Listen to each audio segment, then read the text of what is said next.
Hello, and welcome to Revolutions. Episode 7.12, The Provisional Government. So we are fast approaching the launch of The Storm Before the Storm, the beginning of the end of the Roman Republic. It comes out on October the 24th, 2017. When this episode posts, there will be just about 2 weeks left in the pre-order campaign. And since you guys are all going to buy the book anyway, why not just pre-order it today? It's selling for like $16. That is an eminently reasonable price, and pre-ordering the book is the best possible way to show your appreciation for the 10 years worth of free content that I have posted on the internet.com.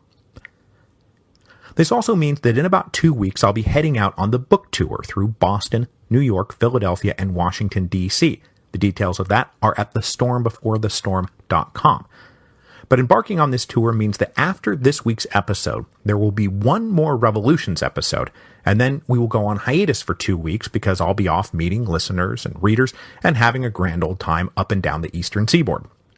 So the podcast feed is not going to go completely dark, and I hope to have some fun real-time bonus content for you, but the story of 1848 is going to be temporarily suspended because I just won't have time to work on it. So we'll do this episode today, and then one more next week, and then I'll be off on the book tour. And I am very much counting on you guys to let me come home from that book tour with the very good news that we did the thing and landed the book on the New York Times bestseller list. So please go pre-order it today. Thanks a million. You guys are the best. I couldn't do it without you. On with the show. Last week saw the ignoble and abrupt fall of King Louis Philippe, who we spent an entire Revolutions podcast series putting in power in the first place. So, thanks a lot, man. After years of increasingly out-of-touch conservatism, patience with the July monarchy finally ran out in late February 1848. And after a few days scrambling to stay afloat, the king's mood turned fatalistic, and he abdicated on February the 24th, 1848. As de Tocqueville later wrote, one of the oddest features of this singular revolution was that the incident that started it was brought about and almost desired by those who were ousted from power, and it was only the future victors who foresaw and feared it. This is to say that, like most overthrown regimes, the king and his former prime minister, François Guizot, had wildly overestimated their own popularity and strength. They had put their foot down on the banquet issue, assumed that they would win, and that the weakness of the opposition would be revealed for all to see. Meanwhile, that opposition had been pushed by the government's extreme stubbornness into realms they neither anticipated nor desired. The government canceling the banquet became an existential threat to constitutional liberties, which opened room for a revolutionary insurrection that the opposition leaders had never sought. So on February the 24th, the shell-shocked king headed into exile, and the equally shell-shocked opposition now had to figure out what to do with the victory they had so feared. If we stick with de Tocqueville for just one more minute, he later devoted a section of his recollections to trying to figure out how things had gone so wrong so fast for the July monarchy, and he wrote a little passage that will be eminently intelligible to all listeners of the Revolutions podcast, and is indeed a point that I myself have made less eloquently and less succinctly over the course of all of our series, going all the way back to the English Revolution. He wrote, "One could make a weird collection of all the utterly dissimilar mistakes that have been fathered one by the other. There is Charles I, being driven into arbitrary behavior and violence by seeing how the spirit of opposition flourished under the kindly rule of his father. Louis XVI, determined to put up with everything because Charles I had perished, unwilling to put up with anything. Then Charles X, provoking a revolution because he witnessed Louis XVI's weakness. And finally, King Louis Philippe, the most perspicacious of them all, who imagined that all he had to do to remain on the throne was to corrupt it without violating the law, and that provided he himself observed the letter of the charter, that the nation would never go beyond it."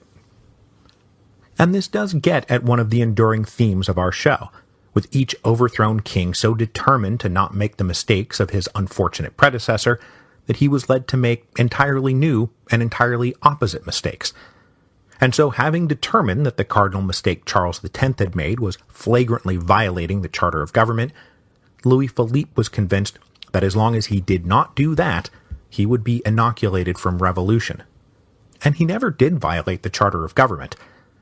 But by 1848, that wasn't the problem. The problem now was over-scrupulous adherence to a document everyone now thought in need of revision. Louis Philippe's stubborn commitment to the Charter of Government became a weakness, not a strength, and so he fell.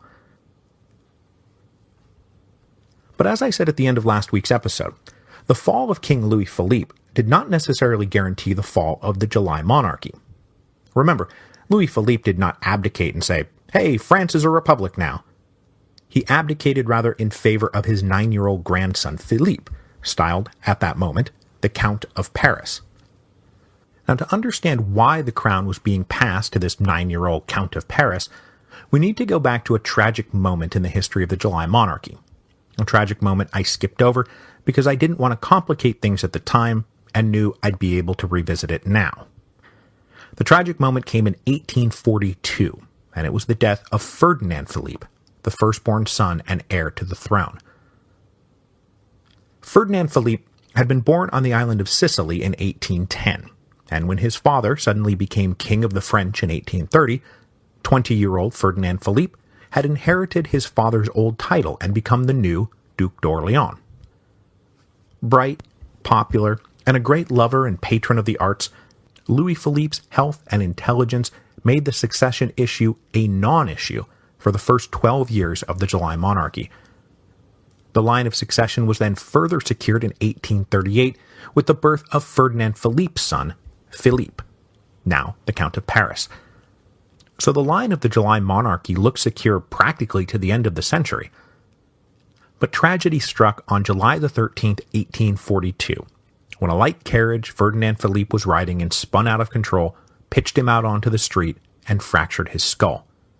He died a few hours later at the age of just 32. It was a crushing blow for both the king and queen, and plenty of historians of the July monarchy point to the death of Ferdinand Philippe as a crucial turning point in the life of the aging Louis Philippe, as the king moved from being nimble and engaged to stubborn and withdrawn. The death of the heir to the throne also opened up a new battleground in the fight between the government and the opposition. The line of succession goes firstborn son to firstborn son. So even though King Louis Philippe had other sons, the first in line for the throne was now the 3-year-old toddler Philippe.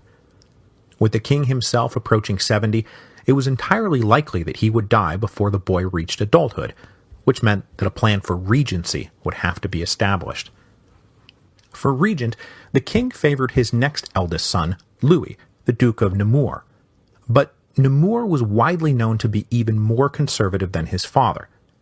So the left opposition rallied around Ferdinand Philippe's widow, Helena of Mecklenburg-Schwerin. The young Duchess d'Orléans was popular with the people and known to have a lively liberal outlook on life, so the opposition tried to have her written in as regent. But the king would not have it.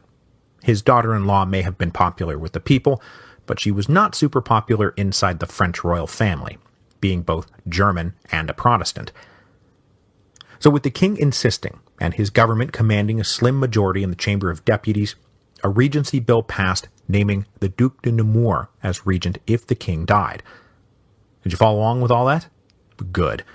The crucial point to take away is that the battle over the regency in 1842 featured almost all the same players as the Revolution of 1848, and those who lost the battle on regency in 1842 were now the victors in the Revolution of 1848. So when Louis Philippe abdicated in favor of his now 9-year-old grandson Philippe, the regency question was suddenly back in play. Now, if you'll recall from last week, the moment Louis Philippe abdicated was actually fraught with menacing danger. Mobs were surrounding the palace, there were firefights out in front of the Palais Royal, all the streets in central Paris were barricaded. The former king and queen made their way out to the Place de la Concorde and hooked up with carriages that spirited them away to exile, but they necessarily had to leave behind in the palace the Duchess d'Orléans and her 2 children, one of whom was now allegedly king of the French. Staying with them was the 28-year-old Duc de Nemours, who was now, according to the 1842 law, the regent of France. But Nemours had little interest in fighting to save his job. All the men who had backed him were running out of Paris as fast as they could, leaving behind only those who had supported his sister-in-law. It was quite clear that if the monarchy and the royal family were going to be saved, it would be through the regency of the Duchess d'Orléans. Left in charge of defending the palace, Nemours was also, like his father, not interested in fighting to the death and shedding unnecessary blood. So with the crowds pressing in, Nemours ordered his guards to retreat and let the mob have the run of the place. So, just as they had in 1830, the Parisians rushed in and indulged in the visceral thrill of smashing up glass and china and hauling off as spoils of war just about anything that wasn't nailed down. As this mob ransacked the palace, a similar mob was doing the same thing to the Palais Royal, the old home of the Orléans family. As a harbinger of the ultimate fate not just of Louis Philippe but the whole monarchy, the king's throne was carted off down to the Place de la Bastille and burned at the foot of the July column. Liberty, not order, was now once again leading the people. With the monarchy collapsing and the insurrectionary Parisians driving events, the purported opposition leaders who might now step into the breach were having quite a bit of trouble keeping up. Odilon Barrot, leader of the dynastic left and the banquet campaign, had tried to pull back on February the 21st and settle for a strongly worded petition. When the violent upheaval he had tried to avoid broke out anyway on February the 22nd, he accepted an invitation to serve in a government with Adolphe Thiers on the night of February the 23rd. Barrot then spent the morning of February the 24th collaborating with Thiers, and probably had a hand in deciding to withdraw the regular army and hand the capital over to the National Guard. Then, in the flurry of activity that fateful morning, Thiers had been dismissed, and Barrot invited to form a government stocked with dynastic left reformers. But no sooner had the king offered this invitation than the king himself abdicated the throne. Having probably not slept for days, Barrot was now in a frantic state. As a member of the dynastic left, he was now determined to save the monarchy, and by the early afternoon of February the 24th, an impromptu meeting of opposition leaders was convened in the offices of the Interior Ministry. There, the alliance of convenience between the dynastic left and the radical Republicans broke down.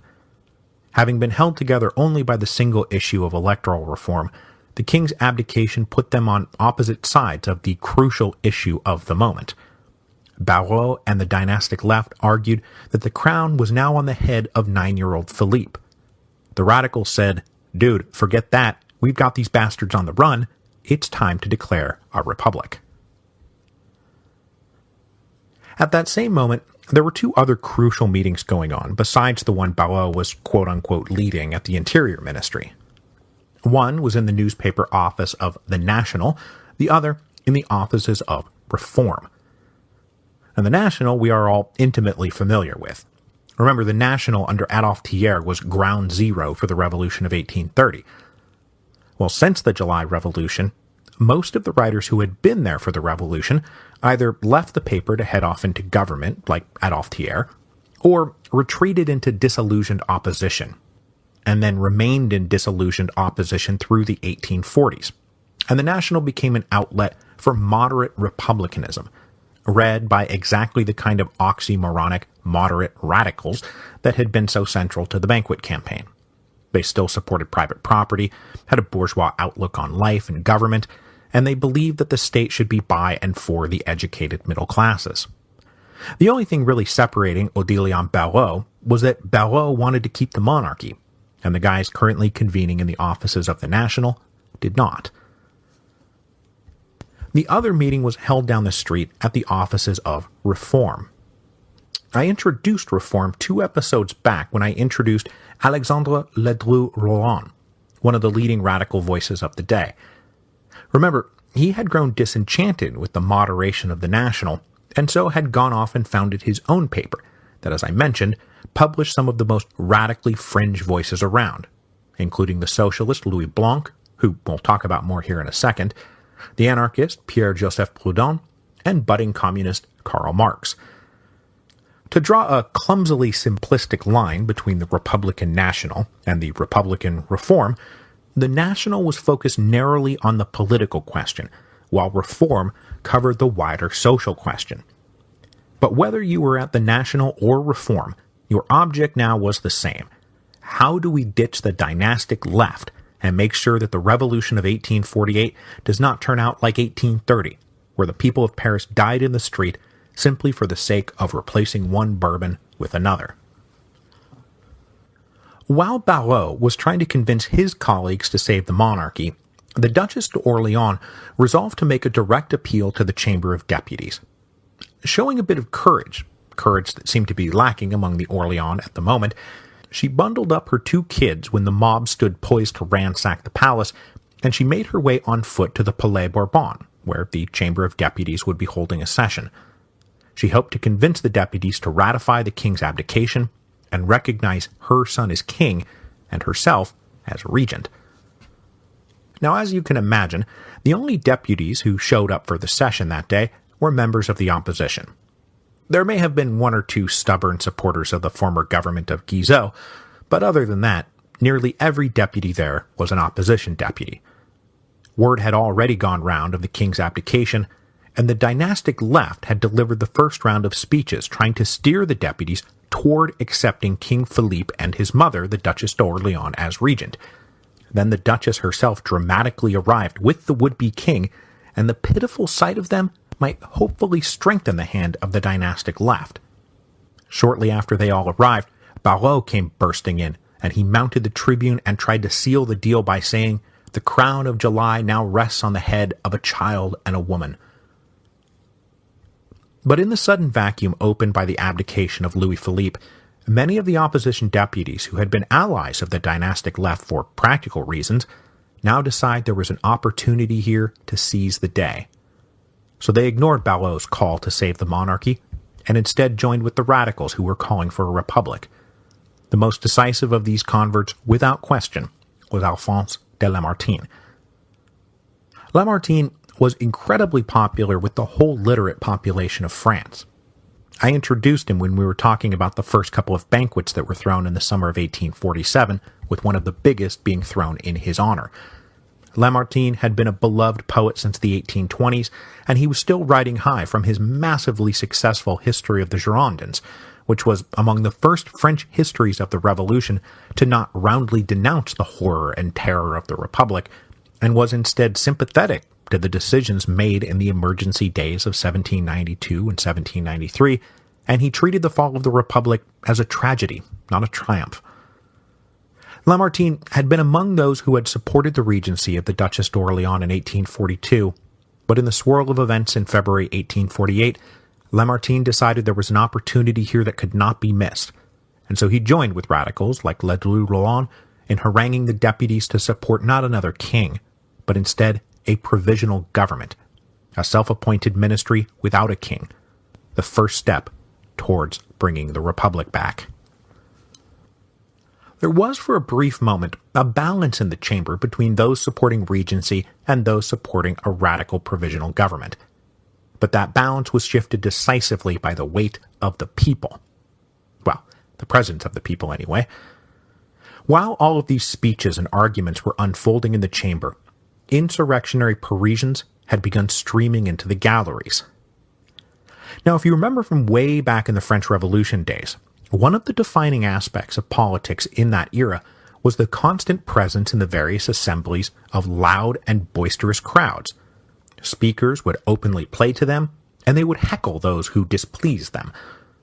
Well, since the coup of Napoleon in 1799, those galleries had been quieted, and for the whole run of the Restoration and July monarchies, those who bothered to sit in the galleries at the Chamber of Deputies sat silently and respectfully. They were there to watch, not participate. Well, for the first time in 50 years, that silence was shattered in February 1848. Those who entered the chamber did so quite loudly. Then they ceased to bother with even confining themselves to the galleries. They started to push their way out onto the chamber floor, occupying seats and just generally filling up the room. And they were flanked by armed National Guardsmen. Most of the dynastic left who still supported the monarchy slipped out of the room rather than run afoul of this mob, leaving behind only radicals in favor of the provisional government. Recognizing that it certainly wasn't safe for them anymore, the Duchess d'Orléans and her children ran out of the building, escorted by some still loyal guardsmen. The brief few hours when the February Revolution might have ended with the regency of the Duchess d'Orléans had now passed. The course of history raced right past her, and she departed from France with her family and headed back home to Germany. With regular order having broken down completely, the president of the chamber tried to formally end the session, but those deputies still present refused to be denied their prize. Radical deputies like Ledru Rollin ignored the president's attempt to shut down the session and continued giving speeches. They did all this with vocal support from Lamartine, who at that moment was the only guy in the room who commanded everyone's attention, including the people in the galleries. These radical deputies moved on to announcing the formation of a provisional government and then naming the men who would serve on it. It was later determined that this list of names that spontaneously appeared out of nowhere had been drawn up by the men meeting in the offices of the National and had then been sent down to the members in the chamber. I won't bother with the whole list since it's just going to be a bunch of names, but at the top were Lamartine and Ledru Rollin, both of whom were considered absolutely necessary to consolidating the radicals. The one other new name I will mention in passing is François Arago, a very popular polymath, physicist, and astronomer who was justly famous in the history of science for his contributions to the study of light and magnetism. He also happened to be a popular and outspoken liberal radical during both the Restoration and the July Monarchy. The addition of his name lent considerable gravitas to the provisional government. And then I will also mention one name that is not on the list, Odilon Barrot. Though he was still trying to keep his head about him and keep the monarchy in play, just like the Duchess d'Orléans, the course of history was racing right past him. Having announced the provisional government in the Chamber of Deputies, the named members then agreed to quite consciously follow the pattern of 1830 and move the center of action to the Hôtel de Ville, which they planned to make the headquarters for the provisional government. With the streets still barricaded and with confusion still reigning everywhere, they did not though make one grand procession, and instead made their way individually and in small groups, with everyone arriving by about 4 p.m., and were still on February the 24th, 1848. The scene at the Hôtel de Ville was even more chaotic than the Chamber of Deputies. Having been occupied by the National Guard on behalf of the people, Parisians of every class had flooded in, and the building had become a makeshift hospital, staging point for National Guard units, shelter for those trying to stay out of the chaos in the streets. With every room and hallway crammed with noisy people, the self-declared Provisional Government of France had a hell of a time just finding a place to meet, finally settling on a small, unoccupied room that someone tracked down. After cramming themselves uncomfortably inside, they then literally blockaded the door with furniture to prevent the crowd outside from interrupting their work. The meeting they had just convened would last for the next 15 hours, and with the Revolution of 1848 having proceeded thus far pretty leaderlessly, it was time to craft a meaning to it all and decide what this had all really been about. Outside the door, a group of workers camped out to make sure that things did not go the way they had in 1830 with one bourbon replacing another. But they need not have worried about that. Every man in the provisional government was a committed Republican. So after spending a few minutes hashing out between themselves who would take over what ministry, Lamartine then drew up a declaration that he personally delivered from the balcony of the Hôtel de Ville. He praised the heroism of the people of Paris, denounced the July monarchy as corrupt and reactionary, and then declared that the monarchy was dead and the provisional government was in charge. With the dynastic left successfully tossed overboard, splits among the victorious Republicans opened up in yet another example of the irresistible entropy of victory. The group of 40 or so radical journalists and leaders who had gathered in the offices of Reform got the list of men named to the provisional government and said, well, yes, this is a good start and the presence of Ledru Rollin is great, but we do not feel sufficiently represented. as constituted, the provisional government meant sweeping political reform. But what about social reform? So to the list already in place, the guys at Reform added 4 new names. And the one I want to focus on right now is the popular socialist Louis Blanc. Now, the name Louis Blanc has come up a few times so far in our series, as I mentioned him as one of the early socialists, and that's exactly what he was. And for sure, he's one of the very first socialists in history to get a chance to put his theories into practice. Blanc had been born in Madrid in 1811. He was the son of a functionary in the regime of King Joseph Bonaparte that was then failing to contain Napoleon's bleeding ulcer. The fortunes of the family understandably took a turn for the worse after the collapse of the empire, and after graduating from university, Blanc had a hard time making a living, and he was among those educated but struggling fringe bourgeoisie who would be drawn into radical politics. Indeed, from an early age, he was a Republican and a radical Democrat. But he also became interested in solving not just the political question, but the social question. After working as a tutor and political journalist, Louis Blanc hit it big in 1839 with a short pamphlet called The Organization of Labor. Always a gifted writer, Blanc was one of the first socialists to successfully spread his ideas not just among other disaffected intellectuals, but also out to the artisans and the working classes. His simple and concise style contained ideas that were not original, but they were intelligible. He said that the principal problem was economic competition, which was inefficient and unjust, and that cooperation needed to define the next step in modern economic development. He then outlined social workshops as the new basis of the economy, basically trade union co-ops that would be owned by and run for the benefit of the labor that produced the profit. He also laid out the very simple-to-understand slogan that everyone had a right to work. If we're going to live in a world where you need to work to eat, then it was madness to let employment be dictated by the treacherous whims of the market. Riding the success of the Organization of Labor, Louis Blanc then wrote a scathing takedown of the July monarchy called The History of 10 Years, 1830 to 1840, that denounced the regime for failing to serve anyone but a corrupt clique of bourgeois capitalists. And he was among the first to coin that term, capitalist.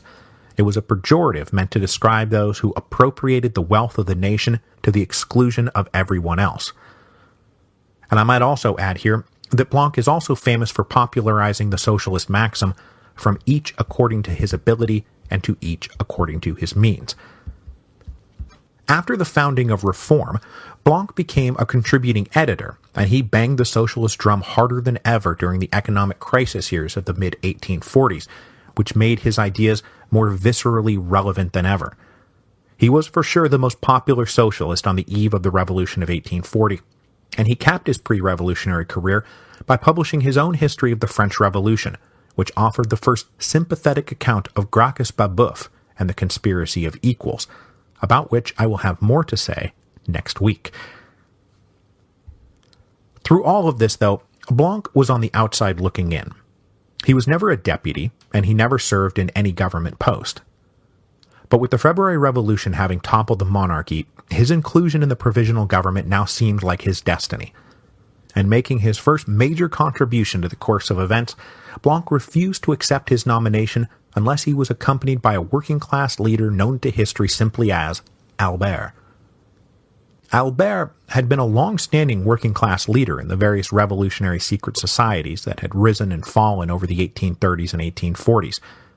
Albert's entrance into the provisional government would mark the first member of the working class to ever serve in a French government. So this little crew of reform candidates for the provisional government then picked their way through the barricades and entered the Hôtel de Ville. There they received a warm greeting from the people who lifted Blanc onto their shoulders and carried him up to the provisional government, where they banged on the door until they were admitted. And the members of the provisional government were initially very put out by the arrival of these men, saying they had a right to be here because they really represented the will of the people. But it was hard to deny that the people outside the room really did seem to support them, and so trying to send Blanc and the others away, risked killing the provisional government before it even had a chance to live. But not having been ratified by the Chamber of Deputies, and with all the ministries having already been doled out, a compromise was reached whereby the new arrivals would be admitted as secretaries of the provisional government. This compromise was accepted by all, and the debate over the fate of France began in earnest.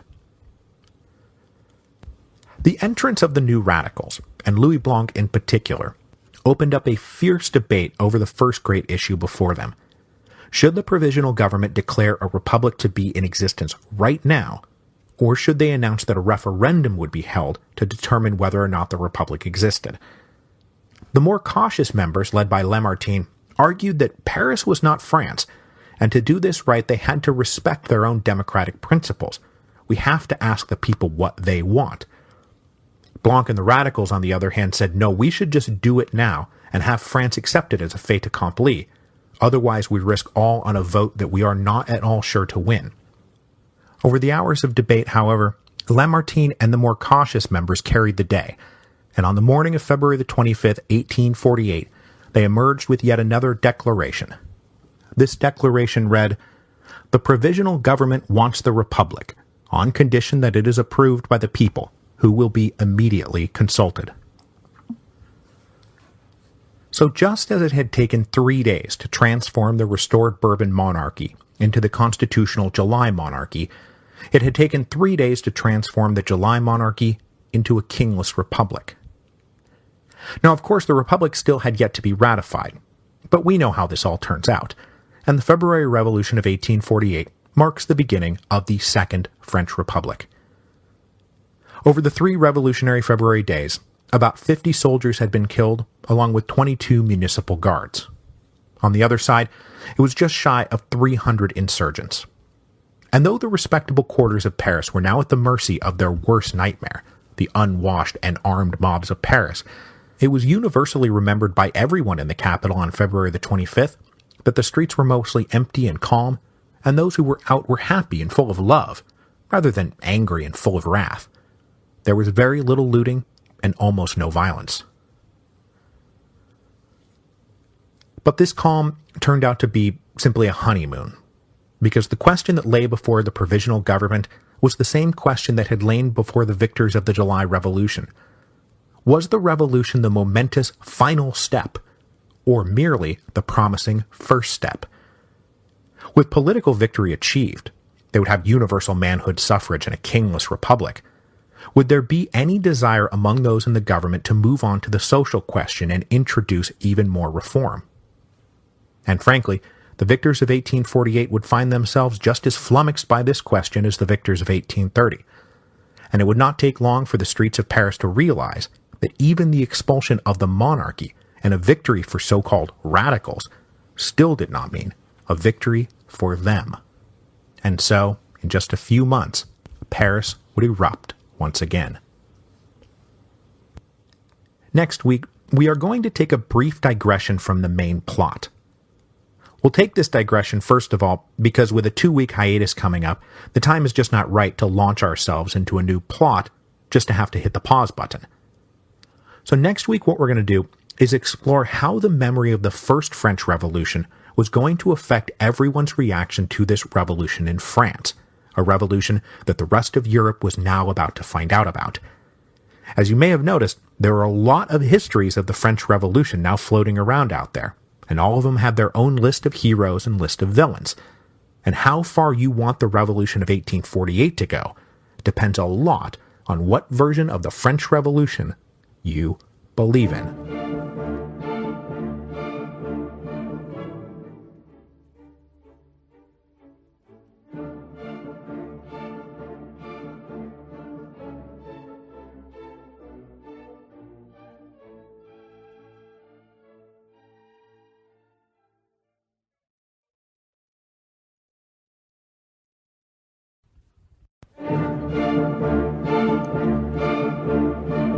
Hello, and welcome to Revolutions.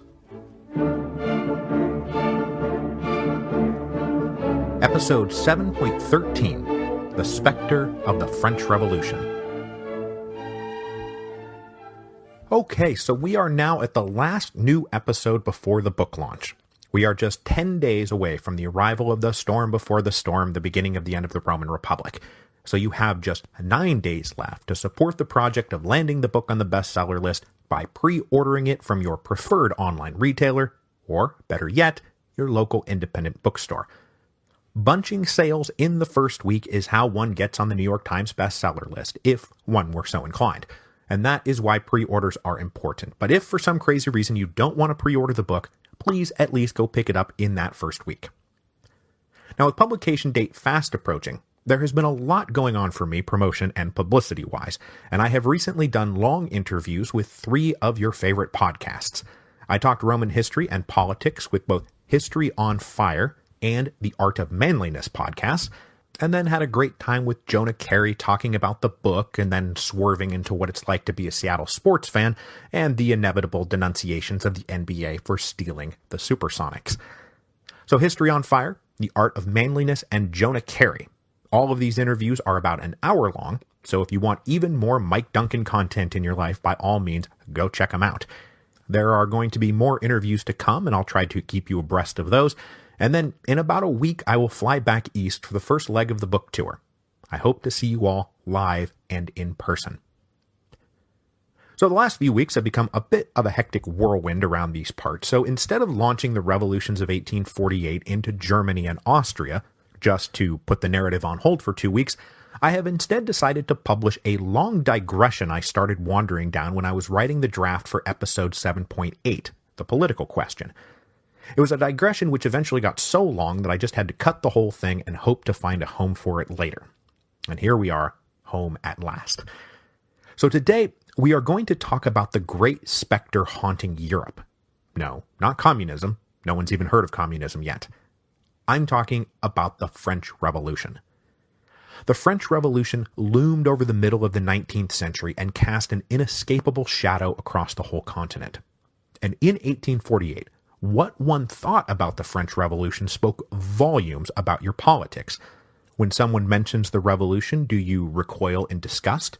Do you hem and haw and say, oh, there were some good things and some bad things?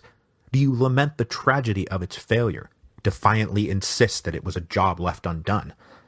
Everyone with an interest in politics, from Lisbon to Moscow, had an opinion about the French Revolution. And with this latest French Revolution in February 1848 being the first eruption of the volcano, what one thought about the original French Revolution was going to say a lot about how you responded to news of the fall of the July monarchy. Do you want to stop the spread of this revolution? Do you want to go mount a barricade? Do you want to pull back? Do you want to push forward? Everyone involved had the original French Revolution on their minds in 1848, as they each individually tried to figure out what to do next. So to get started with this, you may have noticed by now that by the late 1840s, there were quite a few popular histories of the French Revolution floating around out there.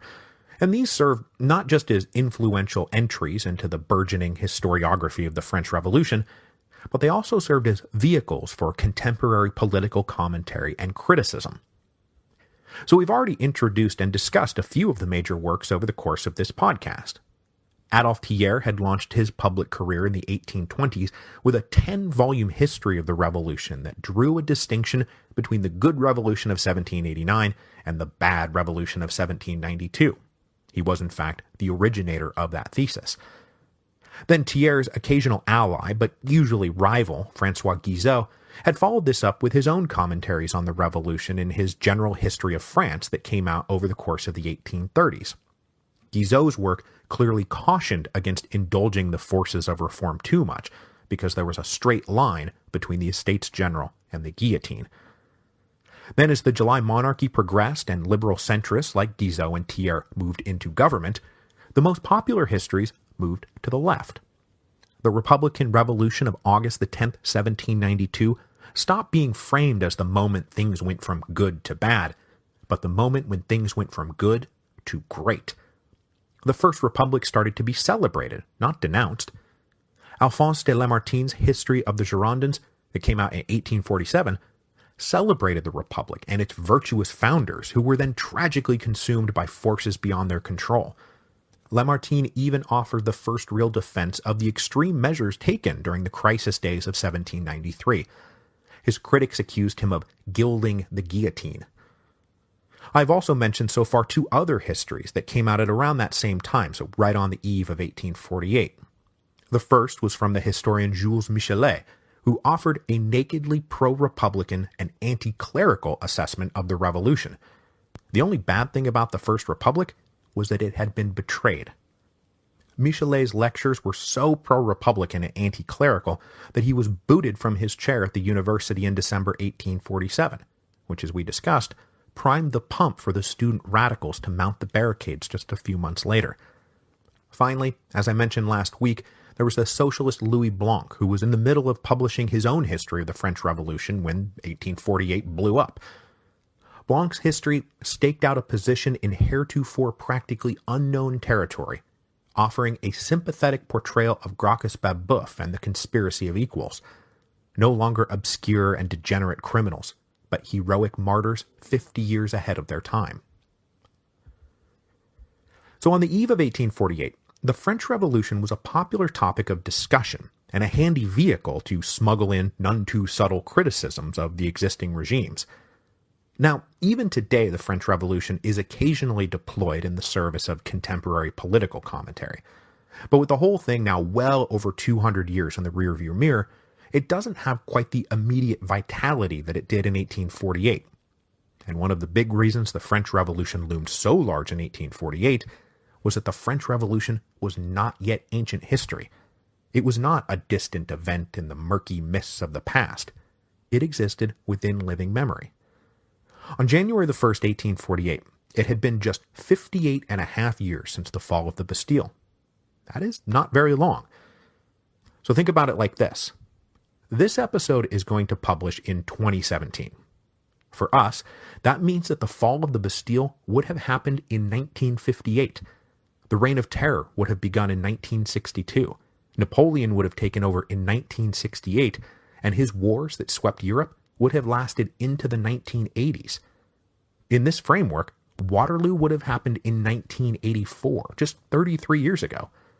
So those culottes everyone had stopped wearing were not pieces of impossibly ancient fashion from some costume period drama. They were basically bell-bottoms. This means that in 1848, there were plenty of old duffers still kicking around who did not have to read about the revolution in history books. They had lived through it. And not just as children watching from a windowsill, really lived through it. King Louis Philippe is himself an obvious example. Chancellor Metternich had been serving in Belgium as a young clerk in the Habsburg diplomatic corps when Belgium became the front line of the revolutionary wars in the early 1790s. Austrian Field Marshal Radetzky, who is about to become the principal nemesis of the forces of Italian Risorgimento, had joined the Austrian army way back in 1785. And then finally, on that list of names for the French provisional government that I did not want to get lost in last week, one of them was Jacques-Charles Dupont de Lieu, an aging dean of the liberal opposition who had been born way back in 1767.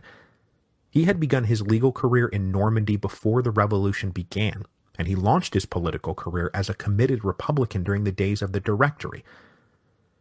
Now, the attitudes of these guys were not shaped by histories of the revolution. They had been shaped by the revolution. But, as is always the case, the fact of having lived through an event does not create some common takeaway.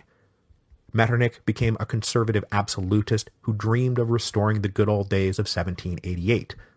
Louis Philippe was a constitutional monarchist, but who nonetheless feared further reform because he feared the return of the guillotine. Dupont de Lieu was an avowed Republican who had never given up hope that one day the revolution would come back. They had all been stamped by the revolution, just in different ways. But that said, while these old duffers were still around, most of the guys who participated in the revolutions of 1848 were in their 30s and 40s, so they had all been born after the revolution had broken out, and grew up in its Napoleonic and post-Napoleonic wake.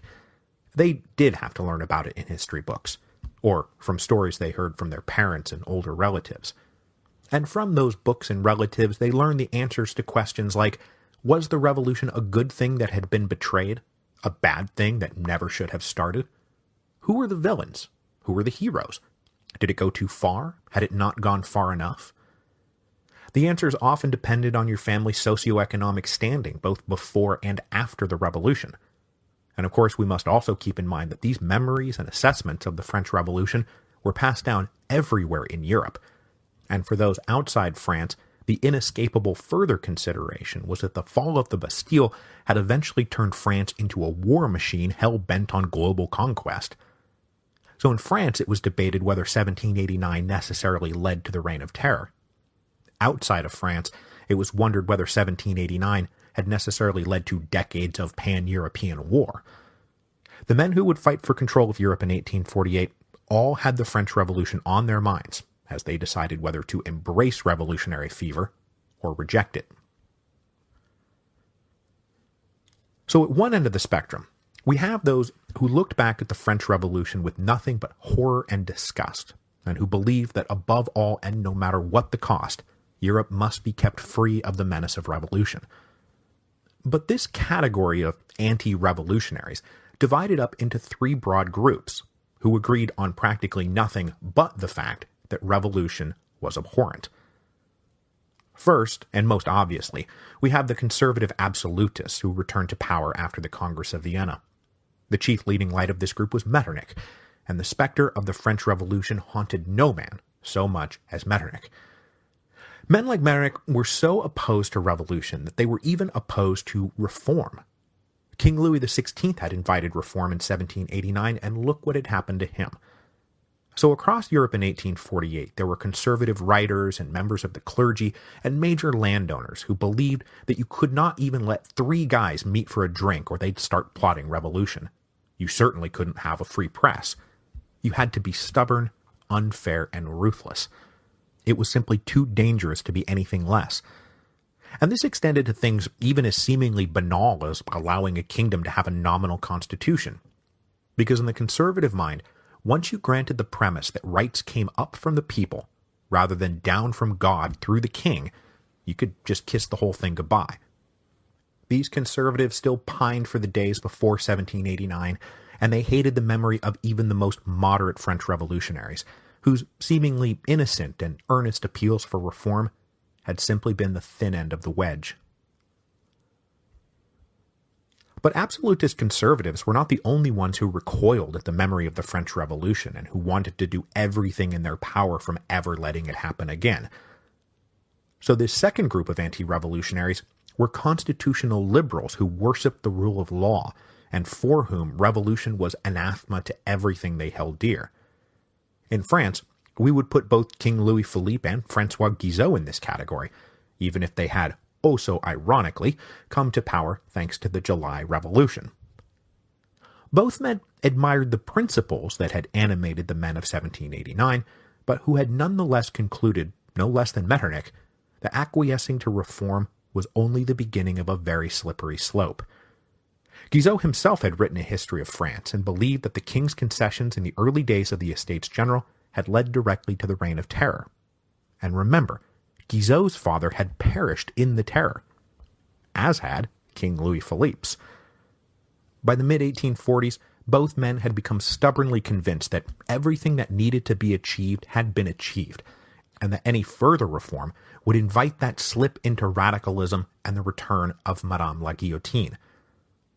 This kind of thinking could also be detected in the minds of rulers over in Germany, where we've discussed that there were these constitutional regimes, Ludwig in Bavaria, Leopold of Baden, and Frederick Augustus in Saxony.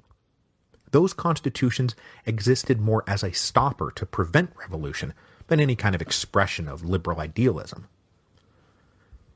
Finally, there was a third group who cringed at the idea of the French Revolution, but who drew the opposite conclusion from Guizot and Metternich.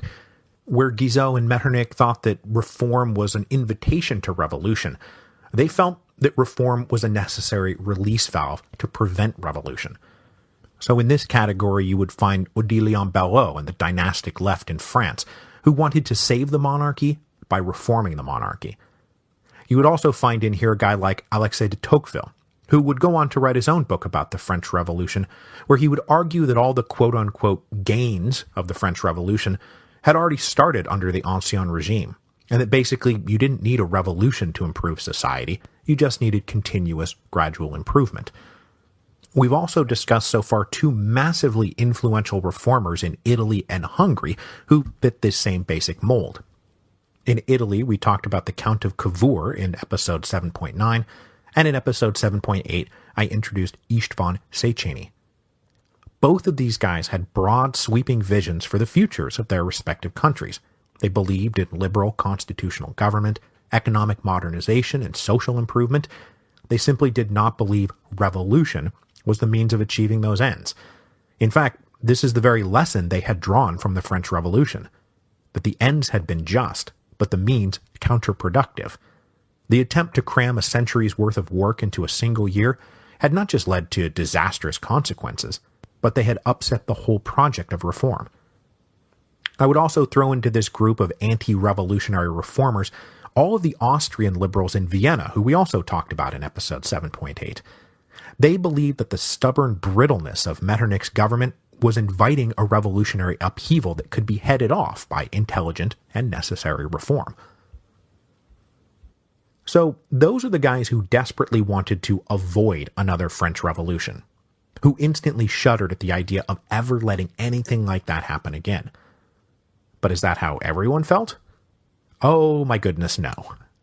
There were those who had picked up the thesis of Adolphe Thiers and believed that the Revolution of 1789 had been a good thing, a project launched for noble reasons, and in fact launched because the existing regime was simply too stubborn to change without revolutionary energy. In this telling, men like Lafayette and Mirabeau were heroes to be emulated, while you kept on constant guard against villains like Robespierre and Saint-Just. As you can imagine, this was a very attractive thesis among liberals in Germany and the Austrian Empire, who saw their own situation as analogous to the Ancien regime of 1789. Their kingdoms were reeling from an economic crisis, their governments were financially shaky, their natural rights were trampled on by tyrants. So the French Revolutionary project that unfolded between 1789 and 1792 was absolutely a model to be emulated.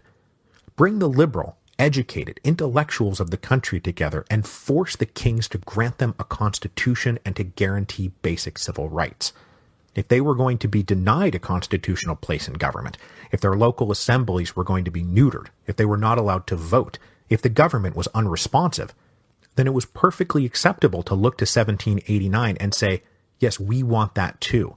A moment when men of goodwill and conscience joined together to define the rights of man and the citizen.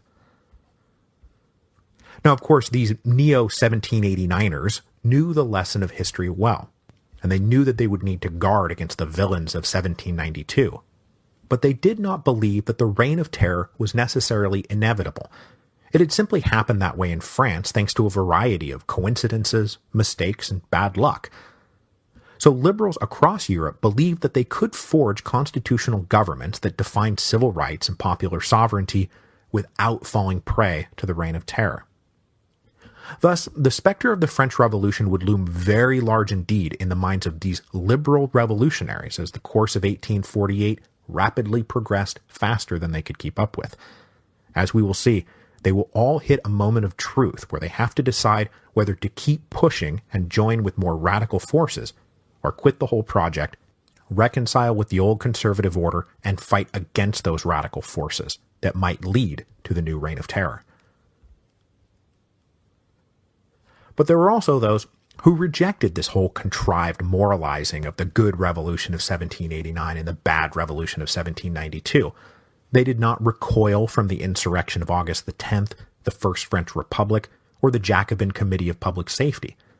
They idolized not the buffoon Lafayette and the hypocritical traitor Mirabeau, but rather the steely resolve of men like Danton and Robespierre and Saint-Just and Marat.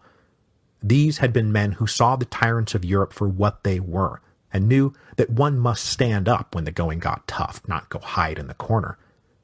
These more radical Republicans further believed that there was just as much injustice perpetrated by comfortable liberals as conservative absolutists. So they saw the Revolution of 1789 as merely the precursor for the much more important, much more glorious, and much more necessary Revolution of 1792. So though they were enemies of each other, these radicals actually agreed with Metternich that reform really was just the thin end of the wedge, that it would lead to a greater revolution that would overthrow the despotic monarchies of Europe. In their minds, the widespread slandering of the First French Republic, and even the portrayal of the Reign of Terror as the most terrible crime in the history of the world, was the nefarious propaganda of the comfortable classes, whether of conservative or liberal stripe. Their propaganda emphasized the dramatic horror of the guillotine in order to cover up the horrors the common people of Europe lived with every day. And the best summation of this argument actually comes from a Connecticut Yankee in King Arthur's Court by Mark Twain. Now, the book wasn't published until 1889, but in it, Twain writes a passage that would have had a lot of radicals nodding their heads in 1848. He wrote, "There were two reigns of terror, if we would but remember and consider it. The one wrought murder in hot passion, the other in heartless cold blood. The one lasted mere months, the other had lasted 1,000 years. The one inflicted death upon 10,000 persons, the other upon 100 millions. But our shudders are all for the horrors of the minor terror, the momentary terror, so to speak. Whereas, what is the horror of swift death by the axe, compared with lifelong death from hunger, cold, insult, cruelty, and heartbreak? What is swift death by lightning, compared with death by slow fire at the stake? A city cemetery could contain the coffins filled by that brief terror, which we have all been so diligently taught to shiver at and mourn over. But all France could hardly contain the coffins filled by that older and real terror, that unspeakably bitter and awful terror, which none of us has been taught to see in its vastness, or pity as it deserves." Now granted, I don't think many of these radicals were actively pursuing a new reign of terror, but they were also not planning to settle for a constitutional monarchy by and for the richest families of their country. And as we've already seen in France, these guys were not going to let the blood of patriots be spilled simply so they could swap one bourbon for another and give another 100,000 bankers and industrialists the right to vote. What in that represented the nation? Where in that were the people? Where was liberty leading the people? Oh right, that painting was locked now in the attic, so it did not offend the forces of order. In Italy, these radical Republican forces who celebrated 1792 rallied around Giuseppe Mazzini and then later Garibaldi. In Hungary, they would rally around Lajos Kossuth. And when I get back from the book tour, I will introduce you to the radical leaders in Germany who would not be satisfied by the mere token reforms promised by men who celebrated 1789 but feared 1792. Men like Friedrich Hecker, Robert Blum, and Gustav Struve. Everywhere, they would find their support not solely in the salons and cafes, but among artisans and workers and students. Those who would mount the barricades not just for the right to publish an article or two mildly criticizing the government or the right to vote if you made a gargantuan amount of money. They fought to topple the king and to bring power to the people. All of the people. So far, we've got men who idolized the conservatives of 1788, men who idolized the liberal nobles of 1789, and men who idolized the Jacobin Republicans of 1792. Well, there was also in 1848 also now emerging a small clique of men for whom even 1792 was not enough. These guys believed that 1789 had been merely a step to 1792, but also believed that 1792 was simply a step to something greater. So where did these guys look? That's right, they looked to 1796. 1796, you say? What are you talking about? The Directory? Surely not. Nobody says, ah, yes, the good old days of the French Directory. Let's definitely go back to that. And no, of course, I'm not talking about the Directory. I'm talking about Gracchus Babeuf and the Conspiracy of Equals. With the small but ever-growing and increasingly influential spirit of socialism and communism beginning to take root, men like Louis Blanc and Karl Marx looked to Babeuf and his gang as the first example of what the force of history was aiming to make of humanity. Communities and nations that shared not just political rights, but the wealth of the nation. How indeed are you just going to sit back and say, ah yes, the Declaration of the Rights of Man and the Citizen, and one citizen should have one vote, and then call it a day, when so few had so much, and so many had so little. The vote was nothing to an entire family, dad, mom, children, who were all stuck working 18 hours a day for starvation wages. It was thus not the spirit of 1789 or the spirit of 92 that moved them, but the spirit of 1796. And it was not the name Robespierre that got their hearts thumping, but rather Babeuf. Babeuf had been among the very first of the socialist revolutionaries who would not stop short at merely answering the political question, but who wanted to answer the social question as well. And as we'll see as we move further down the road on 1848, that the memory of Gracchus Babeuf was not simply a matter of picking some obscure hero out of the historical record. There was actually a direct line of revolutionary succession, because one of Babeuf's fellow conspirators in the Conspiracy of Equals was an Italian revolutionary socialist named Filippo Buonarroti. Buonarroti was imprisoned but later released, and would then go on to a long and active career inside the revolutionary secret societies that sprang up after the Congress of Vienna. And we're going to talk more about the role that Buonarroti played in kindling and spreading this revolutionary socialism. But for his small cadre of disciples, the revolutions of 1848 would be a chance not to complete the work of Lafayette in 1789 or Robespierre in 1792, but the work of Babeuf in 1796. So as we move forward through the revolutions of 1848, I want to keep these attitudes about the specter of the French Revolution in mind, because everyone is about to be tossed out into the streets, and certainly the divide between those who loved 1789 but feared 1792, and those who scoffed at 1789 but embraced 1792, and those lurking on the fringes and said, no, actually you're both wrong, it's 1796, that's the thing. Well, the divisions between those revolutionary groups would fatally compromise the revolutionary project, and allow those who in fact held fast to their conservative abhorrence of revolution to gain the upper hand, and then, at least over in France, leave an opening for the men who looked back fondly not on any of the French revolutionary moments we've talked about today, but who instead pined for 1799 and the coup of Brumaire. And at least in France, it would be the men of 1799 who would emerge victorious, just as they had the first time around. So I'm going to leave it off there for now, and press the pause button on 1848 because I've got to go run around selling a book about Roman history now. I will pop back into this feed once or twice between now and the resumption of the 1848 narrative on November the 5th, with hopefully some cool bonus content relating to the book.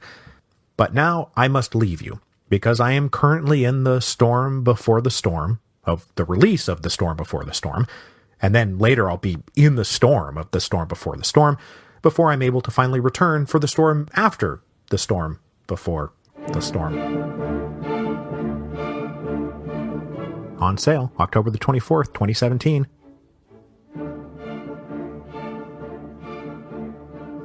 Pre-order today!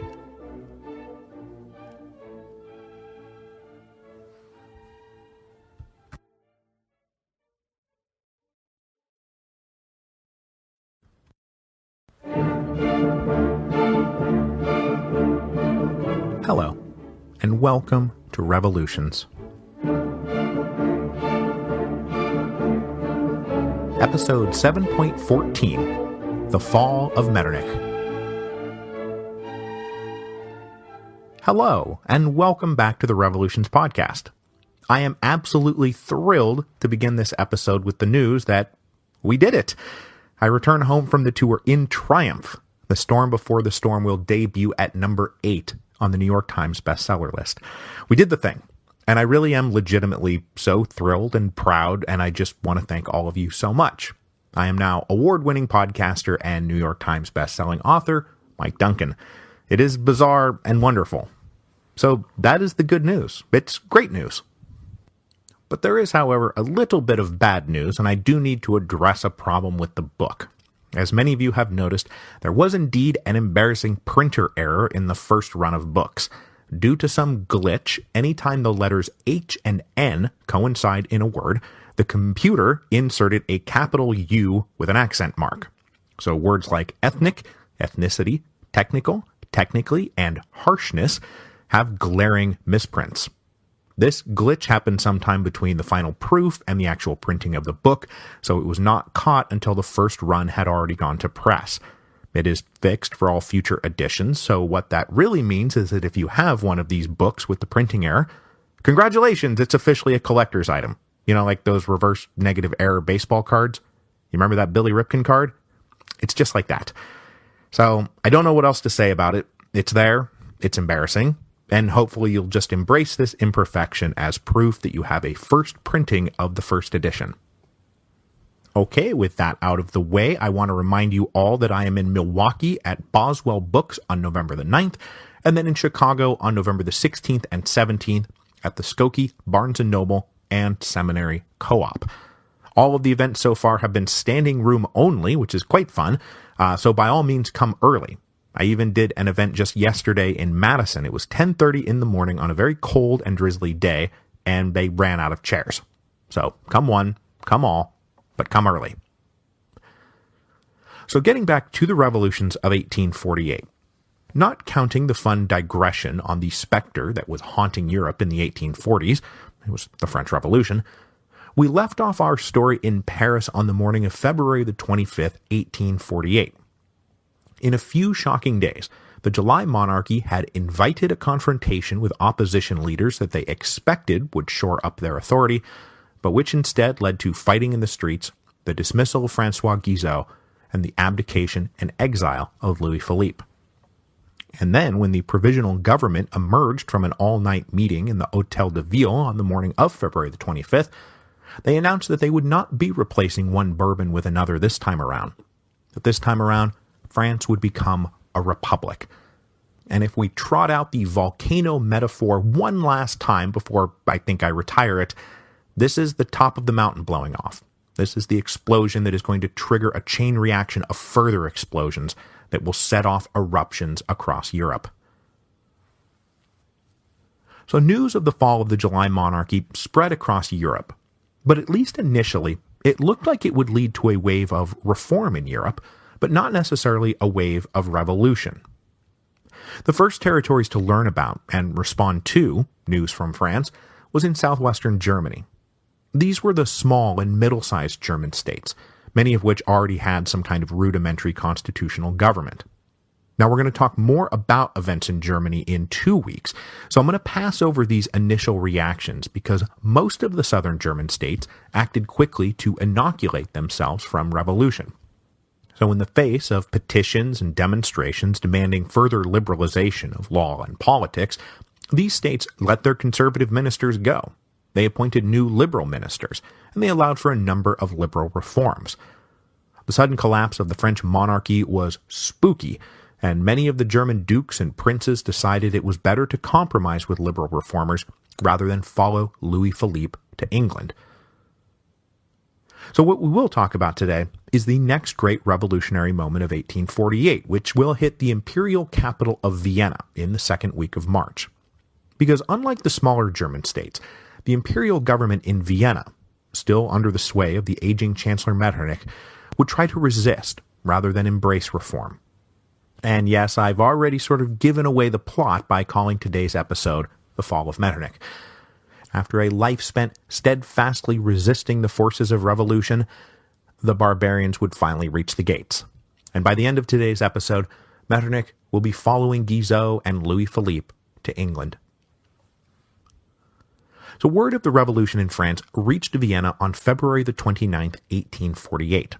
And Metternich got the news just a few hours ahead of everyone else, thanks to, being the foreign minister. But when news hit the city, it created a powerful buzz inside the capital of the Austrian Empire. In conservative and government circles, it was, oh my God, how do we respond to this? What does this mean? What do we do? Because remember, Vienna had already spent the last month and a half or so getting reports of a constitutional frenzy sweeping up the Italian peninsula. The Italians were extremely restless, and the possibility of war with Piedmont Sardinia in the spring was like an open secret inside the imperial government. So with news of the fall of the July monarchy now in hand, conservatives in Vienna felt like old conservative Europe might be collapsing beneath their feet. But if conservatives in Vienna were getting scared, liberals in Vienna were getting positively giddy. These were the educated, middle-class reformers and liberal nobles in Vienna who had spent the last few years meeting in semi-secret clubs that passed around banned books and anonymous critiques of the government. We went through some of them in episode 7.8, from those in the liberal nobility who wanted more power for the various estates and diets where the interests of the landowners would hold sway, to middle-class professionals who wanted more democratic access to politics. But wherever one fell on the reform spectrum, there were two big things they all shared in common. First, they were absolutely reformers, not revolutionaries. The Viennese liberals, as we'll see even today at this early stage, were interested in reform. They did not want to turn the world upside down. They did not, for example, want to overthrow the emperor. Second, they all agreed that the problem with the empire was its stagnant and corrupt absolutism. And further, they agreed that no one exemplified that stagnant and corrupt absolutism better than old Chancellor Metternich. So in the first days of March 1848, the cafes and reading rooms and private clubs in Vienna were alive with talk that the fall of the July monarchy might just be the spark they needed to get going on the project of reform. Maybe, just maybe, the imperial government would be so afraid of revolution that they would give in to reform. All of this talk was given a major rhetorical jolt on March the 3rd, when the great Hungarian radical, Lajos Kossuth, delivered one of his classic fiery speeches in the Hungarian Diet. Meeting in Pressburg, that is, modern-day Bratislava, Kossuth took the news from France as nothing less than an invitation for a top-to-bottom reevaluation of the imperial system. In this speech, Kossuth professed loyalty to the emperor, but demanded parliamentary rule for the constituent nationalities of the Austrian Empire. And to guarantee those rights, he also said that Austria proper needed to accept the same constitutional parliamentary government. Absolutism must be swept aside as a broken relic of a time gone by. Now, since he was speaking to the Hungarian Diet, Kossuth also rattled off further reforms for Hungary, including the immediate taxation of the nobility and political rights for the non-noble middle classes. But it was his general call for reform that would light up everyone in Vienna. He said that corrupt absolutism was, quote, a pestilence in the air that dulls our nerves and paralyzes our spirit, and comes to us from the charnel house of the cabinet at Vienna. Sometimes called the inaugural address of the revolution, Kossuth's speech laid bare what was at stake for the imperial government.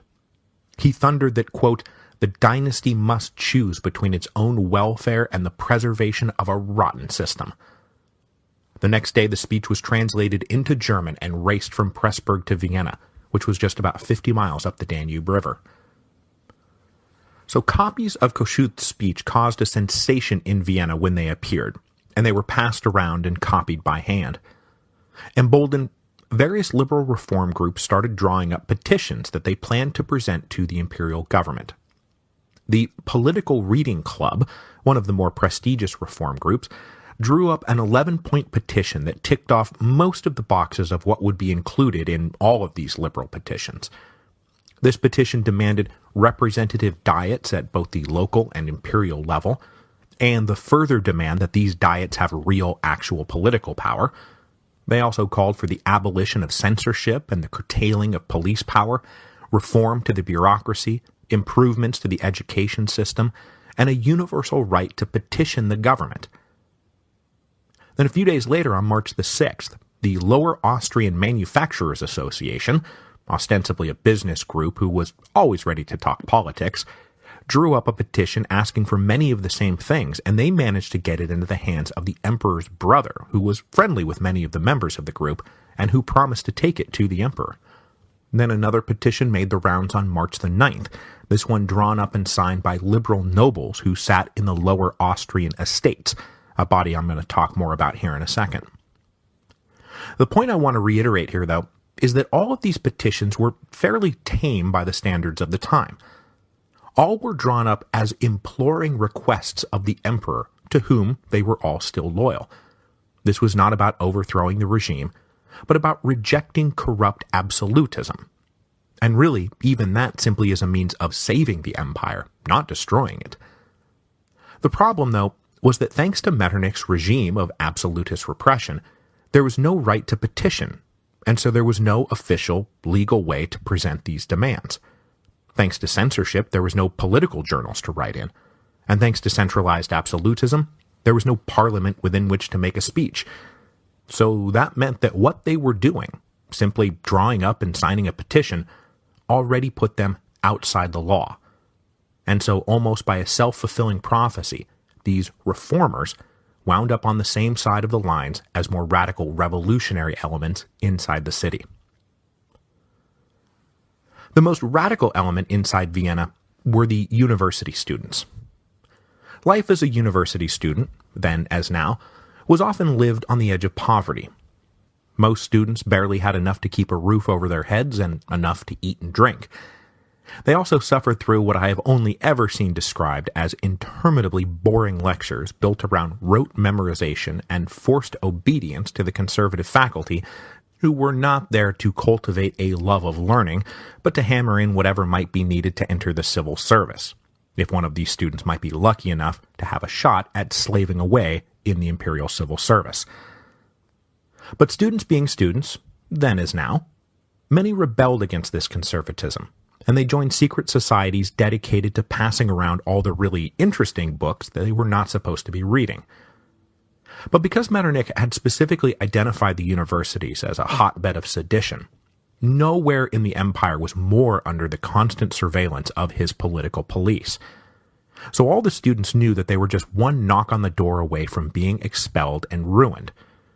So, after suffering through the last few years of economic recession, and after yet another long, cold, hungry winter, the student population of Vienna was ready to pop. And so in those same buzzing days of early March, they drew up their own petition. This one focused most especially on freedom of speech and the press, improvements to education, and the introduction of academic freedom. Inside the imperial court, meanwhile, a conflict was breaking out about how to respond to all of this. The news from Italy, the news from France, the growing number of reform petitions floating around out there. And remember, at this point, Emperor Ferdinand I is just a figurehead. His mental and physical incapacities left power in the hands of that secret council of state, and that council was not of one mind about how to respond. Especially because one of the constant drum beats out there in the streets was now that Metternich had to be fired. The demand for Metternich's head set off a debate inside the imperial court about what to do with the old chancellor. Some now believed that he really was an obstacle to peace and good order. Others simply had long-standing beefs with him and saw this as a good opportunity to run old Metternich through with a long knife. But on the other side were conservatives, led by Metternich himself, who did not counsel flexibility and reform, and certainly not that he be let go, but rather firm repression and resistance. Metternich's point was that even if these reforms were worth implementing, they could not come after the fall of a European monarchy and illegal petitions being brought in from the streets. It would make them look weak. So they had to resist all of this now, and then maybe revisit it later on down the road when things had cooled off. And Metternich still had conservative allies who agreed with him, and it was through their initiative that the government formed a small committee on March the 9th to accept and review all of the petitions. Now, from the outside, the formation of this committee made it look like the government really was going to consider the reform petitions. After all, until now, there had been no official mechanism for accepting a petition from the people. And now, look, there is one. But haha, joke's on them. This committee accepted all the petitions, reviewed them, and came back with their considered recommendation. The petitions should all be summarily rejected, and those who had signed their names should be prosecuted. This abrupt whiplash did nothing to ease rising tensions in Vienna, I can assure you of that. The debacle over the petitions got to the heart of how things went south for the government in Vienna. It was not that they were too harsh and reactionary. nor that they were too lenient and weak. It was that they kept sending these mixed signals. In this case, yes, we will listen to your petition, but then immediately follow that with, haha, your petitions are rejected. A few days later, another batch of mixed signals went out. On March the 11th, it seemed like the government was going to go all in on repression when people started noticing that the army garrisons in Vienna were being reinforced, bringing their total strength up to about 14,000. But the very next day, a proclamation went out under the emperor's name that said that he had heard the people and that he would call a pan-imperial meeting of the old estates, so that the landowning nobles, the clergy, and wealthy urban leaders, to discuss the issues facing the empire.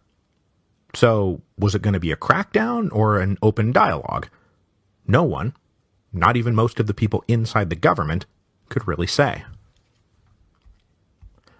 But by the time the emperor's proclamation was being sent out, the students, at least, were not going to be satisfied by a few token reforms. On Sunday, March the 12th, the faculty gathered all of their students in the university's Great Hall to try to get these damned kids back in line. But the students were beyond the control of their professors now, and for the first time, their voices rose above that of the faculty. So rather than accepting admonishment, they decided that a planned meeting the next day of the Lower Austrian estates should be a focal point for a mass demonstration. Now, the local Austrian estates was like any of the other estates that was a holdover from the medieval era, so a collection of landed nobility and the clergy and rich guys from the major cities. But the Lower Austrian estates were a toothless anachronism, a holdover from the days before the central imperial government had consolidated power and left the estates with nothing really to do. But they did still meet, and they did have one critical thing going for them. Even if they were a toothless old relic, the estates at least had some ancient legitimate right to petition the emperor. So the plan was to rally as many people as possible to converge on this meeting of the estates on March the 13th to pressure them into sending a reform petition to the emperor. So that night, some of the more radical students decided to boost their numbers by going outside the city walls of inner Vienna, out into the working-class suburbs that surrounded the capital. Out there is where the poor workers lived, the suffering journeymen and apprentices, whose miserable anger the more radical students hoped to harness. A huge angry mob of workers might be just the thing to scare the government into making political concessions. But as for actually addressing the grievances of that working class, well, opinion was much more divided among the liberal reformers, most of whom, as we will see, feared a worker insurrection as much as the government did. So at about 7 a.m. on March the 13th, 1848, students and middle-class reformers gathered to march as a group on the meeting of the Lower Austrian estates. Other students went to their classes as usual, but on this particular morning they were noisy and disruptive instead of sullen and docile, and soon after class began, they staged a mass walkout. By 8:30 a.m., about 4,000 people were all converging in front of the building where the estates met. The crowd that assembled there was uniformly described as either well-dressed and middle class or young students. Despite the recruitment efforts the night before, only a few artisans showed up, and most of them were there to simply watch events unfold. But what events were going to unfold? Well, for a moment, it looked like nothing was going to unfold. All the planning had never gotten beyond, hey, let's show up tomorrow. There were no real leaders, no agenda, and for a moment it looked like the whole demonstration was going to fizzle out for lack of direction. But as everyone was milling around wondering who was in charge and what they should do, one guy seized the moment. He had 4 of his friends hoist him on their shoulders so he could deliver a speech denouncing corrupt absolutism and demanding political reform. This speech primed the pump, and when he stopped talking, others stepped forward, and a string of orations followed where everybody cheered reform and cheered the emperor and booed the corrupt government, and most especially, they booed Metternich. Boo Metternich. With all of this commotion outside, the presiding officer of the lower estates came out and said to this somewhat leaderless mob, "Okay, you're here. We're here. What do you want?" The answer came back that they wanted a petition drawn up and delivered to the emperor. The presiding officer said, okay, well, that's what we want too, and that's what we're doing in here, so why don't you pick a dozen of your guys to come in and deliberate with us? It took a little bit to decide which 12 from among the 4,000 should go in, and in the subsequent lull in the action, someone started reading aloud the speech by Kossuth from the week before. Now, though the speech had been passed around, most people in the crowd had not yet heard it, and it had the effect of further riling everyone up. Now, it's hard for me to nail down the exact chronology of what happens next, but it appears that while Kossuth's fiery denunciation of the corrupt imperial government was being read, man, revving up the crowd, the 12-man delegation went into the building, and then someone already inside the building leaked the petition that the estates had been working on by literally throwing it out of a window. But when this draft was picked up and read, it turned out to be far tamer than the crowd wanted, and it was read aloud right after Kossuth's speech, and cries of betrayal went around, and the crowd got the sense that they were all about to be sold out. So by now, we're approaching noon, and a couple of things happen. With the demonstration now in full swing, but the working classes not yet present, some of the students had gone out to try to recruit workers and artisans to come join the fun. The interest of the workers was slightly more piqued when they learned that a real reform demonstration was in fact taking place, so some of them set aside their work, if they had work to do, and they passed through the gates of the city wall into inner Vienna. This put the guard posts on alert, and orders started going around to limit passage through the gates to stop the workers from joining the demonstration. So that's one thing that's happening. Another is that back at the demonstration, a total coincidence is going to set off a chain reaction.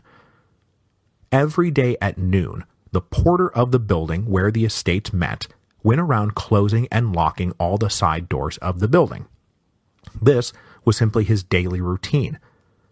But the demonstrators outside did not know that, and when they saw the doors being shut and locked, they instantly suspected a trap, that the 12 men they had sent inside had already been arrested. Then they heard gunfire off in the distance as the guard post tried to turn back a growing tide of workers who were coming to join the demonstration. So this all combined to break down any sense of order in the crowd, and they now started spilling out all over the streets and into all the adjacent squares, and moving ominously towards the imperial palace. Now, up until this point, the orders to the Vienna army garrison had said explicitly that the soldiers were not to attack or fire on the demonstrators. But with things getting out of control around 1 o'clock, the army was finally ordered in to start restoring order. But contra Metternich's suggestion that they strike fast and heavy to break the mob, others on the Council of State balked at the idea of such heavy-handed brutality, and instead they ordered in a small force of cavalry, which was in hindsight the worst of all worlds. The cavalry numbered just enough to stir up further panic and conflict, but not enough to overwhelm the crowd. So these cavalry units showed up. They were quite predictably pelted with rocks and bricks, and some of the cavalry fired back into the crowd, and soon 5 lay dead, 4 shot, and 1 trampled in the ensuing chaos. As in Paris a few weeks earlier, those bodies were then loaded onto carts and paraded around, proving that the government was murdering its own people. Clashes also continued at the walls that separated the working-class slums in the suburbs from the richer inner city, and to help restore order, the government called in the Civic Guard. Dating back to the Napoleonic era, the Guard were a sort of ceremonial Austrian version of the French National Guard, and they numbered about 14,000 total men. Composed of middle-class bourgeoisie, they had never been deployed for anything but occasional parades and ceremonies, but they were now being mobilized on the assumption that they might have better luck restoring order, since it was, after all, their homes and property at stake if rioting and looting got out of hand. But as had happened in France, calling out the Civic Guard proved to be a double-edged sword, because, as in Paris, many of the Guard members were themselves liberal reformers who took their mobilization as an opportunity to push back against the government's repression. So far from using their power to join the army against the people, they instead joined the people, and a stalemate with the regular army set in. No one really wanted a full-blown firefight, and so around 5 in the afternoon a ceasefire was called that would allow the Civic Guard a chance to present a list of demands to the Emperor. These demands would be a prerequisite to the Guard joining the forces of order. 10 senior guardsmen went to the Imperial Palace and presented 3 demands. First, the army must withdraw from the city and leave order in the hands of the Civic Guard. Second, to do this job properly, you must allow us to arm the students. And then third, Chancellor Metternich must resign. When they presented these demands, they said that the court had until 9 p.m. to meet the demands, or the ceasefire would be broken, and it would be open war in the capital. The Council of State remained divided, but they wasted little time acquiescing to the first 2 demands. The regular army was ordered back to their barracks, and the Civic Guard was given the keys to the city arsenal, which housed something like 40,000 guns, which were then distributed to new middle-class volunteers, but most especially to the eager students, who formed what was then dubbed the Academic Legion. So by the night of March the 13th, 1848, the forces of revolution, if it was to be a revolution, controlled the city. And as you are likely already saying to yourself, yeah, this is kind of exactly how the deal went down in Paris. The difference being that the Parisians were going to keep going all the way to the fall of Louis Philippe, and the Viennese would pull back. So though the Council of State acquiesced to the first 2 demands, dumping Metternich took a little bit longer.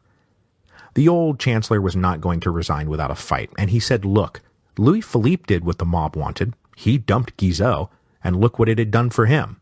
He was forced to abdicate and go into exile anyway. So it's better to fight than to cave.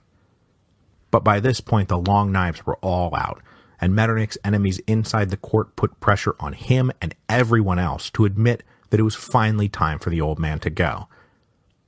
But still, it was not until minutes before the 9 p.m. deadline that Metternich finally relented and submitted a letter of resignation. After nearly 40 years as Austria's foreign minister, he was first appointed all the way back in 1809, Metternich was now out of power. The next night he would flee Vienna in disguise, beginning a weeks-long journey that would finally land him in exile in England, where he could commiserate with Guizot about the ungrateful wretches of continental Europe. As word filtered out into the streets that the 3 demands had been met, there was cheering everywhere. But now the students and middle-class reformers faced a possible war on 2 fronts. On the one front, obviously, they were not really sure they could trust the government's concessions. We just won, but tomorrow they may revoke everything and order in the army. But the reform demonstrations had also now stirred up the beginnings of a working-class insurrection out in the suburbs that none of them really wanted, and in fact now had to go confront head-on. Because their end of the deal that they had just cut with the government, was let us restore order, and we will restore order. But now they actually had to go do it. So the gulf between the students and the liberal reformers on the one side, and the now agitated workers on the other, is an example of the divide between the political and the social question. All the petitions and demonstrations inside Vienna over the past week had been focused squarely on the political question, civil rights, representation in government, and the end of absolutism. But the workers and artisans were motivated not by political grievances, but by social grievances. Grievances that all those middle-class reformers not only did not share, but kind of stood on the opposite side of. Because we are not far removed from the hungry 40s, with economic recession, unemployment, low wages, high prices, miserable living conditions, and working-class slums. These guys didn't care about police surveillance. They cared about bread being too expensive and machines that were putting them out of work. So after being called to action by radical student organizers looking for muscle to press for political reform, by the night of March the 13th, the workers were now off doing their own thing. They were attacking factories and smashing up machines. They were looting merchants and tradesmen who they blamed for their problems, and a lot of this turned pretty nakedly anti-Semitic, as Jewish owners of shops and factories were specifically targeted. So from about 9 o'clock until midnight on the evening of March the 13th, detachments of the Civic Guard and the Academic Legions made forays out into the suburbs to restore order. And luckily for them, the workers did generally greet them as allies rather than enemies, and the word was still that we are winning, even if the Civic Guard guys were likely sitting there thinking, man, there is no we here, and no less than the Emperor, I am terrified of you guys going and sacking my house. The next morning, though, some of what the now ousted Metternich had warned his colleagues about started to come to pass. With the city under the control of the Civic Guard and the Academic Legion, the limited demands of the night before were no longer enough to satisfy them. They now wanted to move forward with the other items on their petition list to make sure the government committed itself to the project of reform. Front and center would be the abolition of censorship and a curtailing of the power of the political police. But as many suspected, once the disturbances of the day before had been contained, the mood at court had already changed. Those inside the government who had advised granting concessions the night before now joined again with the hardliners to recommend firm repressive action. So at around 3 o'clock that afternoon, on March the 14th, the Council of State appointed the Bohemian Field Marshal Prince Alfred von Windischgrätz to head the Vienna garrison. All you need to know about Prince Alfred is that he was a hardline conservative who had recommended a crackdown at the earliest possible opportunity, and his reputation for such hardline policies was well known. The announcement that it would be Prince Alfred taking over the Vienna garrison was yet another example of these mixed signals that were going out there, and it was certainly taken as proof by some in the streets that the government did plan a major crackdown, and in no time, radical students were passing around a plan to storm the imperial palace.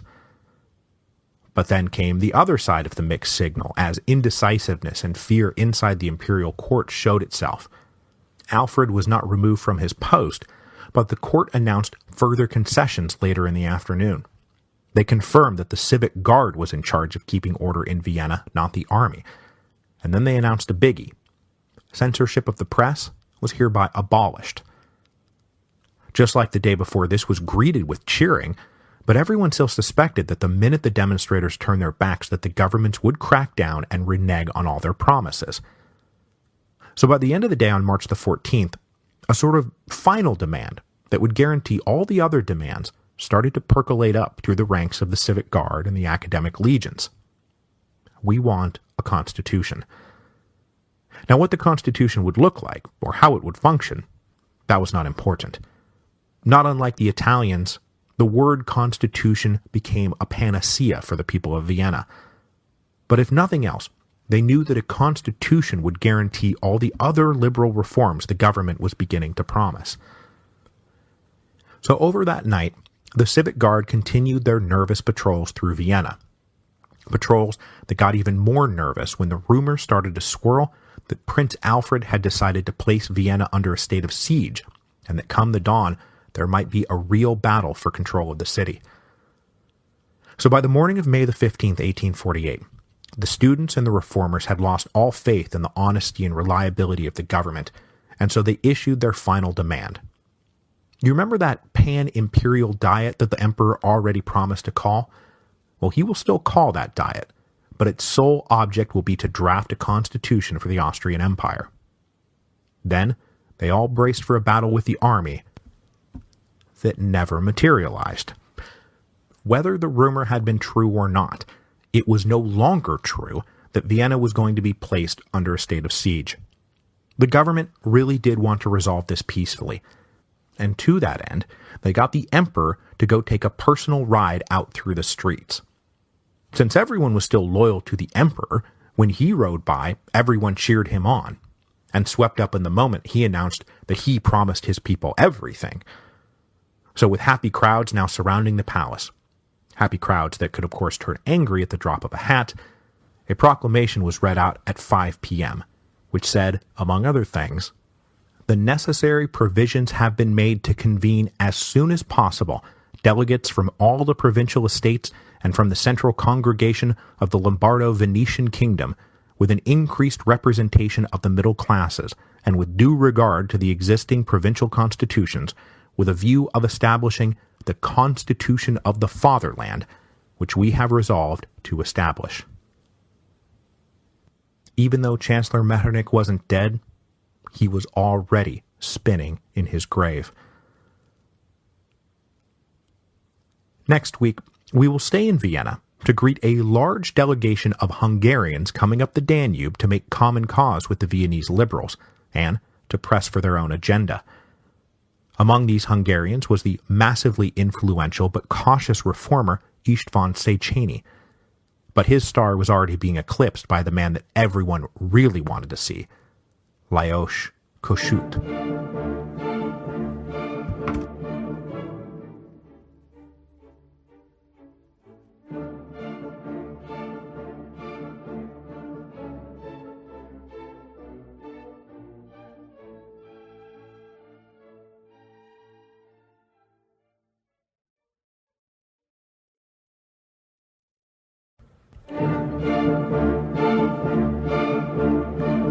Hello, and welcome to Revolutions. Episode 7.15, Slaves No More. Okay, so I'm sorry that this episode is a few days late. As I posted over at revolutionspodcast.com, my kids gave me a wicked cold at the end of last week that thrashed my voice and rendered me unable to record. So, I apologize for that. And without further ado, let's just get back into it.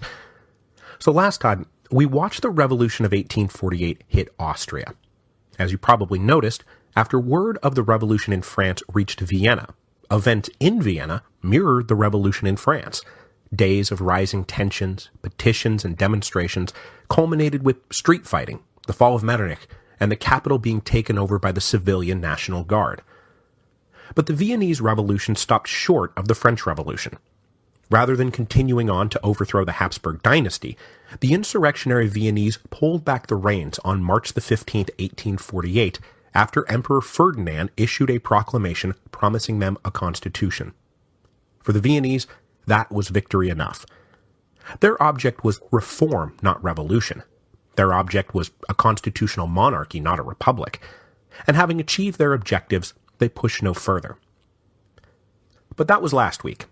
This week, we will stay in the Habsburg realms and get going with the Hungarian Revolution, which is erupting simultaneously, and it too begins with news of the revolution in France, and it too would culminate on March 15th, 1848. So to catch up with the Hungarians, we need to reach back a bit into the Hungarian political scene of the mid to late 1840s.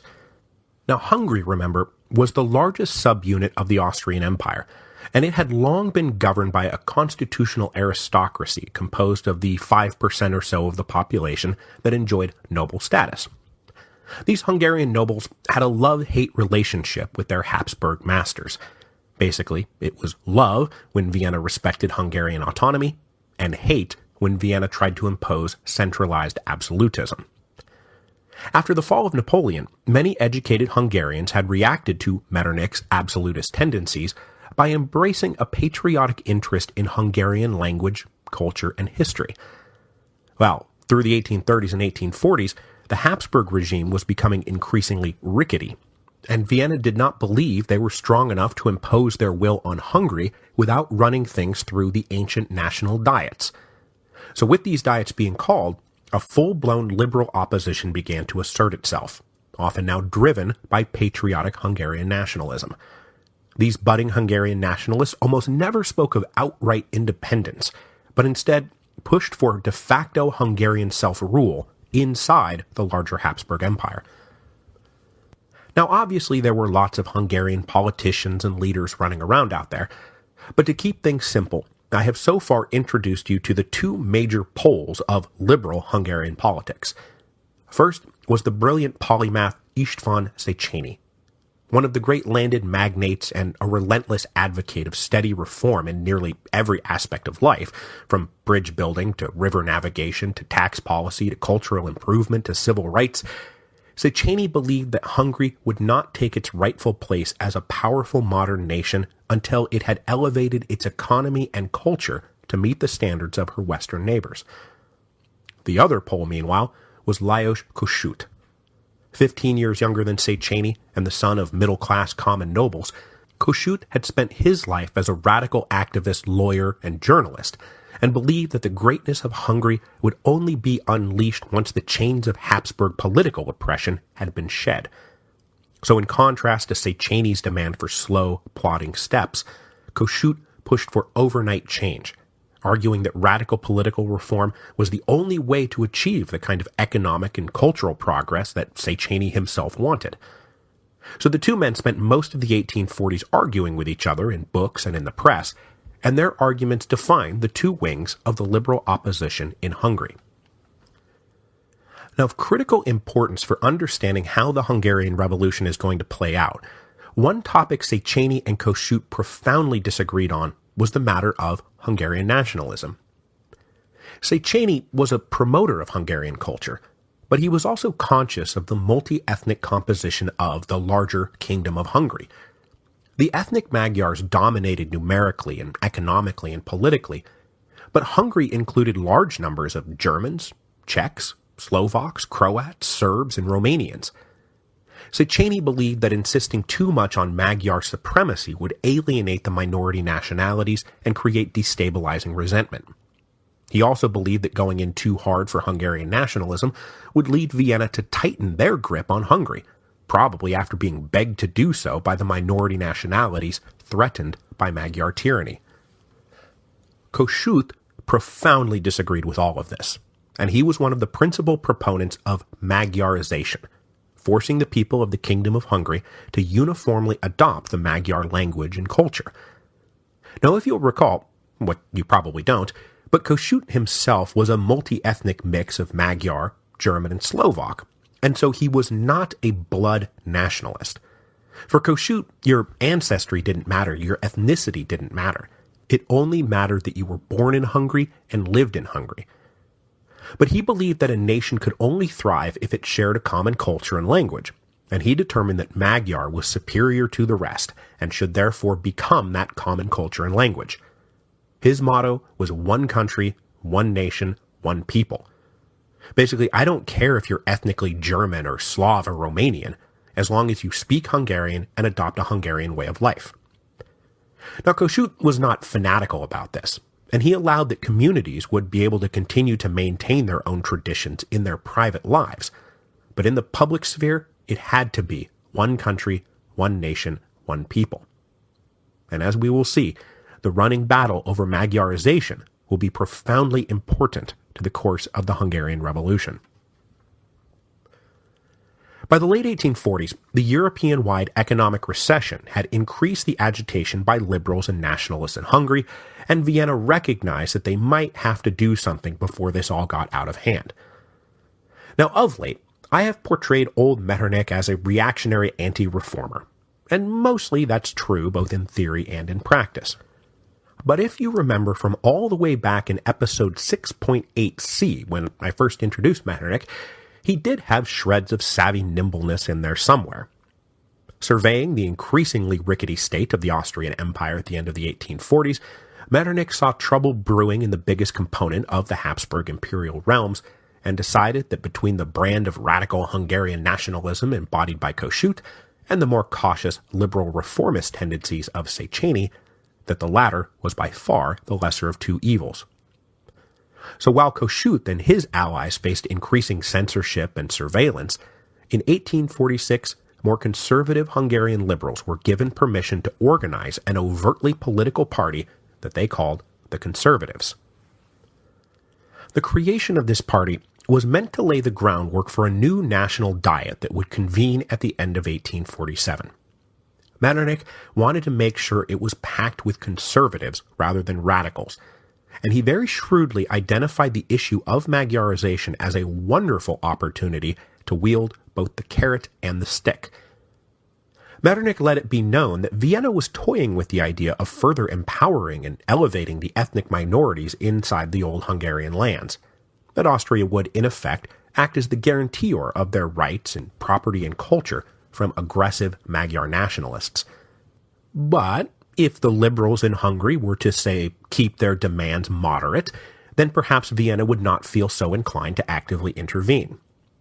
At the same time, he started buying off some of these more conservative leaders with cushy local administration jobs that would trace their chain of command up through the Austrian bureaucracy, rather than through the local Hungarian diets, which still met in each of the 50 counties in Hungary and had a lot of local power. Long dominated by the common nobility, these local diets had become a breeding ground for Kossuth-style radicals. Metternich hoped that a new network of quasi-intendants would lead to that breeding ground being neutralized. Smelling a rat in all of this, Kossuth and the other radicals formed their own group called the Party of United Opposition. Composed of mostly common nobles, but funded by more radically inclined magnates, the Party of United Opposition wanted to increase the separation between Hungary and Austria, rather than bind them closer together. But though they came together in late 1846, they were divided into their own factions and had trouble reconciling their visions for the future of Hungary. So-called centralists believed that Hungary must embrace modern centralized government and administration in order to shed the last vestiges of feudal systems of power. Opposing them were municipalists, who believed that the local county diets were the bulwark of liberty. Kossuth himself was a fierce municipalist, both for personal and practical reasons. He believed that threatening to take away power from the common local nobility would doom the whole liberal project. But in June of 1847, the two sides finally hammered out a shared platform that included among its demands national sovereignty for Hungary inside the Habsburg Empire, the unification of all lands claimed by the Hungarian crown, which most especially meant achieving full reintegration with Transylvania. They also wanted progressive legislation to promote social and economic progress, and then finally, they wanted a Bill of Rights. Now, of course, there's no way that this platform is going to get past the censors, and after it was formally suppressed, Kossuth had to have it printed and distributed in secret, aided by the money and the printing press of one of his principal patrons, the liberal magnate Lajos Batthyány, who will pop back up at the end of today's episode. Campaigning on the principles of this now underground platform of the United Opposition, Kossuth ran for a speech in the upcoming Diet, and though he was specifically targeted for defeat by his enemies, as he was rightly seen as a troublesome agitator, Kossuth won a spot. He would be joined there by his old rival Széchenyi, who chose to give up his seat in the rich upper house and instead ran for a seat in the lower house, where he might be able to keep the genie of the radical Hungarian nationalists in a bottle. The National Diet opened in Pressburg, that is, modern Bratislava, on November the 11th, 1847, and the opening was presided over by the Emperor himself in his role as King of Hungary. Showing right off the bat how contentious the issue of Magyarization was, when the Emperor offered a few words in Magyar as a way of a bit of friendly reconciliation, delegates who had been elected from the Croatian realms of the Kingdom of Hungary took offense and almost walked out. But after this hiccup, the imperial government tried to take the wind out of the sails of radical Hungarian nationalists by preemptively offering many of the more conservative reforms that the Hungarians had been getting ready to demand, the biggest one being dropping a huge tariff barrier that stood between Hungary and the rest of the empire. But with the radicals sensing they were about to lose the initiative, they demanded that the Diet proceed in the traditional order of first the Hungarians making their grievances known to the king, and then the king's representatives responding. Kossuth was of course hoping that by getting everyone into a non-stop complaint-a-thon, that by the time they were done, the Habsburgs would have to do a lot better than their mild package of reforms. He successfully induced the lower house to go along with this, and rather than voting on the government's package, they instead proceeded to debate what they would put in their address to the king that would stand as their formal list of demands. But the radicals then even successfully derailed the project of working methodically through the draft of an address, and instead the Diet collapsed into an almost totally random assortment of grievances and counter-grievances. Should the nobles be taxed? Should Magyar be the language of official business? Should non-nobles be given political rights? Should peasants be given any rights at all? Everything seemed to be on the table, and no one seemed to be in control of what was on the menu. By early February 1848, though, it seemed like the conservatives were going to come out on top. Still believing that the local county diets were the principal source of political sovereignty in Hungary, Kossuth forced a vote to get rid of those quasi-intendants who had been appointed by the Austrians. But he narrowly lost this vote, in part thanks to crossover from Croatian delegates who did not like Kossuth's Magyar nationalism. With Kossuth wounded, the Diet was now clearly moving in the direction of accepting the government's initial proposals when, that's right, word of the revolution in France landed in Pressburg and changed everything. Now, as we saw last time, news reached Vienna on February the 29th, and it reached Pressburg the following day. And when he found out, Kossuth immediately put pen to paper and crafted what we called last time the inaugural address of the revolution. Recognizing intuitively that the fall of the regime in France destabilized all of Europe in favor of more radical demands, Kossuth walked into the Diet on March 3, 1848, and demanded not just reforms for Hungary, but a wholesale rebuild of the entire Austrian Empire. As we saw, Kossuth professed loyalty to the emperor, but demanded parliamentary rule for the constituent nationalities of the empire and constitutional government for the Austrians.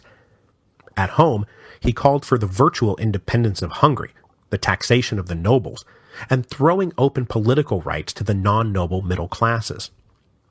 This speech was to fire up not just his Hungarian compatriots, but also men and women across the empire and beyond. The Hungarian Diet was one of the few representative bodies in Central Europe with real power. And because Hungary itself already had a tradition of national sovereignty, and because Kossuth himself was a great writer and orator, this speech from a minor Hungarian noble spread as fast as it could be translated and copied, and it raced from town to town, city to city. But though he was daring, and about to be world famous, Kossuth was not at all universally beloved, and even as they cheered his words, many in the National Diet made one of their central goals over the next few weeks and months to not let Lajos Kossuth make himself dictator of Hungary. The day after Kossuth gave his speech, the lower house of the Diet convened again and voted to scrap everything else they had been working on and simply adopt Kossuth's speech as their official address to the king. To help his own cause along, Kossuth then sent a draft of the speech back to allies in Budapest and told them to draw up a petition based on the speech and then circulate it for signatures. Once they had enough names, they could turn around and present it to the Diet as the will of the people, which he could then use to further leverage the emperor. So what we will do now is leave Kossuth and the Diet in Pressburg, and instead follow that copy of his speech further down the Danube to Budapest, where the Hungarians will discover one of the great recurring patterns in all unfolding revolutions. Because though Kossuth had spent the last few years as the embodiment of the most radical edge of politics, turns out he was simply the most radical edge of acceptable politics. With revolution in the air, even more radical factions in Budapest cropped up that shifted where the center of politics was. And the dynamic was about to turn into radicals in Budapest pressing the Diet in Pressburg to go faster and further, and the Diet in Pressburg trying to get the radicals in Budapest to slow down. And Kossuth is going to wind up going from radical edge to liberal middle. And crazily enough, even though I just wrote a whole episode about how the French Revolution was hanging over Europe, I somehow missed, until I was putting the notes together for this week's show, that Kossuth himself had occasionally been working on his own history of the French Revolution that he never finished. It was strong in its denunciations of Bourbon absolutism, but it was also strong in its condemnation of the Jacobin terror. I find it very hard to believe that his thoughts about the French Revolution were not now in the forefront of his mind as Budapest tried to take the ball and run with it. So to introduce the Budapest side of the equation, let's do a better job introducing Budapest, or, as it was at the time, two different cities, Buda and Pest, each on opposite sides of the Danube River and not yet linked by a permanent bridge. Though the first permanent bridge was at that moment under construction, thanks to the efforts of Széchenyi. The ancient home of the monarchy was in Buda, and it sat on the west bank of the river and tended to be richer and more conservative than Pest, which lay across the river on the east bank.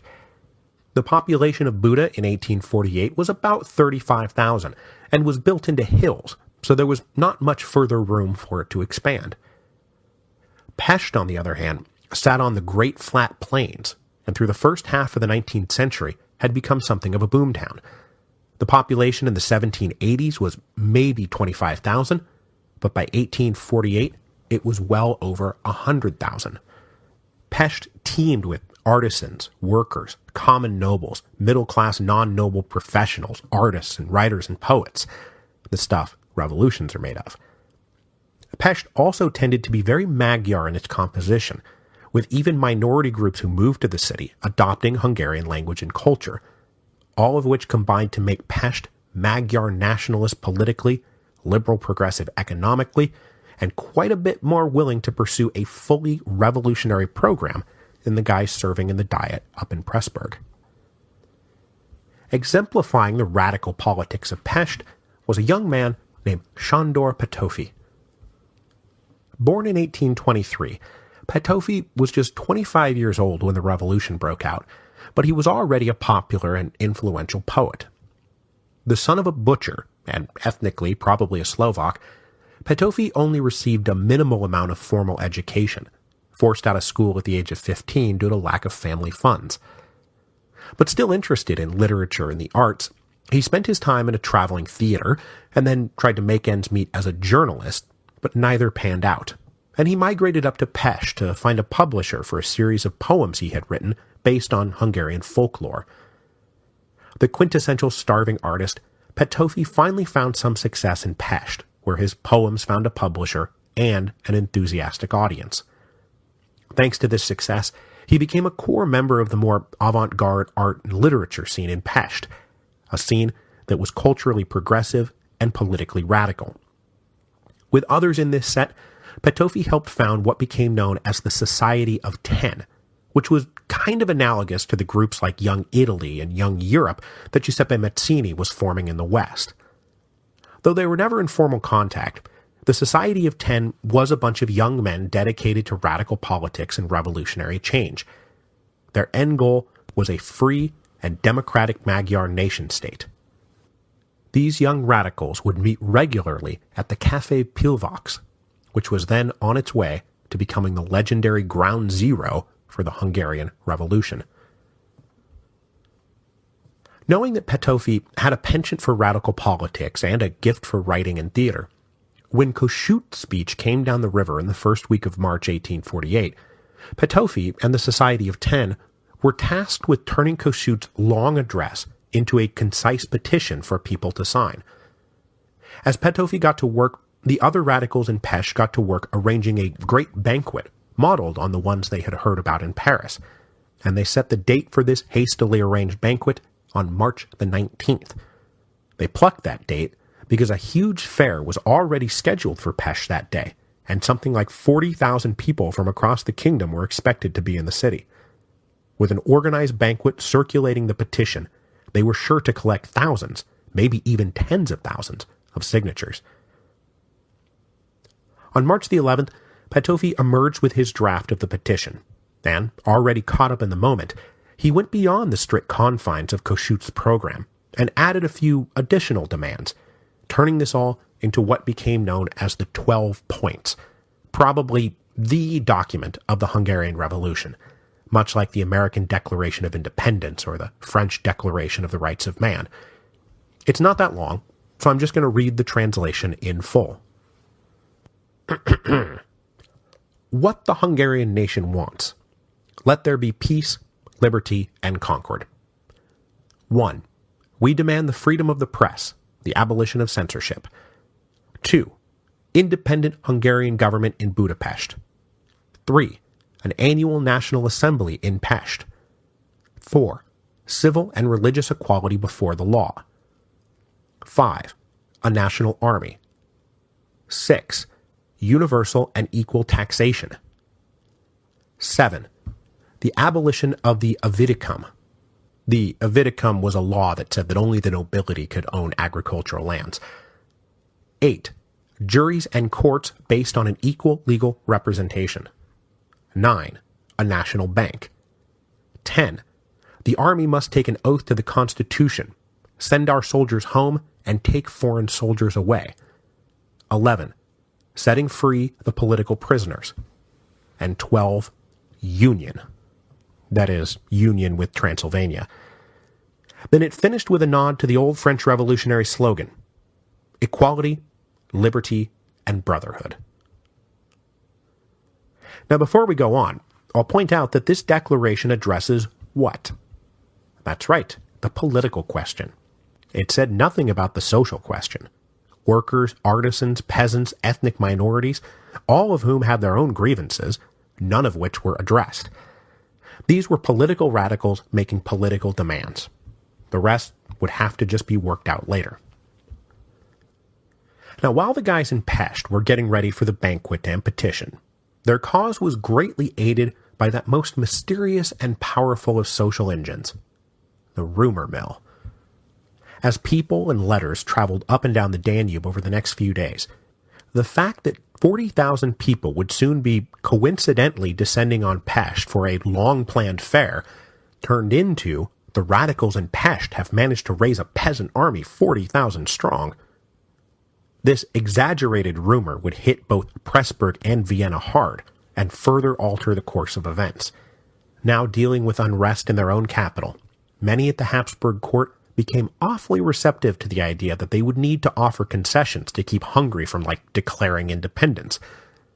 Meanwhile, Kossuth took the rumor rightfully as his cue to press for making Hungarian demands even stronger. So as we saw last week, the Viennese Revolution broke out on March the 13th, 1848, egged on by Kossuth's speech. When word reached Pressburg the next morning, the upper house voted to ratify Kossuth's speech as the address to the king, and then they agreed to a large joint delegation from both houses, taking steamships up to Vienna to press forcefully for their demands, now that Metternich was out of the way. Meanwhile, the news of Metternich's fall kept going down the river and reached Budapest later in the afternoon on March the 14th. As soon as they heard the news, Petofi and his fellow radicals made a swift and momentous decision. Forget the banquet. Forget the petition. Let's just, right now, seize the moment and declare all the 12 points to be in effect, and then force the Habsburg to recognize what we will tell them has already been done. So on the morning of March the 15th, 1848, they all gathered in the Café Pillvox where the 12 points were read aloud. Then Petofi led them in a recitation of a new poem he had composed for the occasion called the National Song, which immediately joined the 12 points in the pantheon of the Hungarian Revolution. If the 12 points are the Declaration of the Rights of Man, then the national song is La Marseillaise. It begins, "On your feet, Magyar, the homeland calls. The time is here, now or never. Shall we be slaves or free? This is the question. Choose your answer." And then it wraps up with the answer. "By the God of the Hungarians we vow that we will be slaves no more." Suitably energized, they then burst out onto the streets of Pest and marched around rising up the people. First, they went to the university, and with the addition of students and others joining the parade, they all soon numbered in the thousands. Then a group led by Petofi descended on a heretofore inaccessible printing press, took it over and ran off copies of the 12 points and the national song, and distributed them across the city. Then at 3 o'clock, some 10,000 gathered in the rain in front of the National Museum, where Petofi addressed them, again reading off the 12 points and the national song. Then he led them to the nearby City Hall, where the Pest City Council was in session. The mob invaded the City Hall and demanded the City Council sign off on the 12 points. With no other alternative, the officials signed off, and an ad hoc committee of public safety was formed, composed of Petofi and 3 of his radical friends, 6 liberal members of the Pest City Council, and 3 nobles who were allies of Kossuth. With Pest now in revolutionary hands, even more people flocked to the scene, and fully 20,000 proceeded to march across the floating pontoon bridge to Buda, where the Viceregal Council met, and the Viceregal Council was the direct representatives of the Habsburgs in the city. Like the Pest City Council, the Viceregal Council capitulated immediately. They ordered the army garrison to not leave their barracks, they signed off on the 12 points, and ordered all political prisoners freed. This last bit, though, turned out to be more of a symbolic victory than anything else, because, not unlike the fall of the Bastille, when the political prisoners were freed, victims of Austrian tyranny each and every one, it turned out there was actually only one. There was just one guy. But that guy was hoisted on the crowd's shoulders and paraded through town in triumph, and, congratulations to him. Having succeeded in their bloodless and triumphant capture of both Buda and Pest, and with the 12 points and the national song saturating the city, it was March the 15th that was destined to become a major national holiday in Hungary.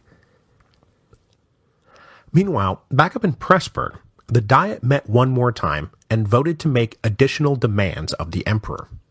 The most important being that Hungary must have its own ministry under a Hungarian prime minister, and that the principal archroyal representative in Hungary, called the Palatine, would have plenipotentiary powers. That is, he would factor into the Hungarian governmental system more as an ambassador than as a representative of a ruler. These final demands approved, a delegation of about 150 Hungarian leaders, plus their staff, boarded 2 steamships for Vienna. Széchenyi and Kossuth were obviously the most prominent among them. While on the ship, and almost on his own initiative, Kossuth then set about redrafting the Diet's demands, making them all not a request of the emperor, but an already accomplished fact.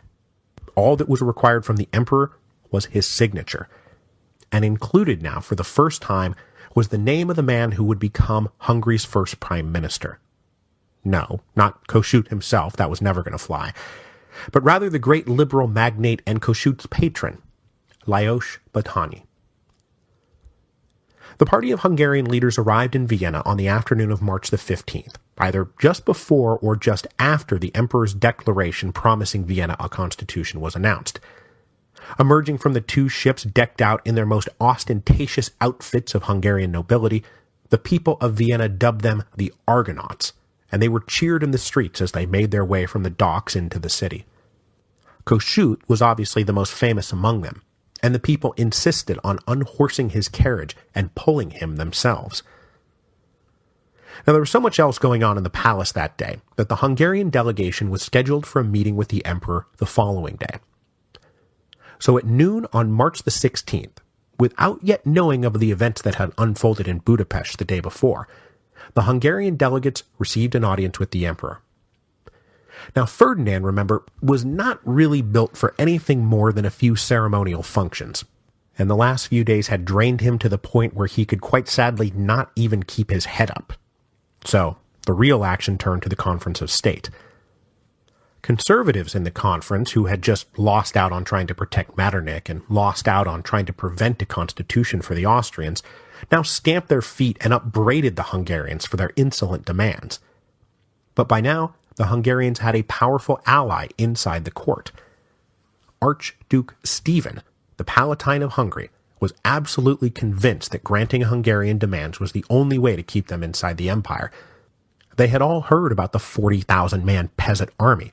It was a real and dangerous threat that could not be ignored. After a meeting that stretched long into the night, the conference came back and said, "We will grant all your demands, except you will not have an independent ministry, and the emperor will retain a true veto over new Hungarian laws." This created a new crisis, as even the cautious Széchenyi stepped forward and said, "No, that is not enough anymore. You cannot turn this back, and if you try, it will be a disaster for everyone."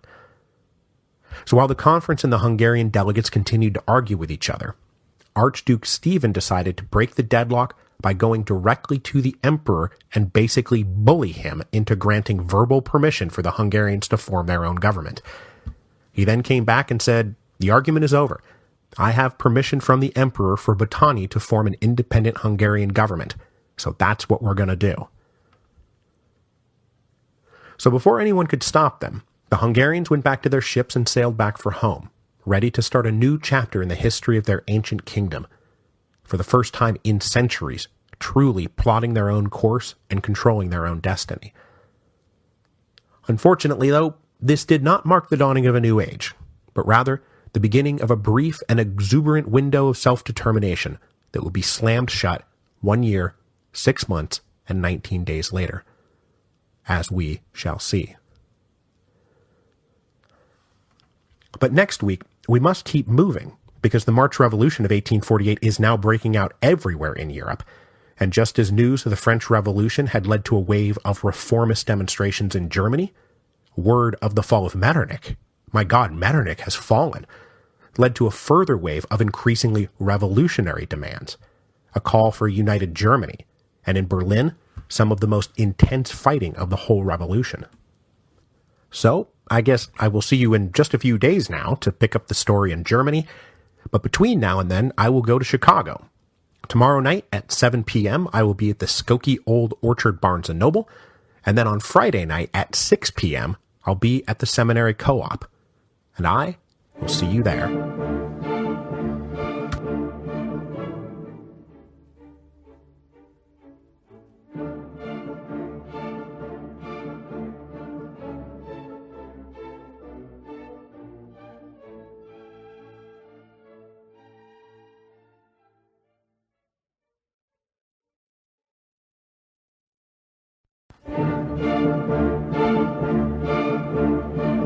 Hello, and welcome to Revolutions. Episode 7.16, We Crawled on Our Stomachs. Okay, welcome back. Last time, we got into the guts of the Hungarian Revolution, and this week, we are going to get things going in Germany, but I do need to open with a small correction. When I was rattling off all the minority nationalities in the Kingdom of Hungary last week, I threw the Czechs in there by mistake. As a few of you helpfully pointed out, there was not, repeat not, any significant Czech population in Hungary, so they should not have been included on that list. And while I'm here, I may as well also mention to my patriotic Czech listeners that yes, indeed, I know that there is a Prague Revolution that's going to go along with all of this general 1848 madness. I am trying to find a good place to shoehorn it into the story. But today, we are going to focus on the revolutions in Germany. As I already briefly mentioned a few episodes back, the southwestern German states were among the first to respond to the word of the fall of the July monarchy with a flurry of demonstrations and petitions and demands for liberal reform. But as I said, I was going to have to come back around for the details after we launched the revolutions in the Habsburg territories, and, well, we've done that, so here we are. So in today's episode, I want to cover those early details, then introduce a few of the more important German revolutionaries, and then wrap it all up with the insurrection in Berlin that exploded after word of the fall of Metternich hit the city.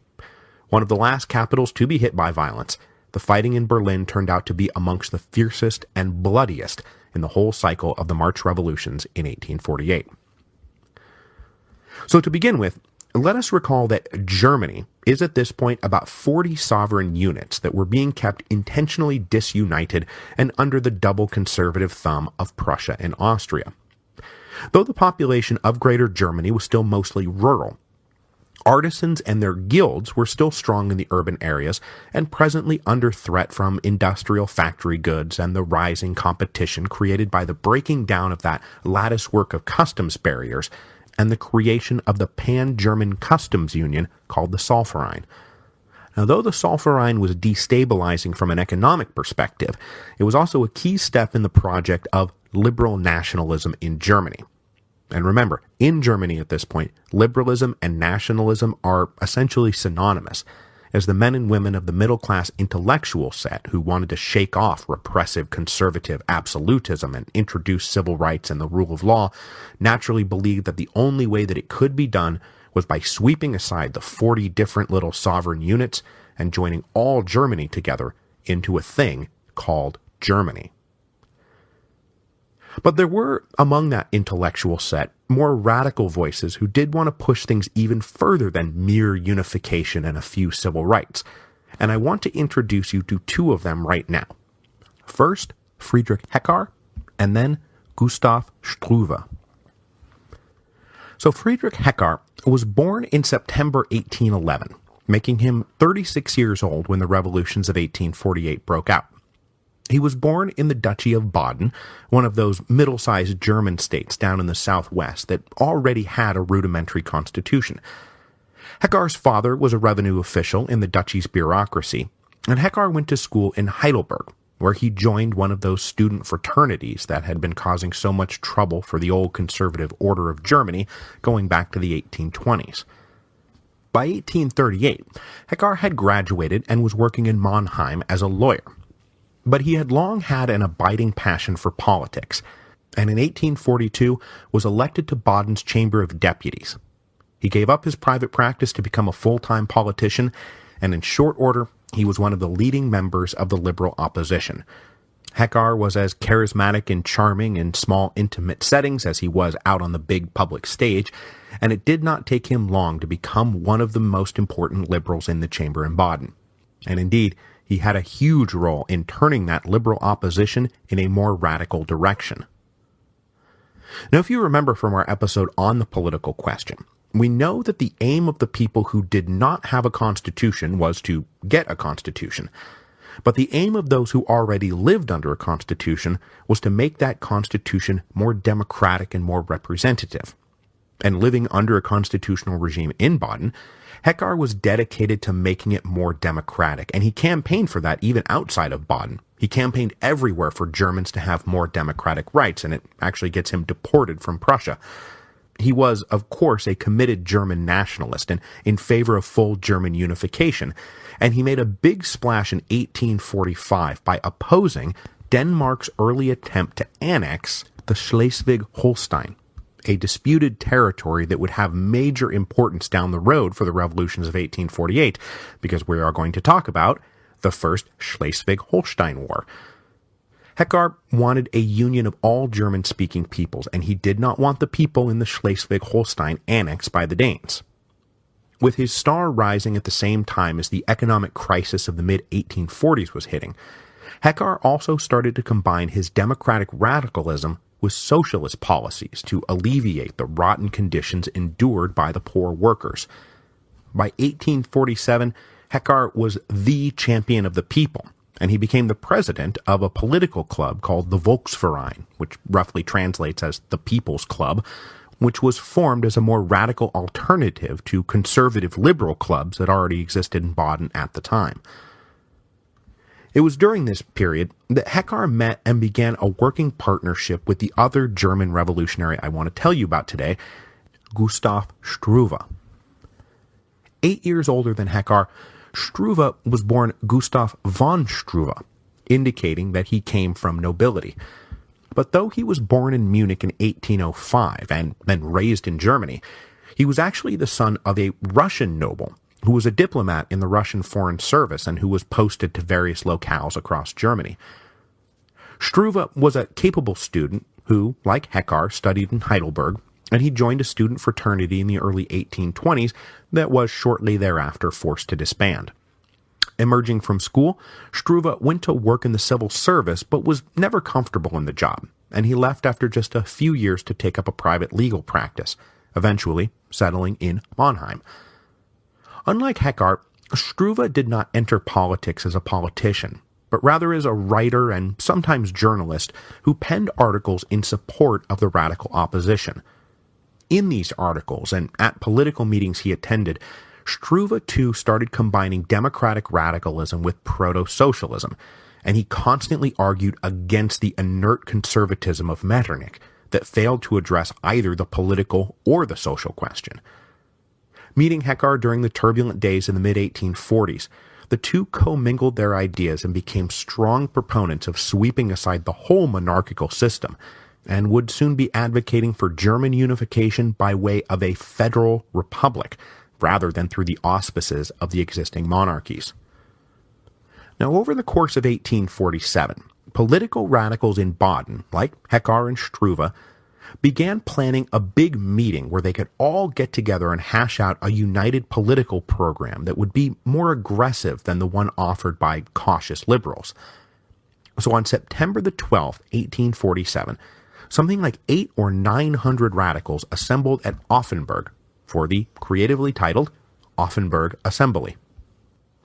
There, Heckar dazzled the assembly with another of his great speeches, where he introduced them all to the 13 demands, which would, unbeknownst to them at the time, become the founding platform of their coming revolutionary movement.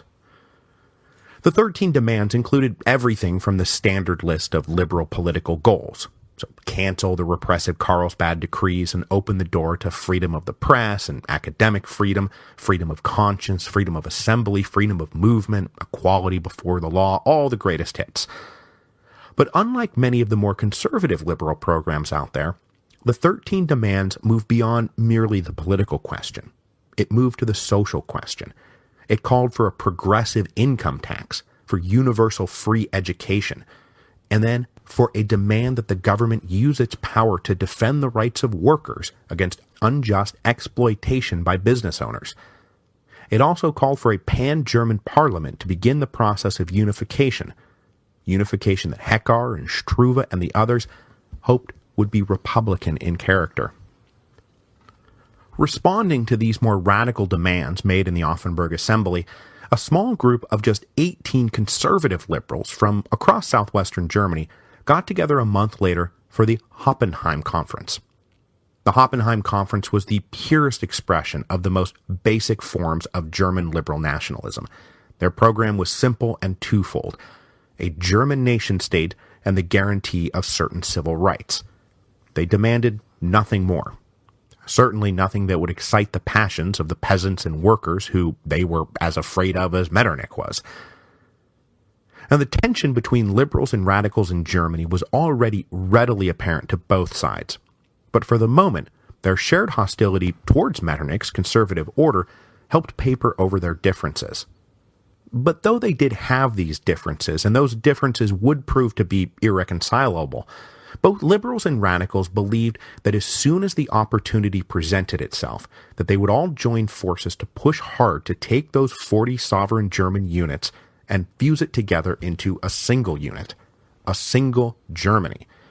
They also agreed that basic civil rights must be guaranteed in this new Germany: freedom of speech and the press and assembly, all that good stuff. But beyond that, everything was pretty vague, and the future would have to be improvised on the fly if, say, some random catalyst came along and made their dreams into reality.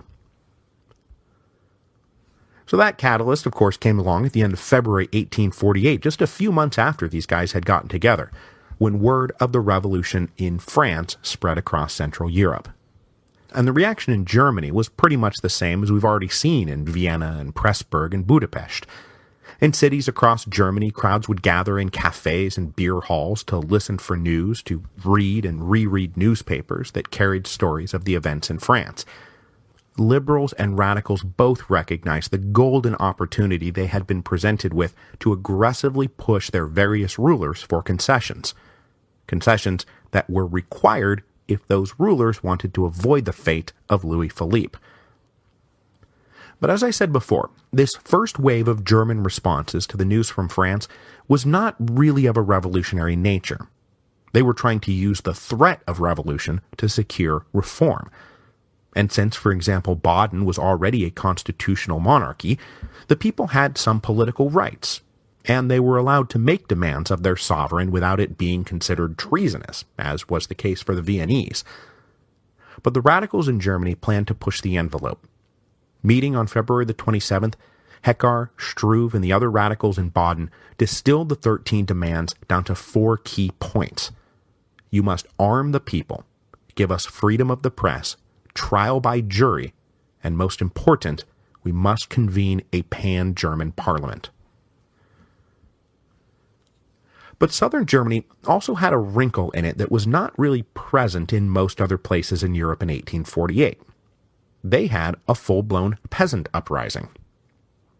The rural areas of especially southwestern Germany were overcrowded. There was not enough land, and there were a lot of unhappy day laborers who were fed up both with their lack of land and the feudal obligations that they continued to labor under, obligations that they were dimly aware that their French neighbors had gotten rid of way back in 1789.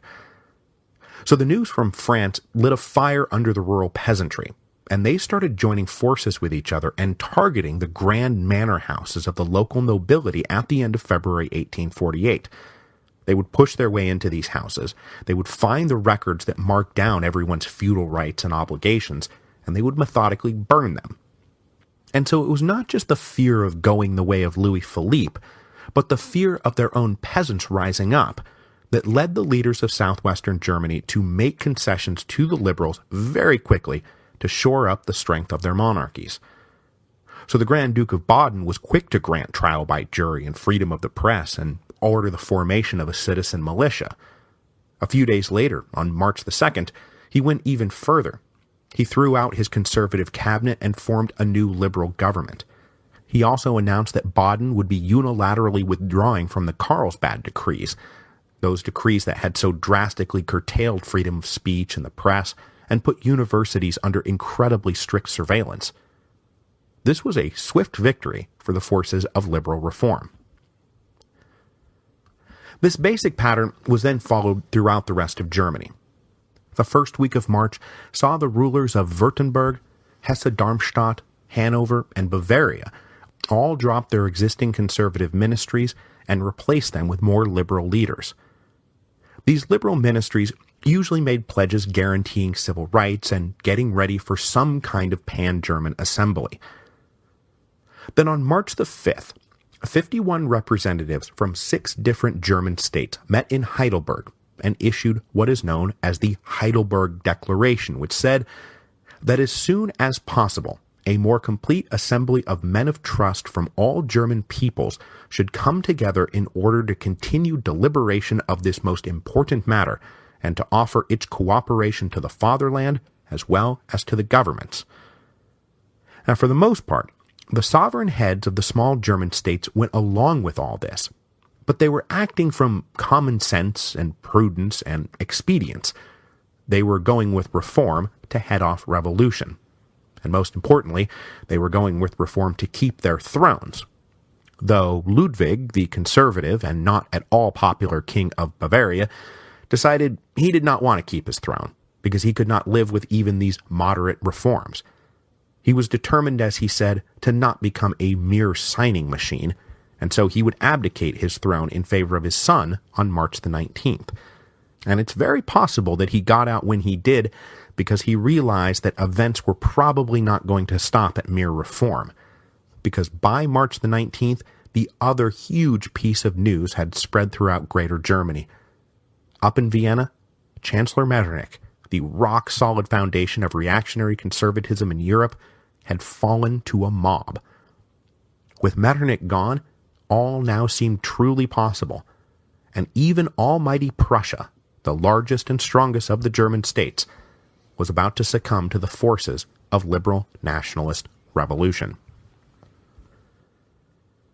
So, to jog our memories a bit about Prussia, King Frederick Wilhelm IV had ascended to the throne in 1840, and after briefly giving liberals in his kingdom the hope that he might finally deliver the constitution that his father had been promising off and on since 1810, the new king slammed the door shut on that idea. Friedrich Wilhelm IV was a dyed-in-the-wool absolutist, and he believed that he ruled by the grace of God alone. A romantic when it came to the glory days of German medieval history, he was never going to be a force for progressive liberal change, even if he was a patron of German arts and literature and seemed genuinely interested in the idea of German unification that he hoped would be for the glory of both Germany and Prussia. He was also not a cold-hearted reactionary, and he embraced the old feudal conception of the monarch as the father-protector, and while he had no interest in allowing his people political rights or a share in government, he did fund and coordinate some of the most generous poor relief efforts on behalf of his most impoverished subjects. But if you recall from back in episode 7.8, though, the king did run into some political trouble in 1847, when, in the midst of the European recession, he needed to raise more money from the international banking community, and those financiers refused to grant Prussia loans unless they were approved by an assembly of the Prussian estates, who would be able to back up the king's promises of repayment. So, much against his will, Friedrich Wilhelm called a united diet composed of representatives from the 8 local meetings of the estates in Prussia. Expecting this united diet to simply do their duty to the king and approve the new loans, they instead refused to do any such thing until the king agreed to grant them a regular and predictable meeting so that they could participate in the general administration of Prussia, or at least keep an eye on things. In the face of this obstruction, the king tried to change the subject by talking about how, hey, maybe the time has come to finally unify Germany. But instead of taking the bait, the assembled estates had kept the focus on regular meetings for the United Diet. The king and the estates at loggerheads, this first United Diet melted away at the end of 1847, leaving behind only a few committees that the estates set up to keep working on a few loose ends, hopefully as a precursor to further regular meetings of the Diet.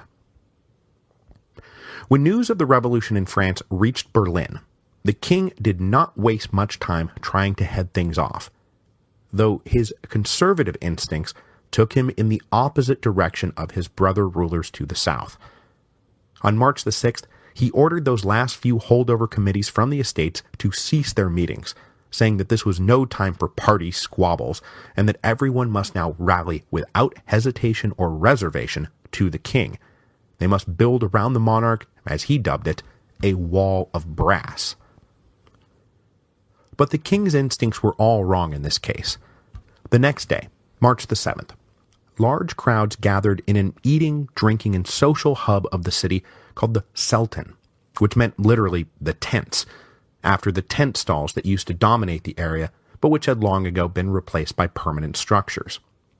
Here, artisans, workers, journalists, students, professionals would gather to eat and drink and party and talk, and on this particular day, the talk was all politics. The news from France, the news from their German neighbors to the south, the news of the king's response, which they were not enthusiastic about. Out in the crowd, the old black, red, and gold, the colors now of German nationalism, began to pop up. Speakers then began to harangue the crowd, and someone drew up a simple petition that they planned to present to the king that asked for 2 things: recall the United Diet and grant freedom of the press. But after this petition gathered thousands of signatures, they took it to the palace, and the king refused to allow them to present it, as they had no right to be doing any of this. So, and I am not making this up, they put it in the mail to the king. They mailed it to him. The following day, an even bigger crowd assembled, and all the king would say is that he too hoped that one day the Germans would all have freedom of the press. But at present, he was bound by the decision of the Greater German Confederation to abide by the Carlsbad decrees, so unfortunately my hands are tied. It was quite a cop-out. I mean, he is, after all, the absolutist king of Prussia.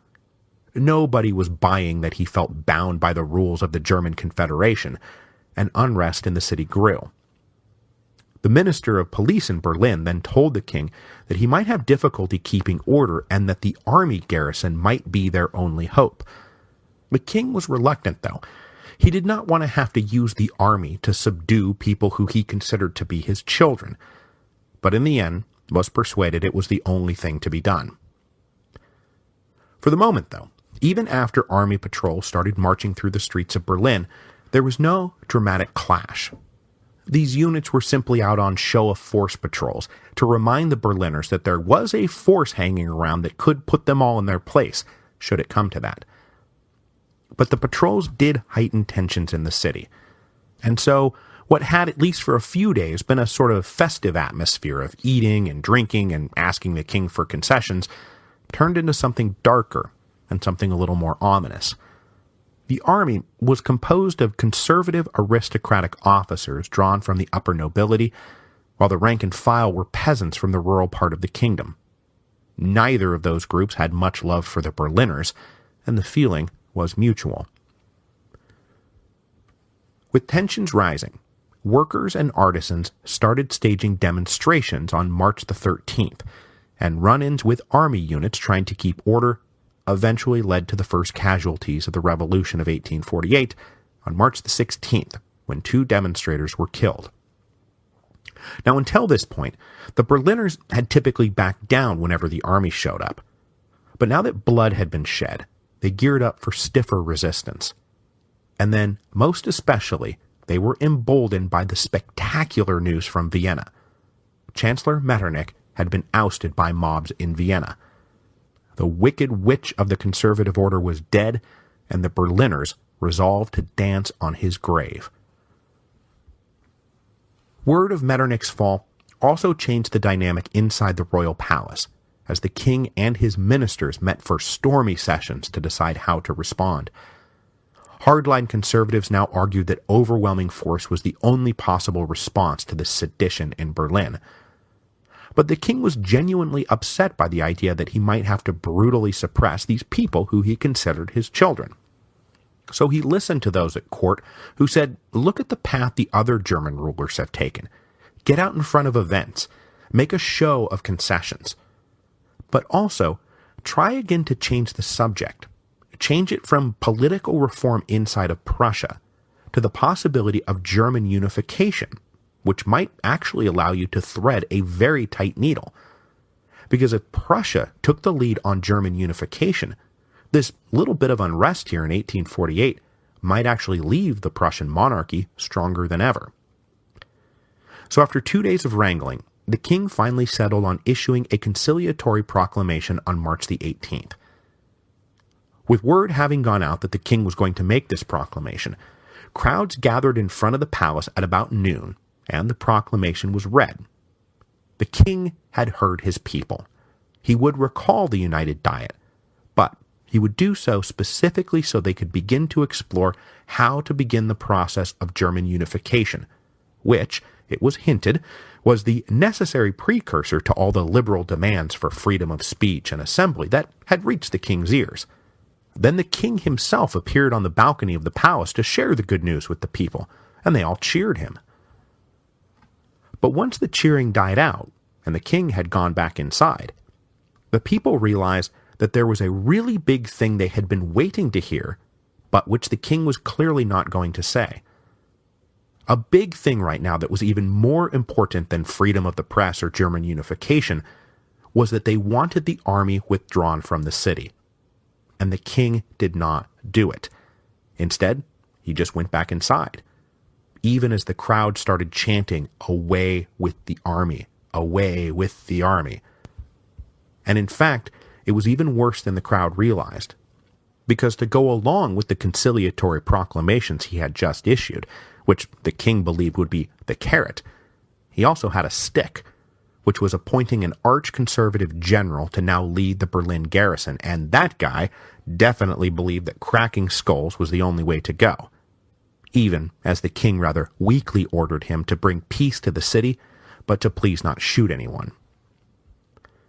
With the crowd in front of the palace refusing to disperse, this arch-conservative general ordered companies of dragoons to advance, but did tell them to only use the flats of their sabers to intimidate the people. Then, to back up the dragoons, he ordered in 2 units of infantry, who were supposed to just wield their bayonets in a menacing manner. But you can probably guess what happened next. I mean, what always happens next? That's right, a couple of gunshots went off by accident, either from the soldiers or from someone in the crowd who was armed.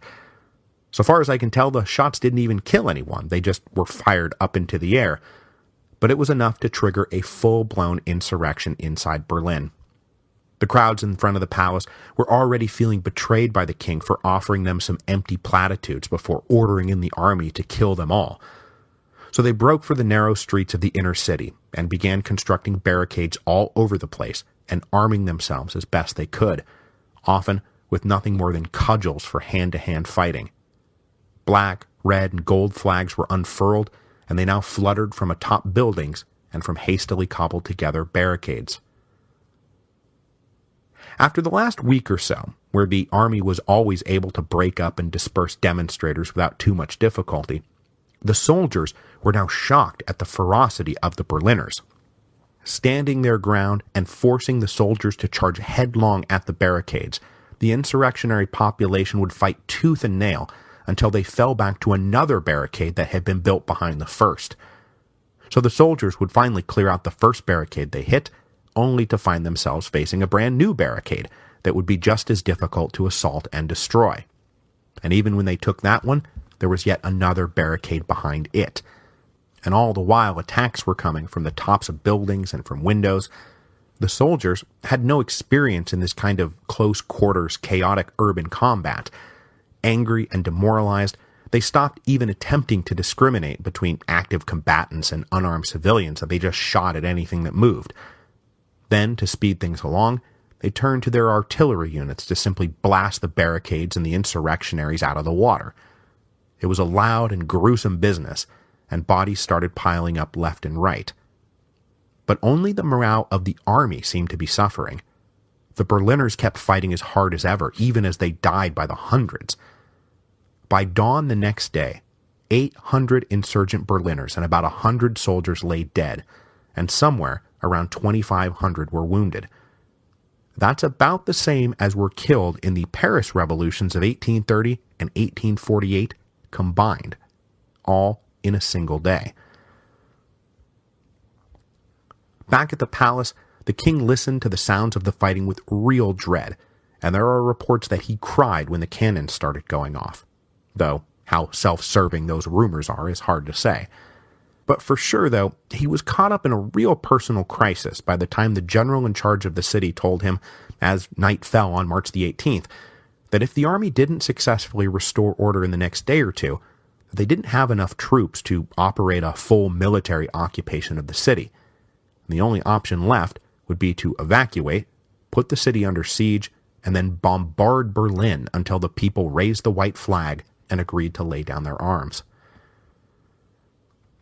But the king did not want to have to literally bomb Berlin into submission. So after this meeting with the general, he was in a proper state of mind to listen to the recommendation of a liberal from Westphalia, whose name was Jörg von Wieck, who had been called in for an audience at around midnight. One of the leaders of the liberal opposition inside the recently dissolved United Diet, von Wieck said, "Sire, you have lost the trust of your people, and there is only one way to get it back. You have to order the army to stand down and withdraw from Berlin.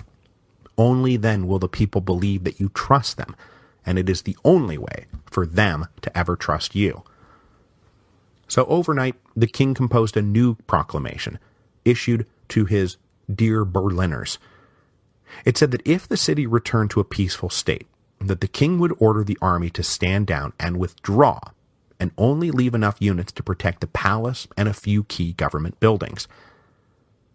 With March 19th being a Sunday, a ceasefire was brokered along with the proclamation so that everyone could attend church as usual. When the morning unfolded without incident, the king, good to his word, ordered the army to leave Berlin while the Berliners formed a civic guard to take over policing the city. But disgusted at receiving this order to retreat, the conservative general in charge of the Berlin garrison followed his orders as expansively as possible and pulled out all the troops. He did not even leave behind any to guard those government buildings, not enough to guard the palace.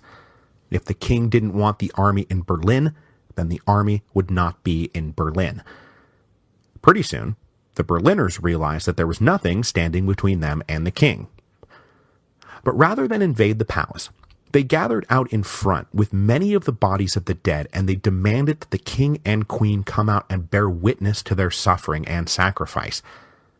When the king appeared on the balcony, he made a point of removing his hat to show respect, and the crowd responded by singing a popular hymn as the king, shaking, went back inside.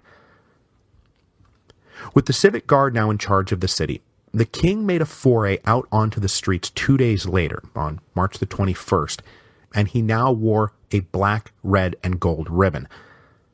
He then met with the leaders of the civic guard and thanked them for their service and for maintaining order. He then furthered his promise to pursue German unification and said that Prussia would be merged into Germany, and then all that they all desired could be accomplished.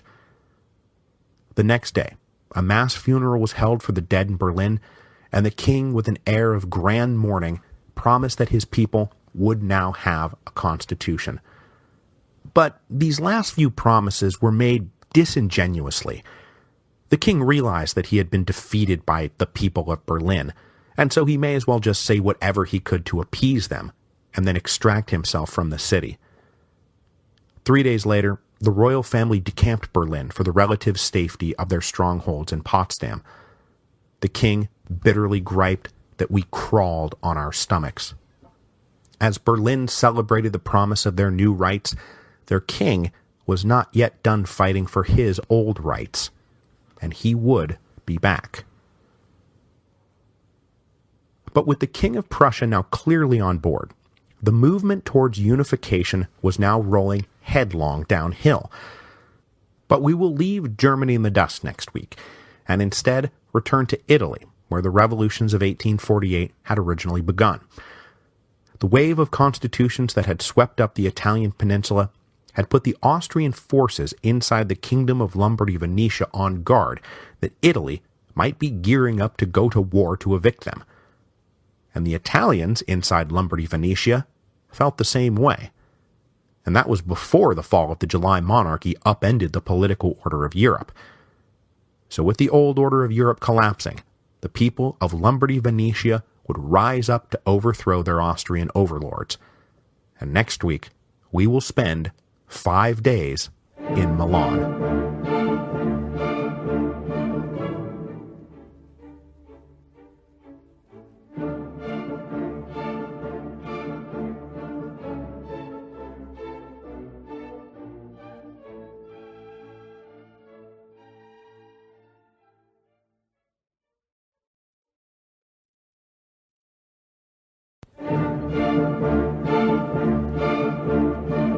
Hello, and welcome to Revolutions.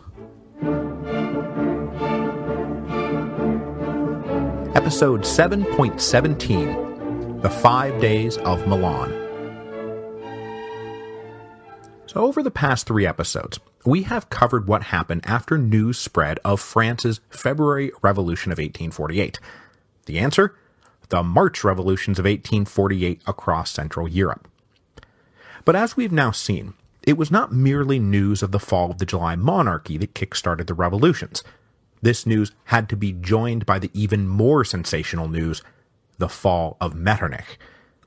Metternich had been around for 40 years, and his name laid like a great heavy winter blanket across Europe. When that blanket was removed, it was springtime of the peoples.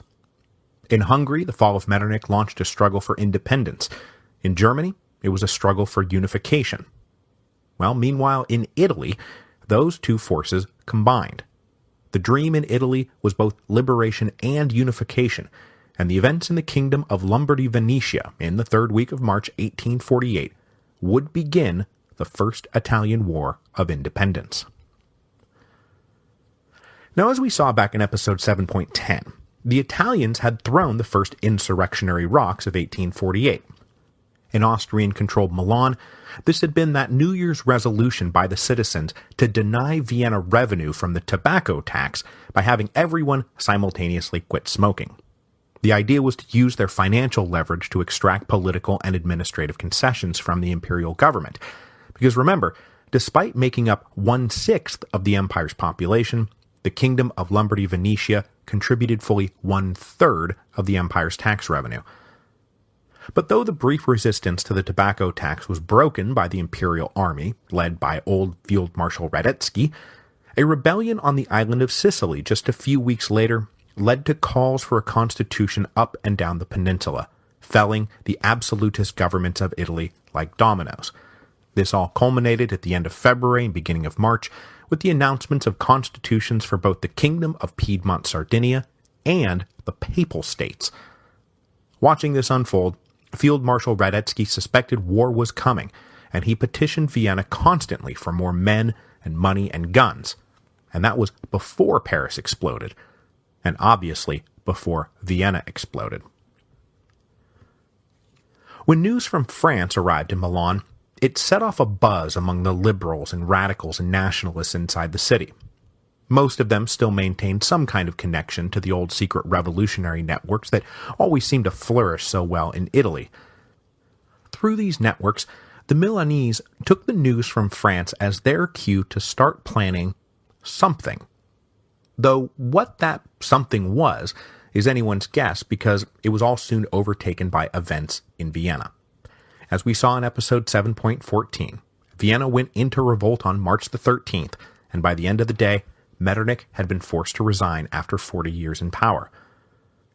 Milan is about 550 miles from Vienna, and so it took a few days for news to reach the city, but by all accounts, it seemed to have reached Milan on March the 17th.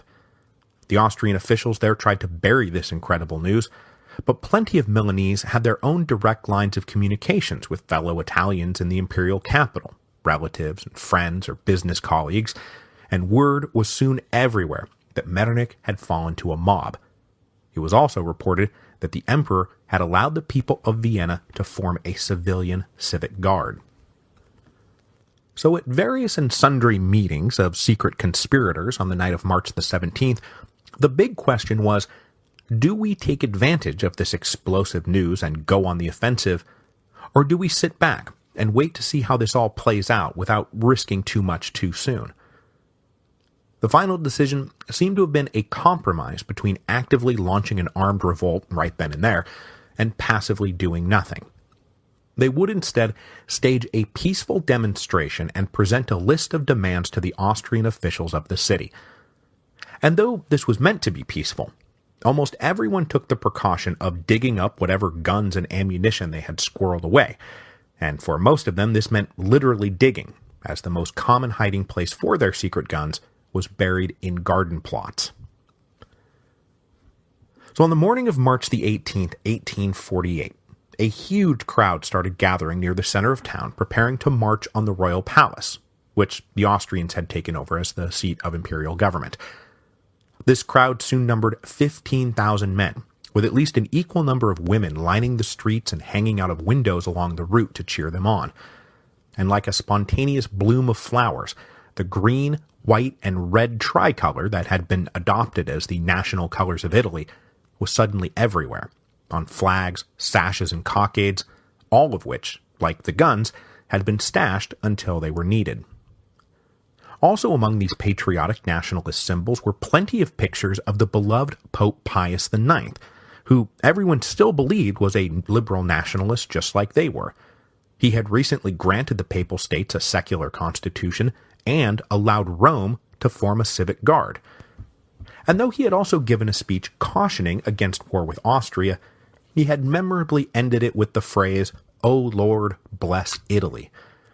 The people of Milan certainly had every reason to believe they had both the temporal and spiritual power of the church on their side. The Archbishop of Milan signaled his sympathy and support for the planned demonstration, and at least 100 priests participated not just in the march on the morning of March the 18th, but in the fighting to come. But with so much being improvised on the fly, less than 24 hours has passed between the arrival of news from Vienna and this planned demonstration, there was not really a discernible leader of the demonstration. Instead, the grassroots revolutionaries of Milan drafted a leader, and more or less forced him to lead the march on the royal palace. That man was the Podesta of Milan, or mayor of Milan, an eminent local dignitary named Gabriele Casati. The highest-ranking Italian in Milan, Casati had been mayor since 1837, and had always had a good relationship with both the Italian citizens and their Austrian overlords. By disposition a patriotic constitutional monarchist, Casati was a practical politician, and by 1848 had pretty well hedged his family's bets. One son was studying at an imperial university in Innsbruck, probably as a precursor to entering imperial service, while another son was an officer in the army of Piedmont Sardinia. On the morning of the 18th, Casati was meeting with members of the city's municipal council at the city hall when he heard shouts coming from the streets. "Long live Italy," and more ominously, "Death to the Germans." When representatives of this growing crowd told Casati to lead the planned march, he could not say no. I mean, God knows what would have happened had he said no. So donning a black suit and a green, white, and red boutonniere, he led the 15,000 marchers to the royal palace. The demands of the marchers was for the moment pretty limited. They wanted their own civic guard to take over policing the city, and they wanted an end to censorship. These were demands they thought eminently reasonable, as they went no further than what the emperor had already granted the people of Vienna. Through hasty negotiations, Kazati managed to work things out with the Austrian officials not to call for Field Marshal Radetzky and the army. Kazati assured the Austrians that though intimidating, these marchers were peaceful, and calling in the imperial army would only inflame the situation and probably lead to a lot of unnecessary and uncontrollable violence. At the moment, the highest-ranking Austrian official was the vice-governor, and with hundreds of Italians now swarming his headquarters and thousands more outside, the vice-governor went ahead and signed off on the creation of a civic guard and the abolition of censorship. But to ensure that the Austrians did not renege on the deal, the crowd outside offered to act as the hospitable hosts of the vice-governor for the foreseeable future, and by that I mean they took him hostage. Without waiting for any further confirmation that their demands were now met, a group of demonstrators hurried off to the police armory and liberated the weapons they found there, though, to their disappointment, there were only about 50 rifles. By this point, the main demonstration started breaking up. Kazati himself, having quote-unquote led the march, returned to the city hall, but since that's where he went, would-be volunteers for the new civic guard followed. They all wanted this to be kept under the umbrella of some kind of legitimate political authority, and pretty soon, about 2,000 members of the new civic guard were being enrolled, and plenty of those enrolled were old Carbonari members or current members of Young Italy. They had been waiting a long time for just such an opportunity to legally organize and bear arms out in public. With all of this unfolding on the civilian side, Field Marshal Radetzky watched with frustrated impatience.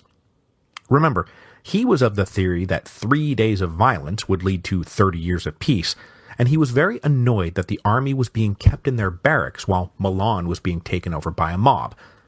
Now, he had already punched the people of Milan on the nose once before during the tobacco riots back in January, and he was pretty miffed that the Milanese had not learned their lesson. So by the afternoon of March the 18th, Field Marshal Radetzky was ready, willing, and even eager to order his troops into battle. But the order did not come. It appears, however, that as soon as he heard the vice-governor had been taken hostage, that Radetzky just took matters into his own hands. Orders soon went out for the 13,000-strong imperial garrison to prepare to pacify the city. Following standard imperial practice, the majority of this garrison was not Italian. As much as possible, local garrisons were composed of soldiers from other parts of the Habsburg Empire, to prevent any kind of hesitation the army might have about firing on the local population. So that garrison in Budapest I mentioned 2 episodes back, for example, well, they were mostly Italian. The garrison in Milan was composed of 3 groups: Hungarian cavalry, Croatian infantry, and Austrian artillery. That last being another little bit of standard imperial policy, as the Habsburgs generally thought it best that only Austrians be trained in how to work the heavy guns. Now, the cross-national garrisoning was not universally followed, as we'll see in a minute over in Venice, but still, it was definitely policy, and Radetzky ordered his troops out of their barracks to go occupy key buildings in the city, and they were not going to be too worried about shooting Italians. A handful of demonstrators had stayed behind at the royal palace to defend their claim, but they were driven off by the regular infantry without too much difficulty.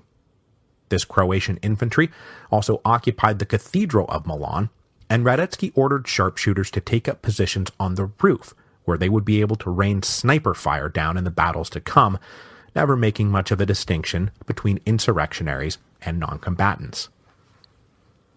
With the army fanning out, the peaceful demonstration in Milan turned into a violent insurrection. The Milanese followed the tactics of their insurrectionary cousins in Paris and Berlin and Vienna. They barricaded the narrow streets of the inner city and occupied rooftops and the upper-story windows.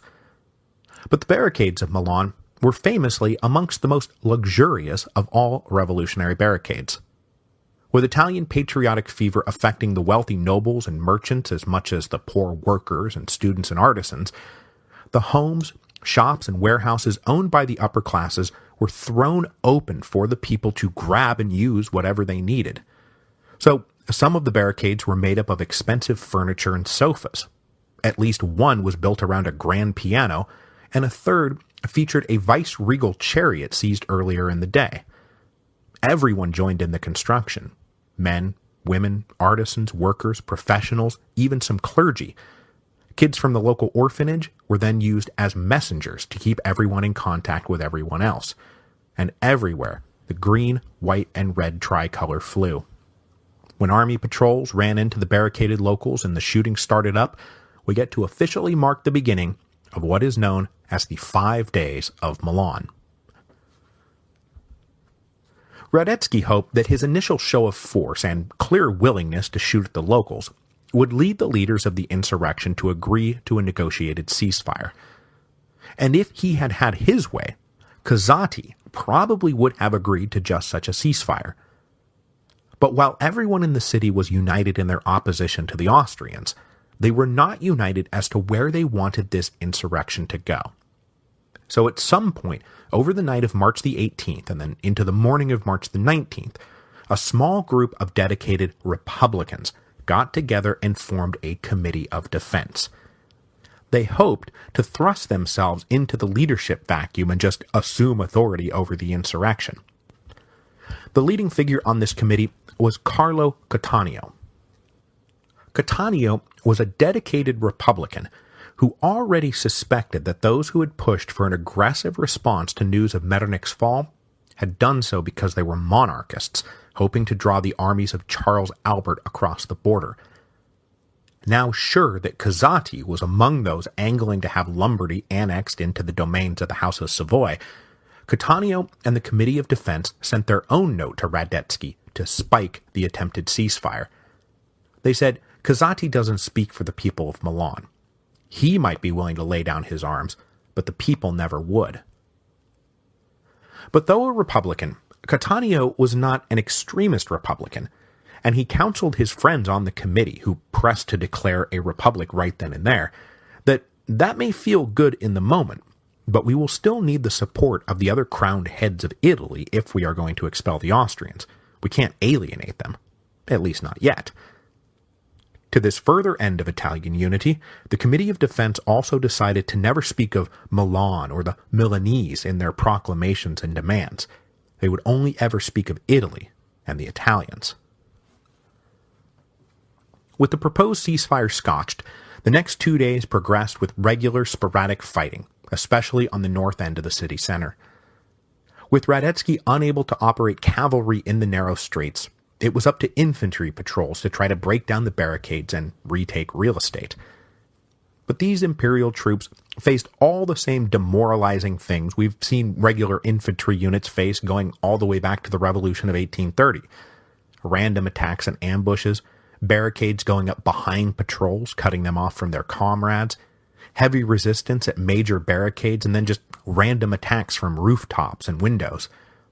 And since the Milanese insurgents had to ration their gunpowder, some of the rooftop attacks came from boiling water thrown out of windows. It all got pretty gruesome and bitter, and atrocities are reported on both sides. Captured Austrians were allegedly killed and their eyes were gouged out, and then there is an infamous story about a Hungarian soldier who coveted a woman's jewels, but rather than messing around with trying to pry them off, he just hacked the hand off. The severed, but still jewel-covered hand was later discovered in his pocket. Gross. So all through March the 19th and March the 20th, it was shouting, guns firing, bells ringing, men and women screaming, fire starting, smoke rising, and no real respite for anyone on either side. By the end of the day on March the 20th, though, so after 3 days of this, Radetzky determined it was futile to try to break the barricades by frontal assault. He instead pulled all his troops out of the inner city and repositioned them on the old city walls to prevent anyone from coming in or going out. The new plan was to wait for hunger and thirst to do their work. After pulling back, Radetzky sent in another request for a ceasefire, this time asking for 15 days so he could get fresh orders from Vienna. But again, the answer came back, no. But recognizing Radetzky's new strategy for what it was, the barricaded Italians got innovative. Someone, somewhere in Milan, had a collection of small balloons, which the insurgents fastened notes begging for help. Basically, they said, hey, if you're reading this, Milan has risen up on behalf of Italy. We are now under siege, so please come with men and supplies, and do it quickly. Some of these balloons actually reached people who could help the people of Milan, but others just kept going. One made it all the way to Piedmont. Another was later found in Switzerland, long after the fighting had ended. But luckily for the Milanese, even without the balloons, the Italians in the surrounding communities were already taking matters into their own hands. The inhabitants of Como, Monza, Brescia, and Cremona all rushed into their cities to overwhelm the local Austrian administrators and seize control of their municipalities. In Cremona, that included inducing the 4,000-man garrison to surrender without firing a shot. Aware that Milan was in fact now in desperate need of aid, these communities, either on their own initiative or at the prompting of a random balloon, gathered up supplies, arms, and reinforcements, and they started converging on the outskirts of Milan. By March the 21st, so day 4 of the 5 days of Milan, a stalemate had set in. But the insurrectionary Italians were far from demoralized. In fact, though they were watching their rations dwindle, they had managed to expand their arsenal by picking up guns and ammunition from dead or captured imperial troops. They had also captured some artillery pieces and were able to start knocking off the army barracks, culminating on the morning of the 21st when they captured both the main barracks and Radetzky's own residential palace.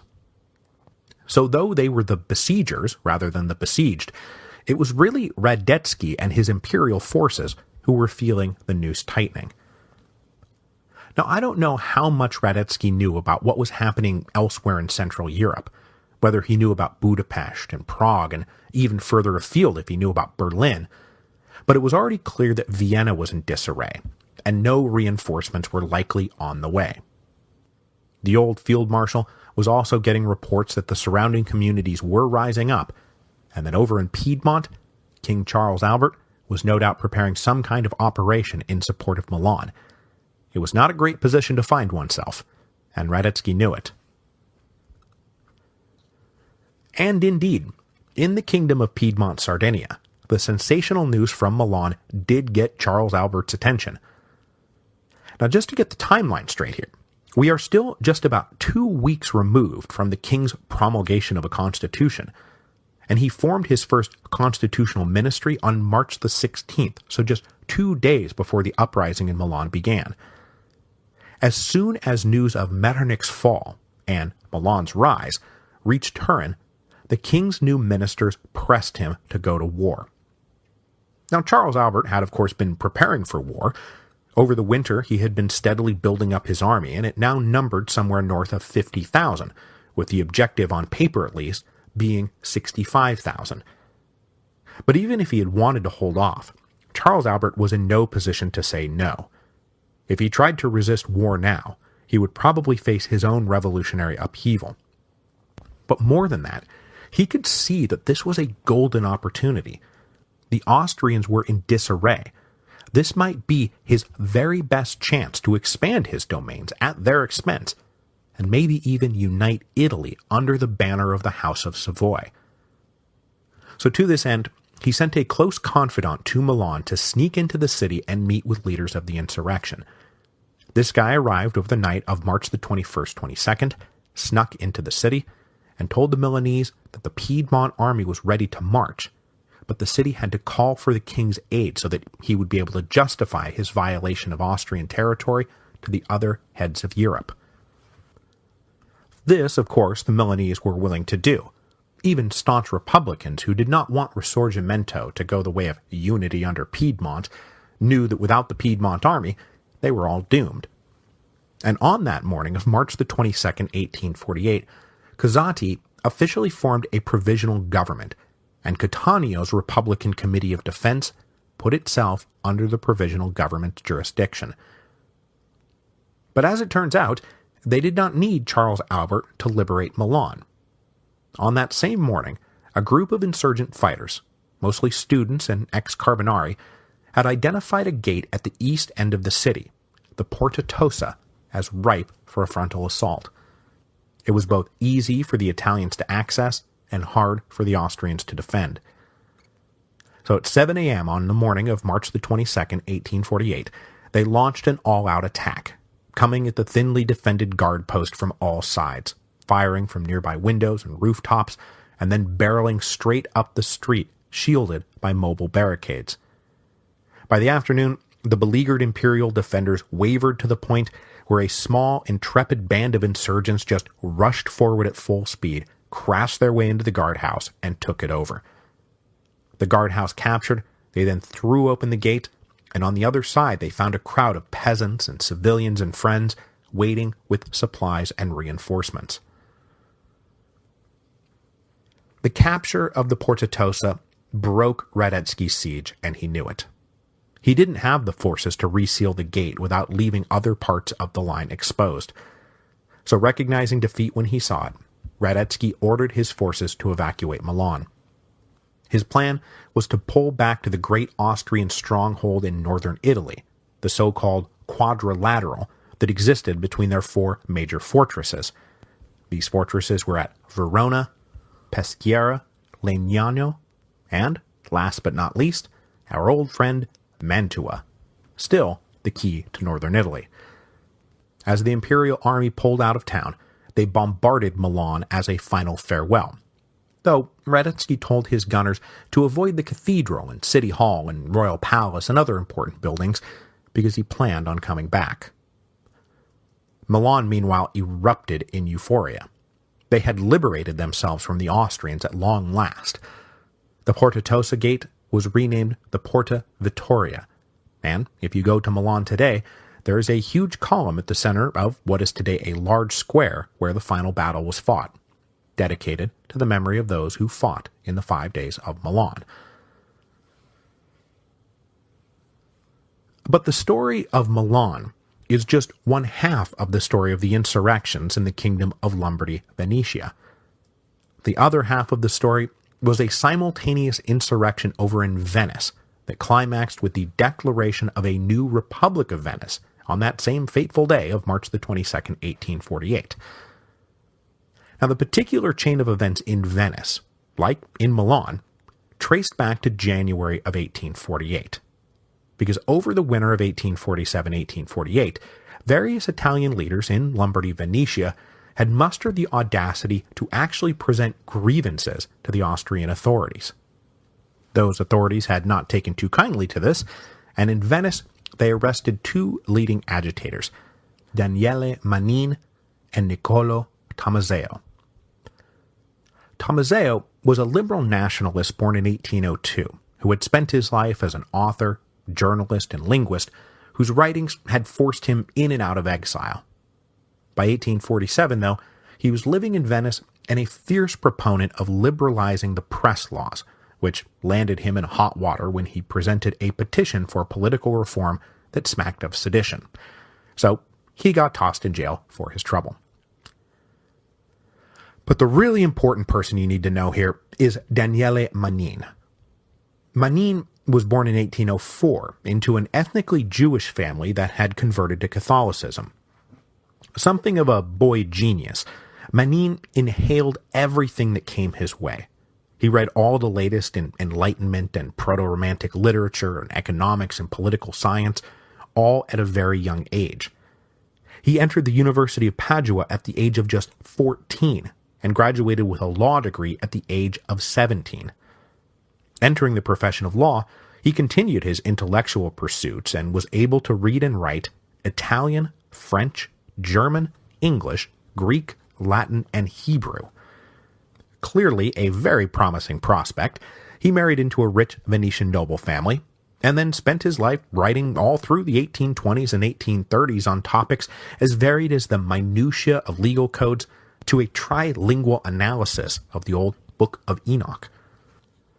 But for our purposes here, the important thing to know is that Manin was a committed liberal, a committed Italian nationalist, and a committed Republican. As the economic crisis of the mid-1840s started loosening tongues across the Austrian Empire, Manin boldly presented a petition to a congregation of municipal leaders in Venice in December of 1847 that vaguely called for administrative reform. When they brushed him aside, he came back on January the 7th, 1848, with a point-by-point petition that spelled out specific demands. Those demands included all the liberal greatest hits you're by now super familiar with, but the really seditious part was his call that echoed the call coming from the Hungarians. Manin said that Lombardy Venetia should be its own kingdom, not a mere province. They should govern themselves and be linked to the larger Habsburg Empire only through their shared sovereign. This was quite enough for the local Austrian officials, and on January the 19th, 1848, Manin was arrested and thrown in jail. But after being arrested, Manin was never brought up on charges, let alone prosecuted. He just sat in jail, while repeated demands, both from him and supporters outside, that he either be tried or released, were ignored. He never was tried, he never was released, so Manin just sat, and his case became something of a cause célèbre among Italian patriots in Venice. So just as in Milan, news of the fall of Metternich reached Venice on March the 17th, 1848. Almost immediately, crowds flooded into St. Mark's Square, waving the green, white, and red tricolor, and demanding loudly that the Austrian governor release Manin and Tommaseo.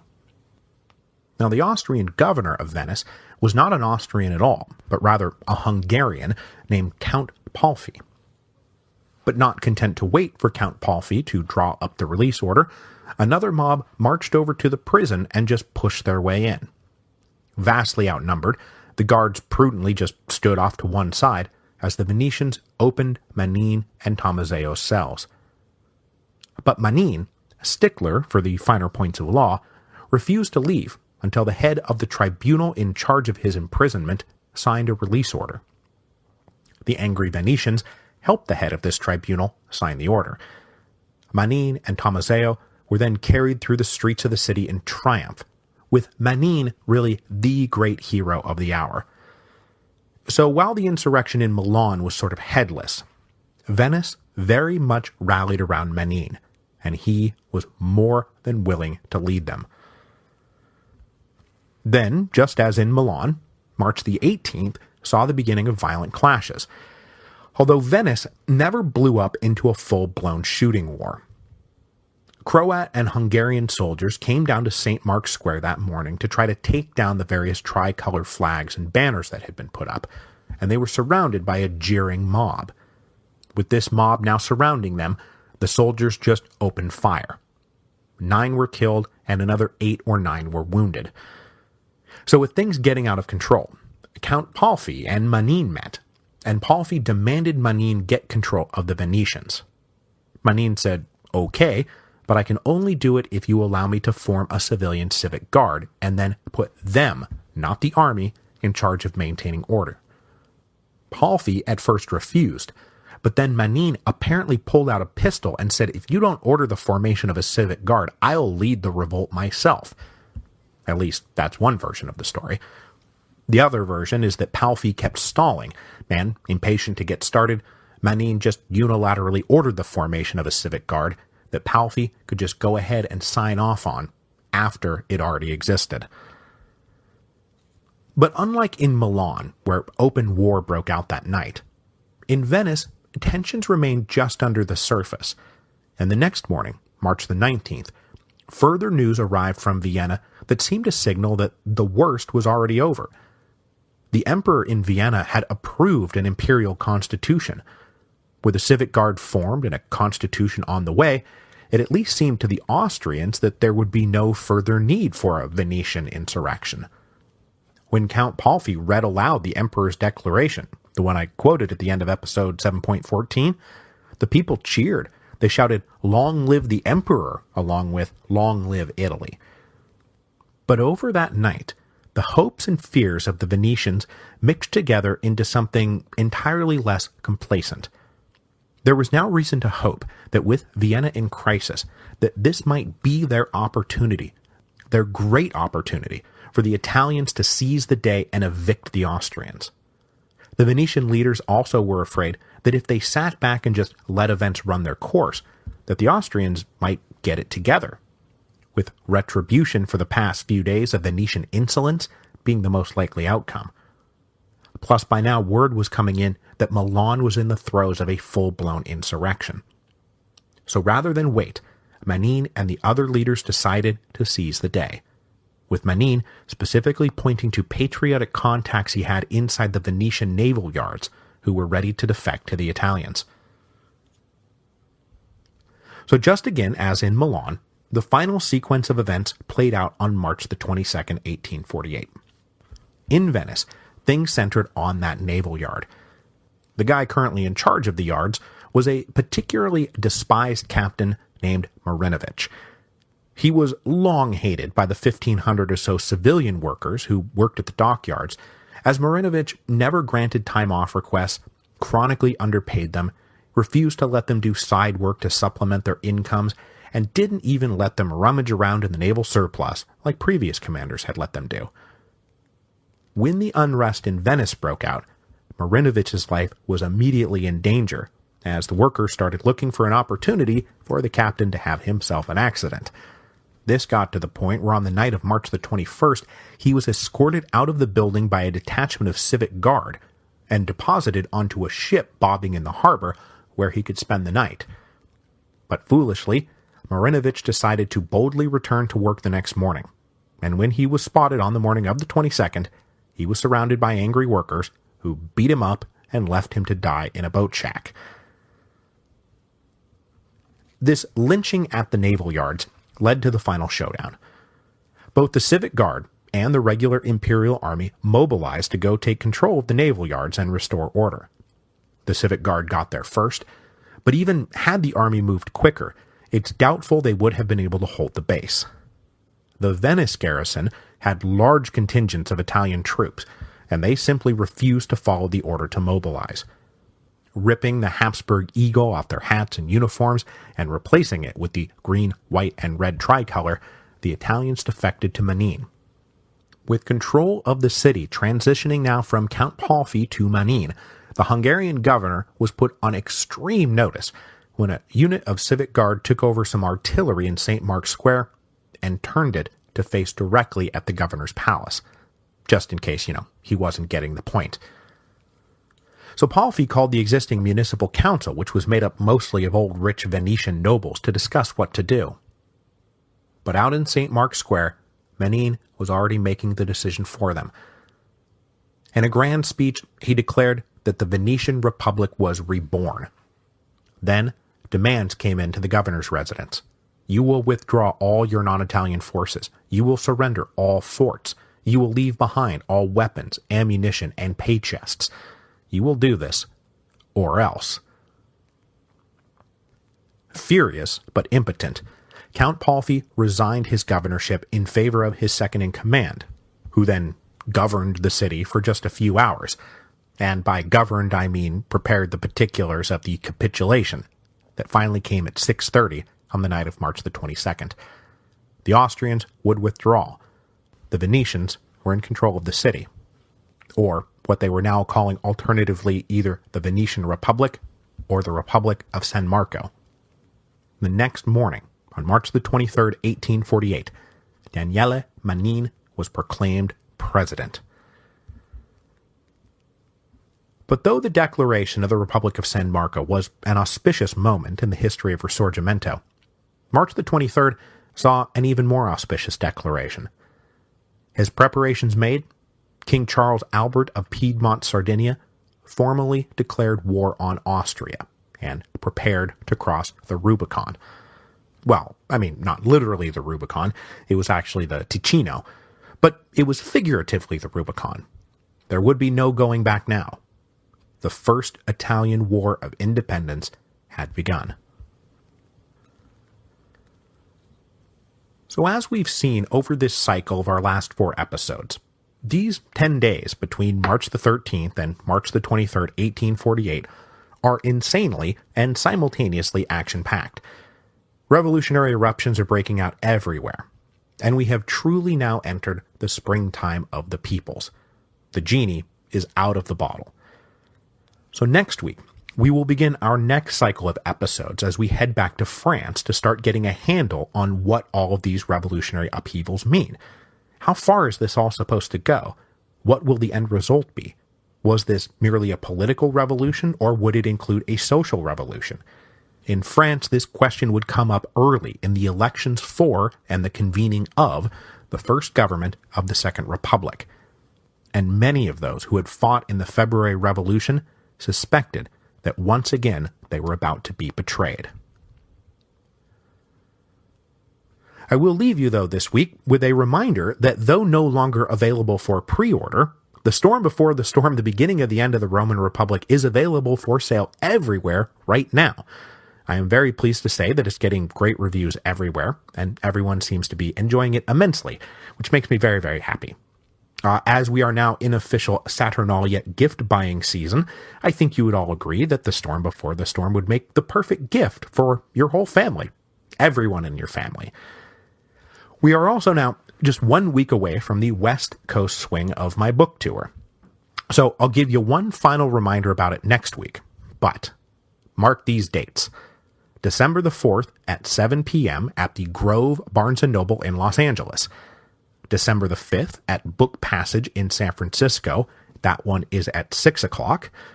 Then December the 6th at 7:30 at the Downtown Powell's in Portland, Oregon. And then I will wrap it all up on December the 7th at 7 p.m. at the Elliott Bay Book Company in Seattle. The East Coast and Midwest stops have been great so far, so West Coast, I hope to see you come out. And for those of you who have been pelting me on Twitter and via email that I'm not coming to your city, yes, we are trying to work out some more events after New Year's.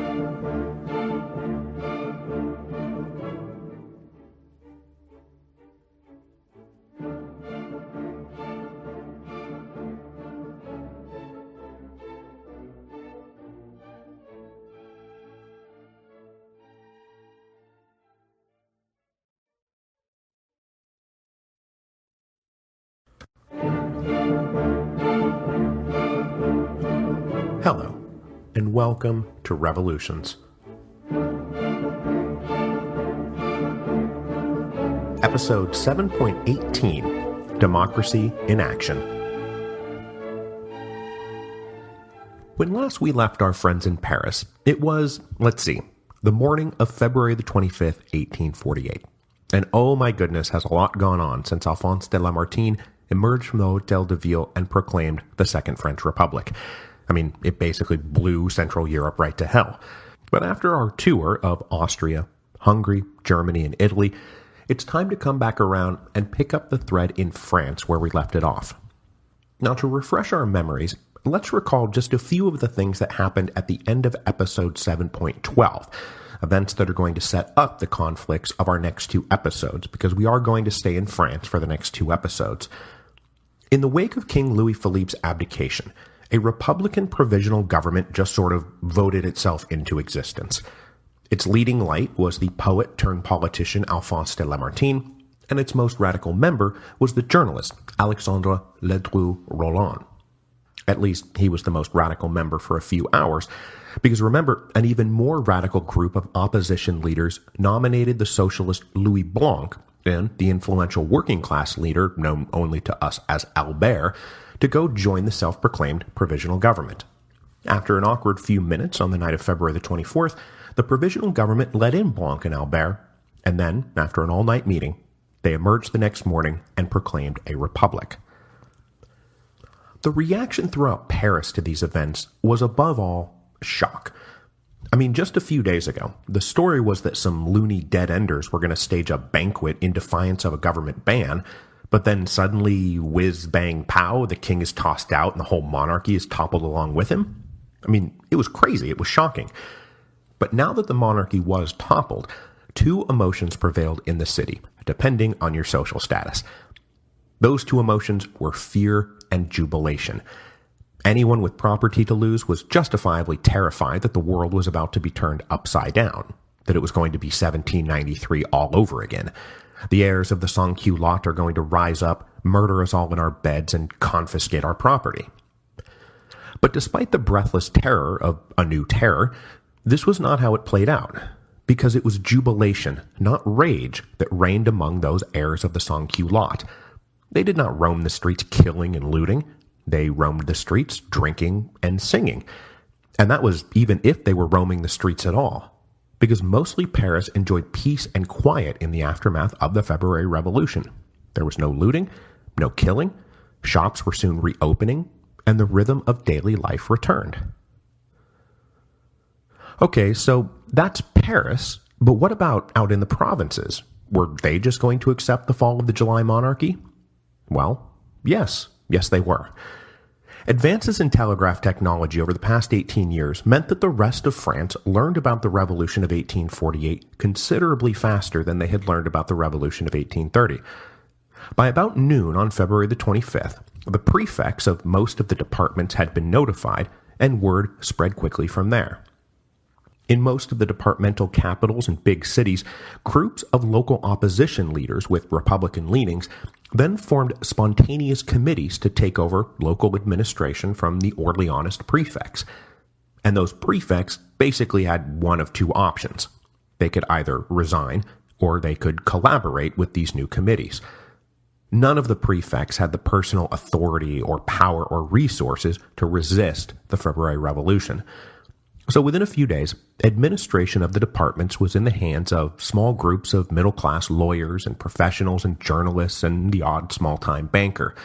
Most of these guys were drawn from that bitter social strata, those who were educated enough to care about politics, but not rich enough to participate at the national level, and they were eager to get in on the action. But this atmosphere of acquiescence could be stopped by the two great institutions with decidedly anti-revolutionary pedigrees, the army and the church.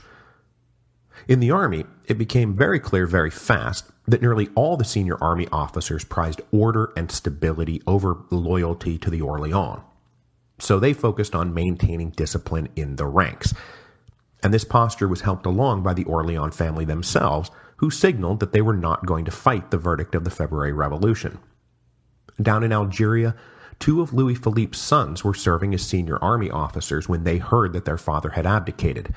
They resigned their commissions, urged their fellow officers to prioritize peace and harmony, and then sailed off to join their father in exile. The officer corps then took their advice to heart and accepted the fall of the July monarchy with swift equanimity. A few committed partisans resigned or were forced out in the coming weeks, but frankly, there weren't very many of those. Meanwhile, the greatest potential organizer of counter-revolutionary activity, the Catholic Church, made no move to defend the legitimacy of the Orleans. Most of the clergy didn't think the Orleans were particularly legitimate to begin with, so their fall was not lamented.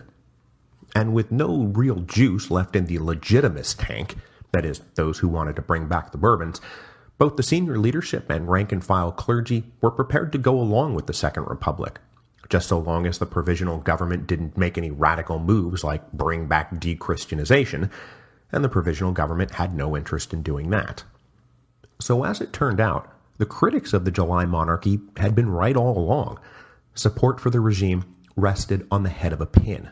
It did not extend much beyond the Guizot-led majorities in the Chamber of Deputies, and those majorities amounted to a couple hundred seats voted on by a couple 100,000 extremely rich voters.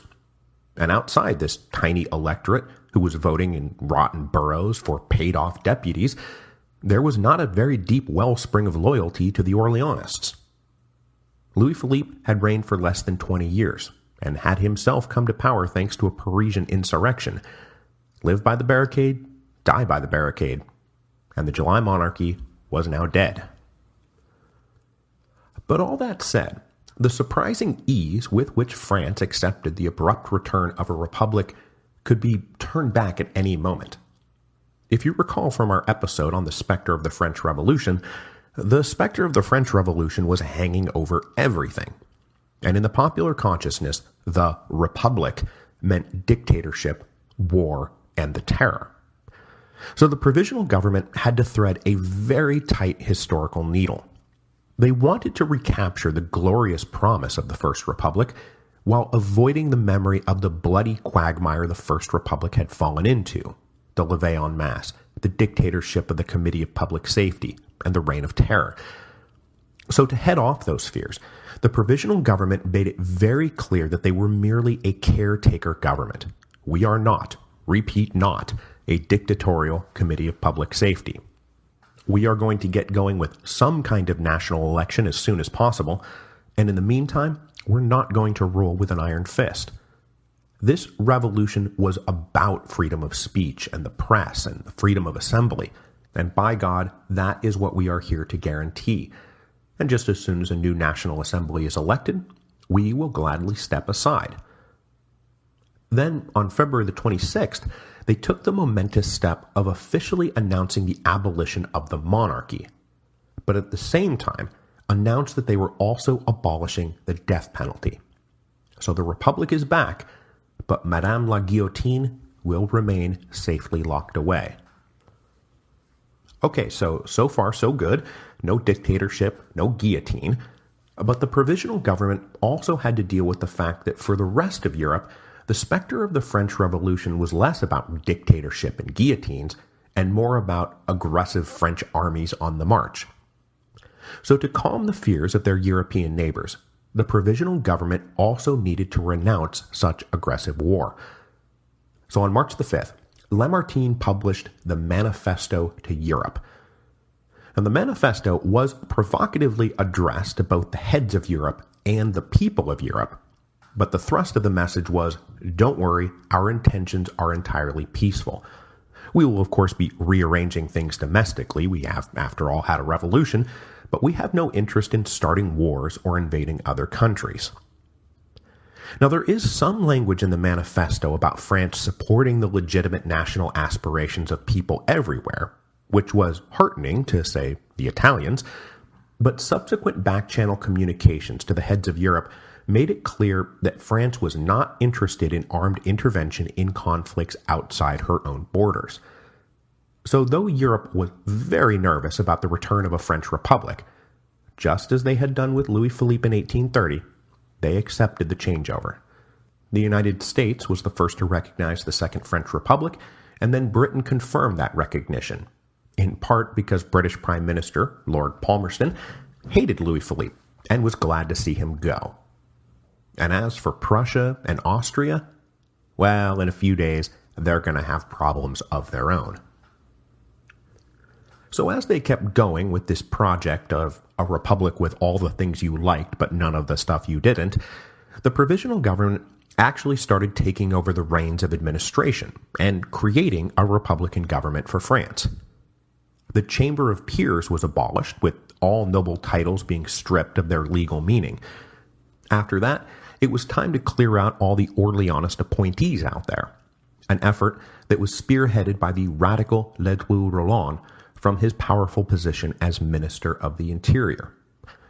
Over the course of the next few weeks, judges, prefects, and magistrates were reviewed, and anyone deemed suspect was replaced, which was a lot of them, but by no means all of them. Over the course of the next month, about 800 of the 3,000 sitting judges were replaced, as were most of the departmental prefects. But at least in this initial round of purge and replace, worthy replacements were appointed based on skill and experience more than their political leanings. So rather than taking this early opportunity to pack the administrative apparatus with ideological allies, Ledru Rollin wound up packing that apparatus with men whose loyalty to republicanism was pretty suspect. He would soon be correcting this oversight, though. Now, to guarantee the internal security of France, and more importantly, the security of the Republican Provisional Government, the government also decided to radically democratize and expand the National Guard. They announced that henceforth there would be no minimum tax requirement to join the Guard, that in fact, every adult male in France should consider themselves eligible for service. They also announced that service in the National Guard would no longer be a part-time volunteer gig, but that it would be a full-time paid job. Enlistment would run for 1 year and 1 day, with wages, arms, and uniforms provided by the state. Tens of thousands flocked to join up.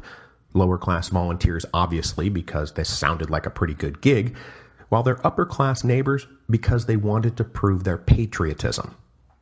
This newly reorganized version of the National Guard would then find its loyalties very closely aligned with those of the provisional government, as we are about to see. As they worked to guarantee their physical security, the provisional government also needed to guarantee their financial security. The books did not look good, thanks to the last few years of bad harvests, recession, and expenditures on relief efforts, and right away it was decided to round up all the royal silverware, minus pieces that seemed particularly artistic, of course, and melt it all down. But that was only going to get them so far. They also took the drastic and controversial step of a one-time hike of the land tax. And by hike, I mean hike. They increased it 45%. The government could see no other way to close the massive deficits they had inherited, but believe me, this did not make them very popular. Now, the richest landowners could absorb this hike, but it fell very hard on small-time landowners. Small-time landowners who were about to be invited to vote for the very first time. But even still, it was clear that the question of whether the provisional government was going to survive financially was going to come down to the bankers. Now, those bankers, representing national and international interests, were cautiously optimistic about the fall of the July monarchy. True, Louis Philippe had always been good to them, but of late his regime had become very shaky, and the revolution actually provided some relief by removing the uncertainty, and the banks were willing to work with the new government if the new government was willing to work with them. And a major symbolic showdown at the end of February sealed the deal. Still just days removed from the revolution, a demonstration of workers paraded down to the Hôtel de Ville to demand that the tricolor flag be replaced. Replaced with what? Replaced with a plain red flag. This red flag had flown above the more radical barricades and was, at that very moment, becoming the flag of revolutionary socialism. Arguing that a new order needed a new flag, they pressed the provisional government to drop the tricolor, now a symbol of the disgraced July monarchy, and instead raise the red flag of radical socialism. But men with ties to the banking community warned Lamartine that adopting the red flag would destroy the government's credit. So instead, Lamartine went out and sold the crowd on the tricolor, saying that it had gone round the world in triumph and should remain the glorious symbol of the French nation. This nationalist appeal overcame their socialist demands, and the tricolor remained. So too did the provisional government's line of credit. But though they accepted the tricolor, it was clear that the workers and artisans were not going to just go away, and their further demands were going to have to be reckoned with. It was not hard to imagine these workers, particularly the unemployed workers, remounting the barricades if the government just tried to blow them off. And out in the provinces, reports were already coming in that the political revolution had led to the beginning of a social revolution. Workers were attacking railroad stations and factories and machines, really anything that smacked of industrial economics. They also targeted foreign workers, particularly from England, Ireland, and Belgium, who had been brought in to work in factories in northern France. More than 1,000 British workers were going to be chased off over the next few weeks. Now, the big problem for the provisional government was how to put a lid on all this. They were, with the exception of Louis Blanc and Albert, principally concerned with carrying out a political revolution. They did not want a social revolution. But if they ignored the social demands of the working classes, they might trigger a further social revolution, a revolution that none of them wanted. So they had to do something. So what to do? What to do? The something they decided to do was co-opt Louis Blanc's popular credo that men had a right to work. A well-known rallying cry since Blanc had first introduced it in his influential pamphlet, The Organization of Labor, the provisional government seized on the right to work as one of their principal platforms. A strong and straightforward guarantee to the working classes who had spent the last few years buffeted by a terrible economy and the last few days fighting on the barricades. So after decreeing the right to work on February the 25th, the next day the government established national workshops. The idea was pretty simple. If you were unemployed, you could go to a workshop and get subsistence wages doing work made up by the state, even if it was just digging ditches and then filling them back up again. Now that's an exaggeration, but does get to the heart of it. But here's the thing. The provisional government didn't really believe in the right to work, or in the idea of these national workshops. And you can tell, because instead of putting Louis Blanc in charge of the project, they put it in the hands of the Minister of Public Works, a guy named Pierre Marie. And he hated Blanc, he hated socialism, and he was put in charge of the national workshops for that very reason. His job was to permanently discredit the whole project. Now, despite Marie's hostility to the national workshops he was now running, he had with him a small group of energetic advisors who were positively brimming with ideas.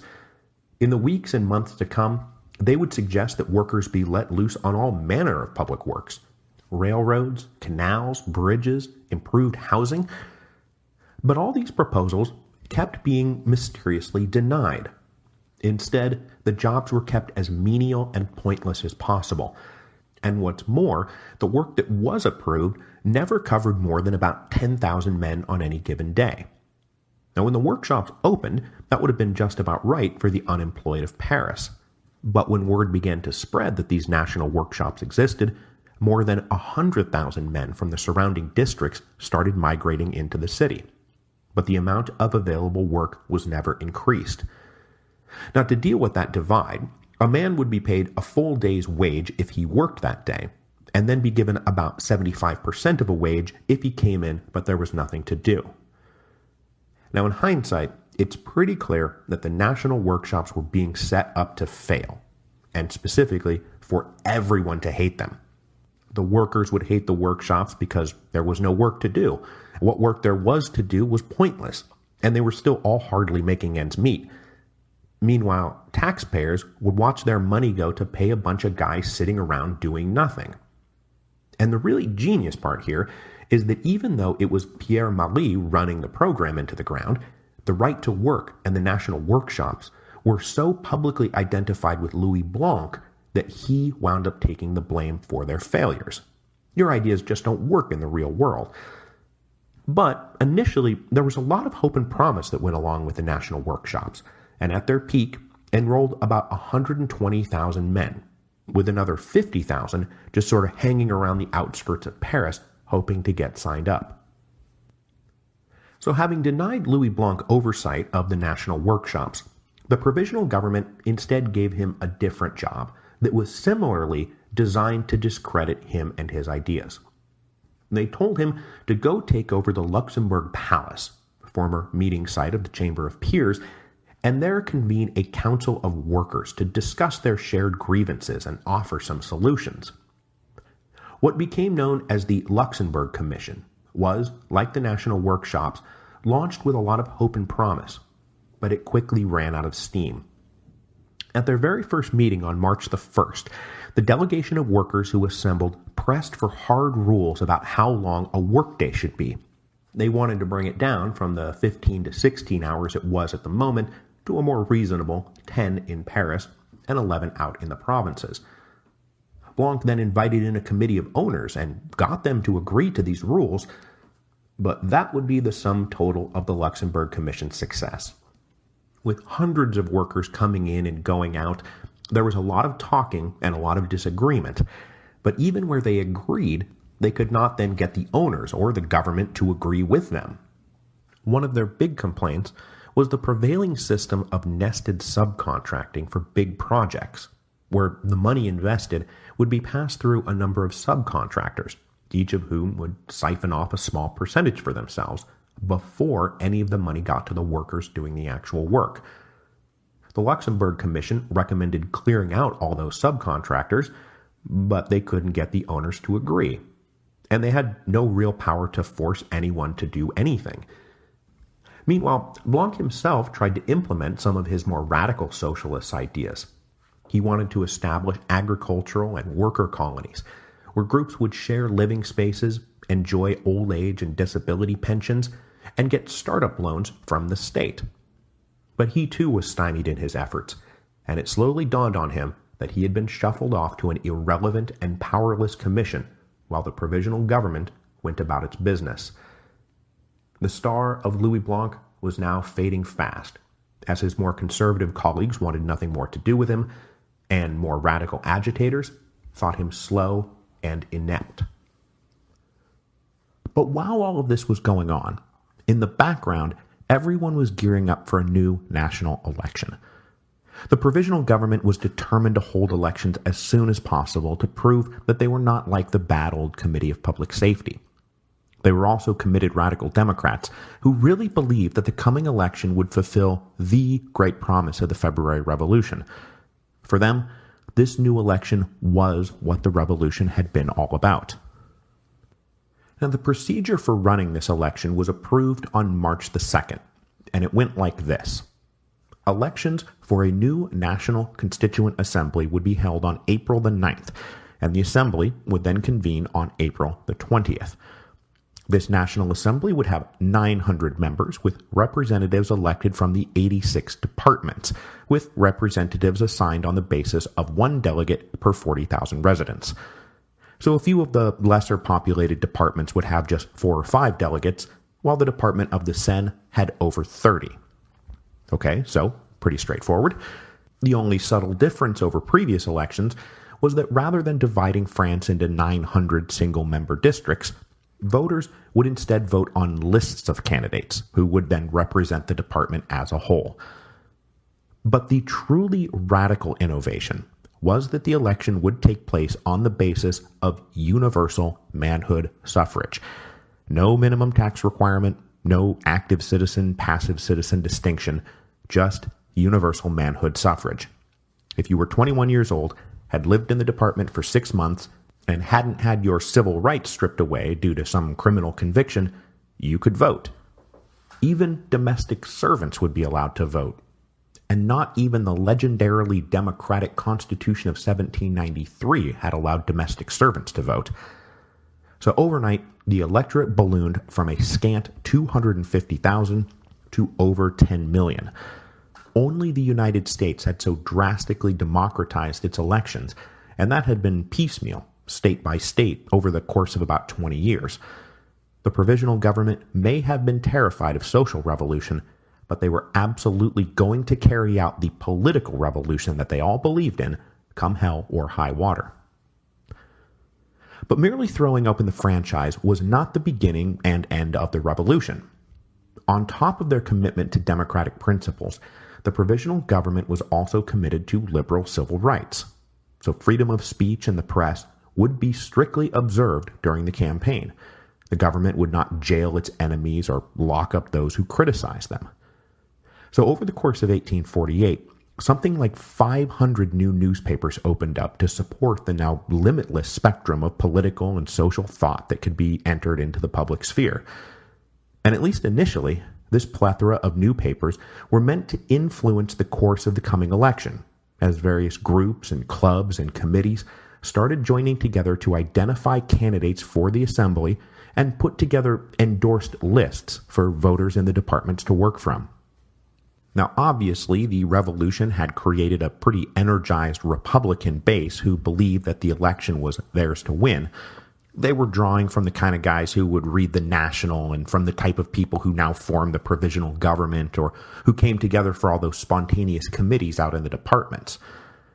But the commitment to free speech and organization meant that those hostile to the provisional government, both on the left and the right, were also free to organize themselves. Now, on the left, obviously, this meant more committed radicals and socialists who were not satisfied with these moderate Republicans who cared only about the political question. So they broke off and formed their own committees to find and endorse their own candidates. The workers in the Luxembourg Commission did the same thing. And pretty soon, there was actually a huge variety of competing left-wing candidate lists floating around out there, which would become a problem for all of them come election day. Meanwhile, it did not take conservatives long to test the government's commitment to free speech by getting themselves organized. This group included everyone from Guizot-style constitutional monarchists to unreconstructed Bourbon legitimists. Backed by wealthy landowners and bankers and merchants, they found the government's commitment to free speech surprisingly genuine, and they ramped up their efforts to go win a majority in the National Assembly. They went and found candidates, they started newspapers, they contributed funds to print pamphlets and delegate lists. They aimed to win a majority in the National Assembly, even though they didn't really believe in the National Assembly, or, frankly, the revolution.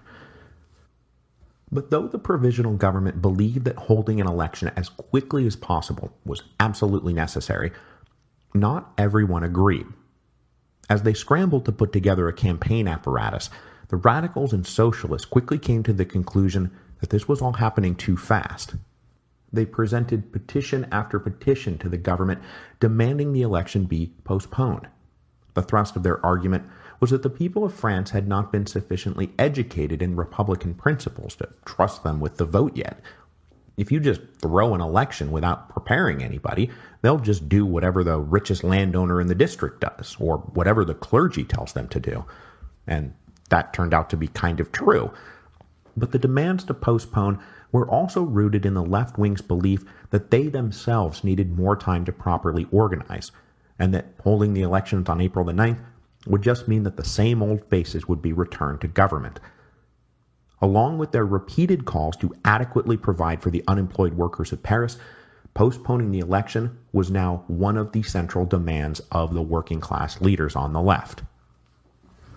Not wanting to postpone the election, but at least cognizant that these petitioners might have a point, Minister of the Interior Ledru-Rollin decided it was his job to educate the population of France on the benefits and responsibilities of Republican government. This is also when he started taking a closer look at the ideological disposition of the appointees he was sending out to the departments. Bypassing the old prefect apparatus, Ledru-Rollin created a new breed of administrative agents called commissars. Operating a lot like the old representatives on mission during the original French Revolution, the commissars were to act as the provisional government's agents in the departments, and they were given a huge amount of authority to just act as they saw fit. And on March the 12th, Ledru-Rollin issued an order that these commissars had absolute final authority over the local elections. Clearly representing a brand of Republican ideology favored by the provisional government, this order was instantly seized on by opponents on both the left and the right as proof that the government planned to tamper with the election, just like Guizot used to do. These charges seemed to be confirmed when Ledru-Rollin tapped public money to pay for artists and writers to go out and promote the glory of the new republic. Now, though they were facing attacks from both the left and the right through March and April of 1848, the central focus of the provisional government remained their left flank, to stop those who still wanted to use the political revolution as a springboard for a larger social revolution. On March the 17th, at least 100,000, and possibly as many as 200,000, paraded down to the Hôtel de Ville to demand that the elections be postponed so that they would have a fair chance to make their voices heard. In the face of this demonstration, Louis Blanc made a fateful decision to stand with his colleagues in the provisional government, and he urged the demonstrators to disperse. Now, his name was already being spat out derisively in radical circles, but Blanc's performance on March the 17th pretty much sealed his reputation as a weak-willed stooge. Still trying to hold on to his bona fides, though, it was Blanc who finally forced the government to postpone the election. About a week and a half after this showdown, he and the worker delegate Albert threatened to resign from the provisional government if the elections were not postponed. Fearing that losing these two links to the left, however tenuous those links now were, would fatally undermine the provisional government's legitimacy, the others agreed. They postponed the election. But the compromise Blanc secured was hardly worth celebrating. The elections were postponed from April the 9th to April the 23rd. Blanc had bought everyone a whole 2 weeks. With the elections finally approaching, the left-wing demonstrators re-rallied for another demonstration. Aware that they were probably not going to do well in the coming elections, they wanted to press some more demands on the provisional government, and hope that those demands would stick after the National Assembly convened and took over the government of France. In particular, they demanded that the government create what they called a Ministry of Progress. This ministry, fully vested with the power of the state, unlike the advisory Luxembourg Commission, would be tasked with implementing socialist policies that would benefit the peasants and the urban working classes. And through their various organizing networks, the word went around that this demonstration would be held on April the 16th. When spies told Lamartine what was being planned, he assumed that this was the socialist revolution he had long feared. Knowing what was coming but unable to stop it, Lamartine wrote out a will and burned most of his working papers on the night of April the 15th. Now, the real worry for Lamartine and the other moderates in the provisional government was that, as Minister of the Interior, it would be Ledru-Rollin who had the power to call out the National Guard. If the workers really came for blood, would Ledru-Rollin deploy the National Guard to stop them or to help them? They all got their answer the next morning, when a huge crowd gathered and started marching on the Hôtel de Ville, ostensibly to push for a Ministry of Progress, but who knows how far these people wanted to go. Ledru-Rollin called out the National Guard and planted them between the government and the crowd. A committed political radical, but soft on the social question, Ledru-Rollin decided he would go no further with the leftists. And like Louis Blanc before him, whatever goodwill he had out there in the leftist communities was now gone. They now derided him as a turncoat and a stooge. But the National Guard also refused to join the workers. So they dispersed peacefully. With the election now right around the corner, everyone finalized their candidate lists and tried to get them into the hands of supporters and voters out in the departments, either passing out pamphlets or publishing names in ideologically supportive newspapers. As these lists were finalized, the shape of the election revealed itself. This was not going to be an alignment of left-wing forces, the socialists and radicals and Republicans and Democrats, joining together to defeat the last vestiges of conservatism.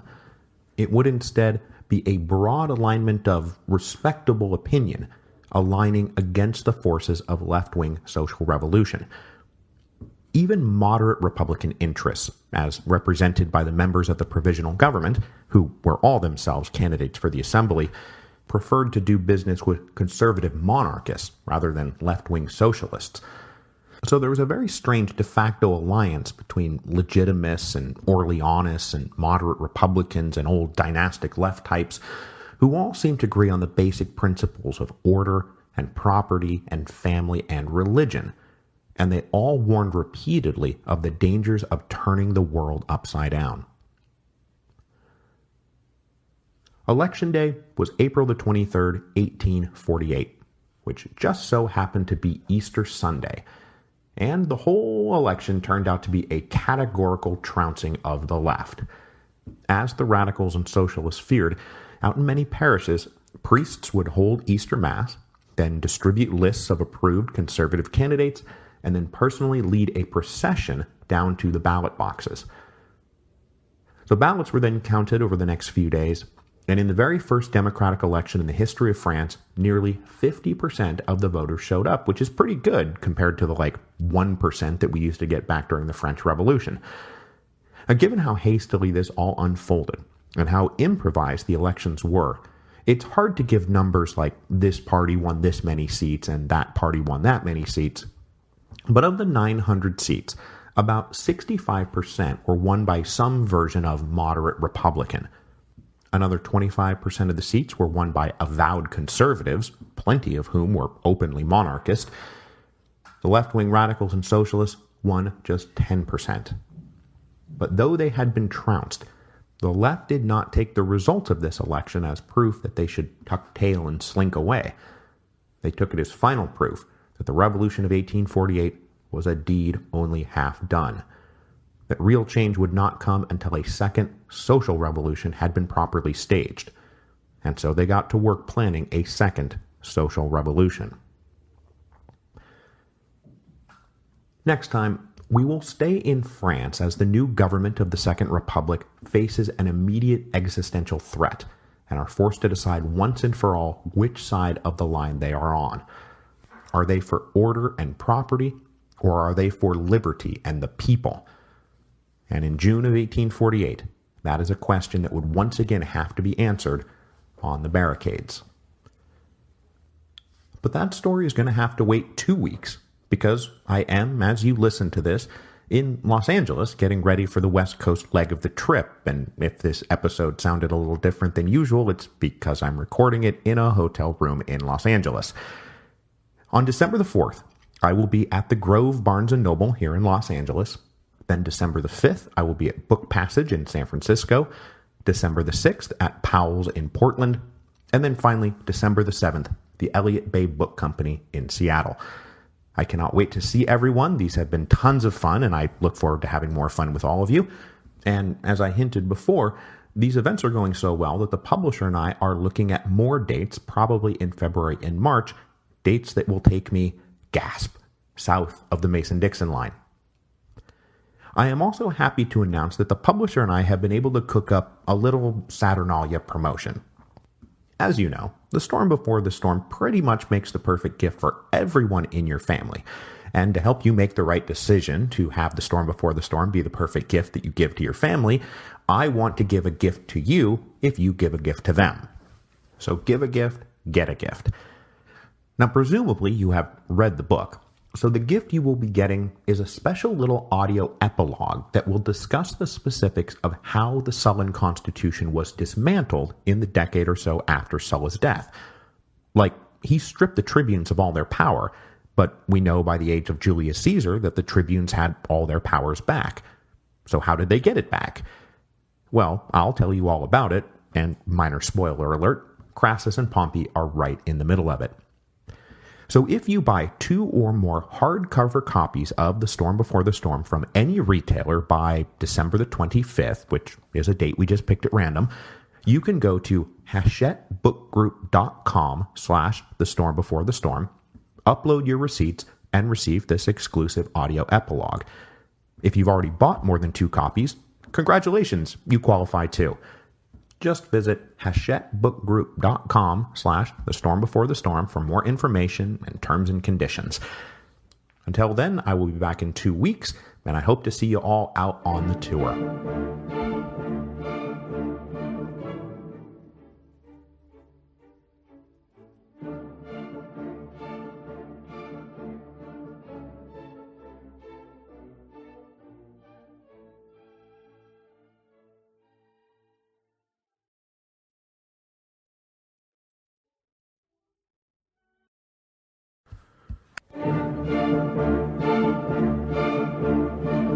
Hello, and welcome to Revolutions. Episode 7.19, The June Days. So we left off in France on April the 23rd, 1848, the day of the first election in French history truly held on the basis of universal manhood suffrage. And I should add, this universality wasn't just theoretical. Turnout in the election was upwards of 50%, which is quite a bit better than some of those allegedly democratic votes during the original French Revolution that had like 1% turnout. So it's fair to say that the assembly elected in April of 1848 really did have a legitimate popular mandate in a way that no government in French history had really had before. So, what happened to this assembly with such a broad democratic mandate? That's right, it's going to collapse into a discredited, unpopular heap. So as we discussed at the end of the last episode, the election happened so fast that there was hardly time for anyone to organize into defined political parties. But we do know that most of the men elected were drawn from an ideological pool that one might call the radical moderates, or conservative radicals. Now that label seems like a bald-faced contradiction, but it's really not, once you separate the political question from the social question. The radical part referred to the political question only, and these guys were radical Democrats. They had just supported the extension of mass suffrage without qualification, and they were passionately committed to the expansion of individual civil rights. This did indeed put them on the radical end of the political spectrum. But on the social question, nearly all of them leaned moderate to conservative. They did not want the world turned upside down. They did not favor social revolution. And no less than some crypto-royalist, they believed that the founding pillars of society were property, family, religion, and order. So, politically radical, but socially conservative. That's going to be the prevailing majority opinion of the National Assembly. No one exemplified this opinion better than Alphonse de Lamartine, who emerged from the election as by far the most popular politician in France. There was no residency restrictions for a candidate, nor rules about how someone could only stand in one department. So Lamartine was elected by the voters in no less than 10 districts, and he personally accrued more than 1.2 million votes. No one else even came close to this sort of popular approval. And as Lamartine entered the assembly at the zenith of his power and popularity, he believed that he was about to take the reins of the first truly united and legitimate government in French history. Every previous assembly had been merely a closed-off club representing a minority faction who governed the nation not on behalf of the nation, but on behalf of their own partisan self-interests. Certainly, the recent governments under the narrow and corrupt thumb of François Guizot fit this description. But now, with 900 men elected by the whole population, at least the whole male population, the nation itself finally had a representative government worthy of the name. So surely they would all now come together and send the Second Republic soaring into the heavens. But yeah, that's not going to happen because this is the Revolution's podcast, and the Second Republic was about to prove itself about as capable of soaring into the heavens as one of those awkward, herky-jerky pre-Wright brothers flying contraptions. You've seen these things. There's like a brief moment of hope, followed by a painful and embarrassing crash. Now, before the assembly even convened, there was already major complaining from the left about its legitimacy. Remember from last time, the left had begged the provisional government to hold off on the elections because they didn't have enough time to organize, and the accelerated schedule tended to favor conservative interests and established power brokers. But the rushed election was just one complaint they had about the way things had gone since the end of the February Revolution. The working-class Luxembourg Commission had turned out to be toothless, the national workshops had been intentionally mismanaged, and most importantly, when the left had gathered demonstrators and marched to the provisional government to press for their demands, even their so-called allies inside the government, men like Louis Blanc or Ledru Rollin, had stood not with them, but against them. A demonstration in support of a new Ministry of Progress had been met by a phalanx of National Guardsmen called in by Ledru Rollin himself. And now we have this election where the left-wing candidates were absolutely trounced. They barely sniffed 10% of the delegates who would go on to serve in the assembly. So it's fair to say that even before the assembly convened, the left was already thinking that maybe extracurricular activities were going to be the only way to fulfill the unfulfilled promises of the February Revolution. So the new National Constituent Assembly, not to be confused with any other national assemblies that we've talked about, convened on May the 4th, 1848. Their first order of business was to ratify the provisional government's proclamation of a republic. Now, I wasn't really clear about this, but in that proclamation that Lamartine read on February the 25th, he said that the people would be consulted, but the form that consultation took was the assembly election. So there was not going to be a referendum on the republic. Instead, the people's representatives would vote to ratify the proclamation, and of course the first thing they did was ratify the proclamation. So, with the existence and legitimacy of the Second Republic now established, The Assembly then offered its official congratulations to the provisional government on a job well done, and they ratified all of its decrees and orders and appointments. This old business now dispensed with, it was time to take up new business, and the overriding task of the Assembly was going to be drafting a written constitution for France that would serve as the permanent basis of political order in the Second Republic. But while the constitution was being debated, France was going to need some kind of government, however temporary, to keep the lights on. So there were two options for what form this government would take. The Assembly could either vote as a whole on various ministers, or they could vote a small executive commission into existence who would handle the further business of appointments. Both forms had their merits and drawbacks, but in the main, the creation of an executive commission was favored by the members and supporters of the now defunct provisional government, because the men who had served in the provisional government were the men most likely to be able to command votes in the Assembly to get onto this theoretical executive commission. Because though in their role as members of the merely provisional government they had been eager to transfer sovereign authority to a legitimately elected assembly, that did not mean that the individual members of the provisional government wanted to give up power. None of them wanted to give up power. Most of them, indeed, were planning to graduate seamlessly into the ministries of the new government, and they used their existing influence to get the Assembly to agree that a 5-man executive commission would serve as the head of government during the interim period until the Constitution was complete. So with all that said, it should come as no surprise that the 5 names put forward to serve on this executive commission had all been members of the provisional government. Lamartine himself was of course at the top of the list, along with the world-famous Republican scientist François Arago. Rounding out the list was Pierre Marie, who was the guy we talked about last week, who was put in charge of the national workshops specifically to make sure that they failed. And then there was another guy named Louis-Antoine Garnier-Pages, who, don't worry about him. And then finally, the radical Alexandre Ledru-Rollin. Now, the inclusion of Ledru-Rollin was a shock to many conservatives. Even more shocking was the fact that Lamartine had used his own popularity and prestige to force the inclusion of his more radical colleague. Now, Lamartine had his reasons, the most important being that excluding Ledru-Rollin would leave the radicals without any voice at all in government, and probably incite a rebellion against the government. But conservatives were acting like Ledru-Rollin was some kind of fanatical anarcho-communist hell-bent on destroying the fabric of society, and they felt betrayed by Lamartine for demanding such a monster be given power inside the Executive Commission. But the fight over including Ledru-Rollin on the Executive Commission was a fight misunderstood by everyone.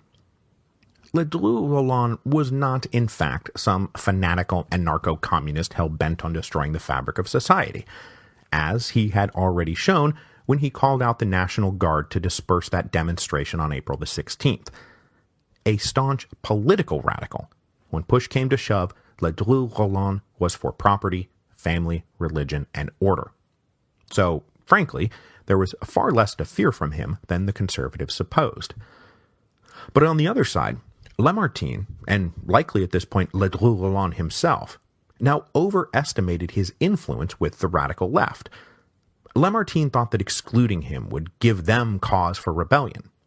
Well, the workers already kind of feel like Ledru-Rollin is some kind of Judas, and as we will see, his presence on the Executive Commission was not going to stave off a violent insurrection.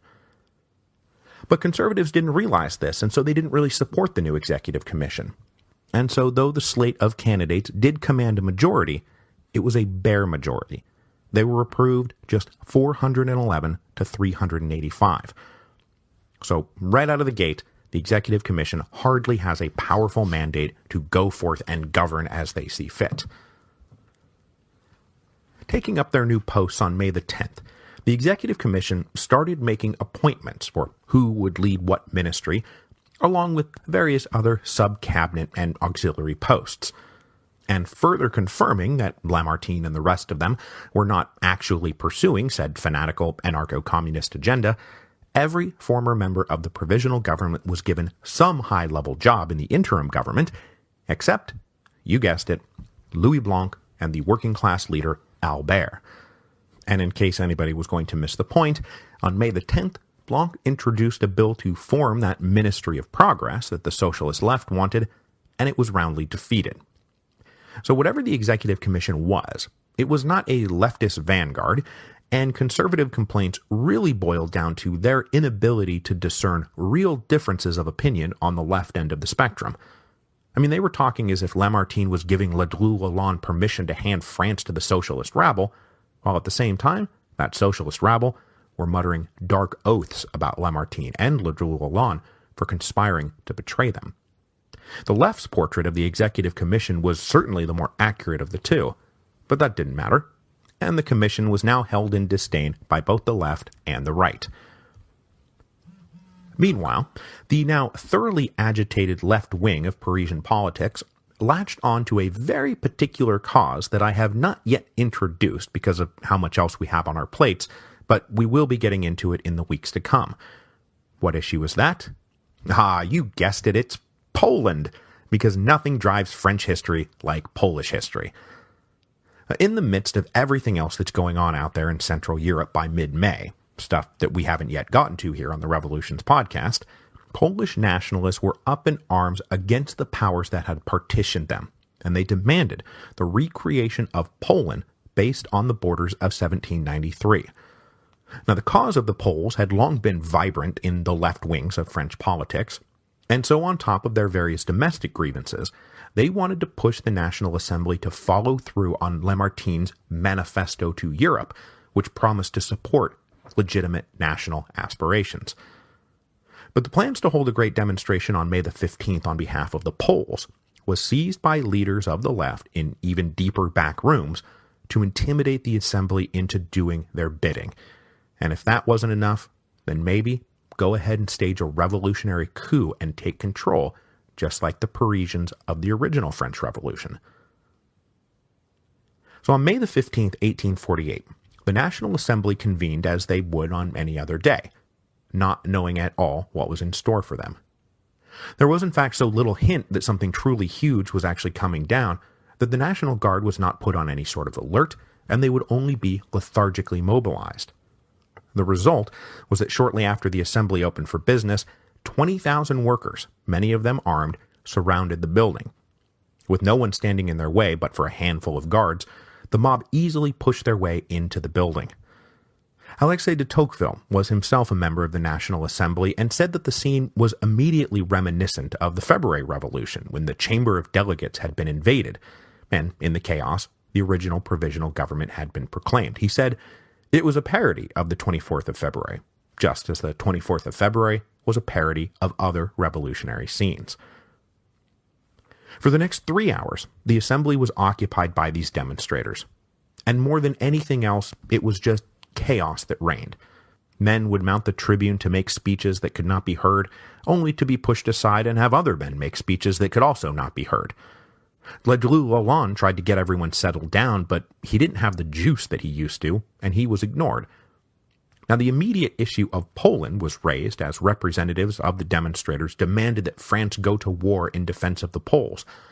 But it quickly shifted over to the rest of their demands. They wanted a Ministry of Labor to protect workers. They wanted a committee on social matters who could improve the lives of the poor. They wanted the forced resignation of the Executive Commission and the ministers that they had appointed.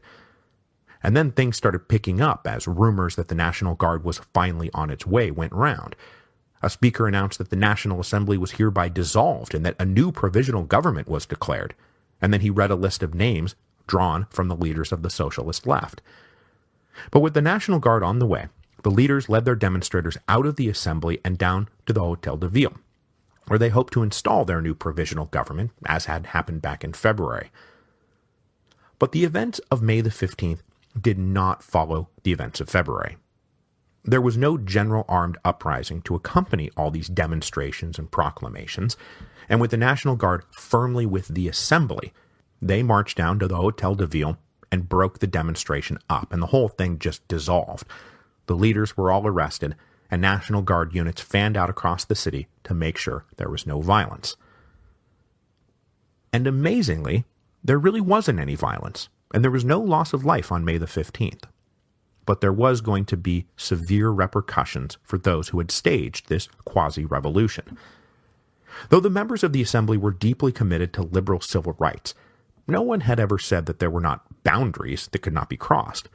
There were times when the order and safety of the state must take precedence over the liberty of individuals. And so it was in the weeks after May the 15th.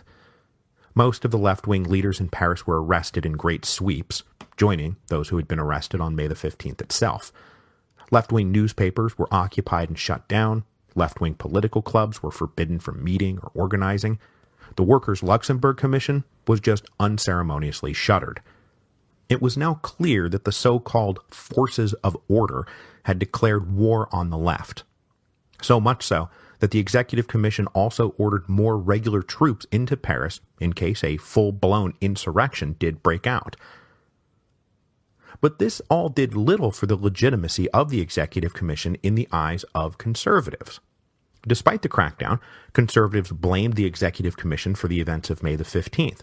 They accused some of the members of being openly complicit, and those that weren't were hopelessly incompetent. And the ranks of those conservatives grew day by day, as the threat posed by the socialist rabble was now starkly obvious to all.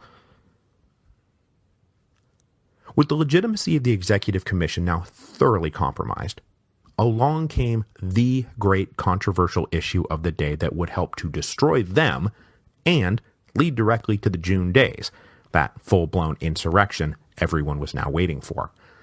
And what was that great controversial issue? It was the national workshops that we introduced last week. When they were first created back in February, the workshops were meant to address the needs of about 10,000 unemployed workers in Paris. Well, by mid-June, desperate families from across France flocked to the capital, and there were now more than 100,000 men enrolled in the national workshops. Now, as we discussed, under Pierre-Marie's intentionally poor management, the workshops were set up to be unpopular with everyone. And, well, this plan had worked. The workers were unhappy with the low wages, the military-style discipline, and more than anything, the utter pointlessness of their work. One worker complained that pretty soon they would be ordered to put the Seine into bottles. But conservatives also hated the workshops. They were a massive expense at a time when the budget deficit was already out of control, and with no real work being done, it was just subsidized laziness. It eroded the moral fiber of the nation, and a few, with a more practical eye, said that congregating that many angry and unemployed workers in Paris was probably pretty dangerous, which turned out to be true. Even moderate Republicans started arguing that the workshops were only meant to be a temporary emergency measure, and that it was time to bring the program to an end. But the threat to end the program rallied the left to the defense of the national workshops. It wasn't that they liked them, but the workshops were now the one real tangible concession that had been made to the working classes after the February Revolution. The Luxembourg Commission had been a disappointment and was now closed. Their newspapers and political clubs were banned. However much they themselves complained about the workshops, the government's plan to shut them down was the final proof that the Second Republic had no interest in the workers' interests. And so, what was left of the left rallied to their defense. Now, the government was not dumb, though, and only hardline conservatives thought it would be a good idea to just shut down the workshops without any kind of plan for those who would be kicked back out into the streets. So ideas started floating around for how to disengage from the workshops, with the most resilient proposal being to transition many of these unemployed workers into the army. The possibility of war with the rest of Europe in the chaotic summer of 1848 was still a possibility, so a proposal gained traction that all men ages 18 to 25 who were enrolled in the national workshops would be given a choice. Either you enlist in the army, or you be sent back to your place of origin. On May the 23rd, the Executive Commission gave their seal of approval to the plan. If you were between the ages of 18 and 25 and had been living in Paris for less than 6 months, it was either join the army or go home. As for the rest, the government would establish worker placement offices for businesses to submit requests for labor. Any man who refused a private sector job would be banished from the workshops. Now, as the assembly haggled over how and when to implement these new rules, another possibility presented itself. A company building a railroad between Paris and Lyon needed workers, but couldn't really afford to pay any.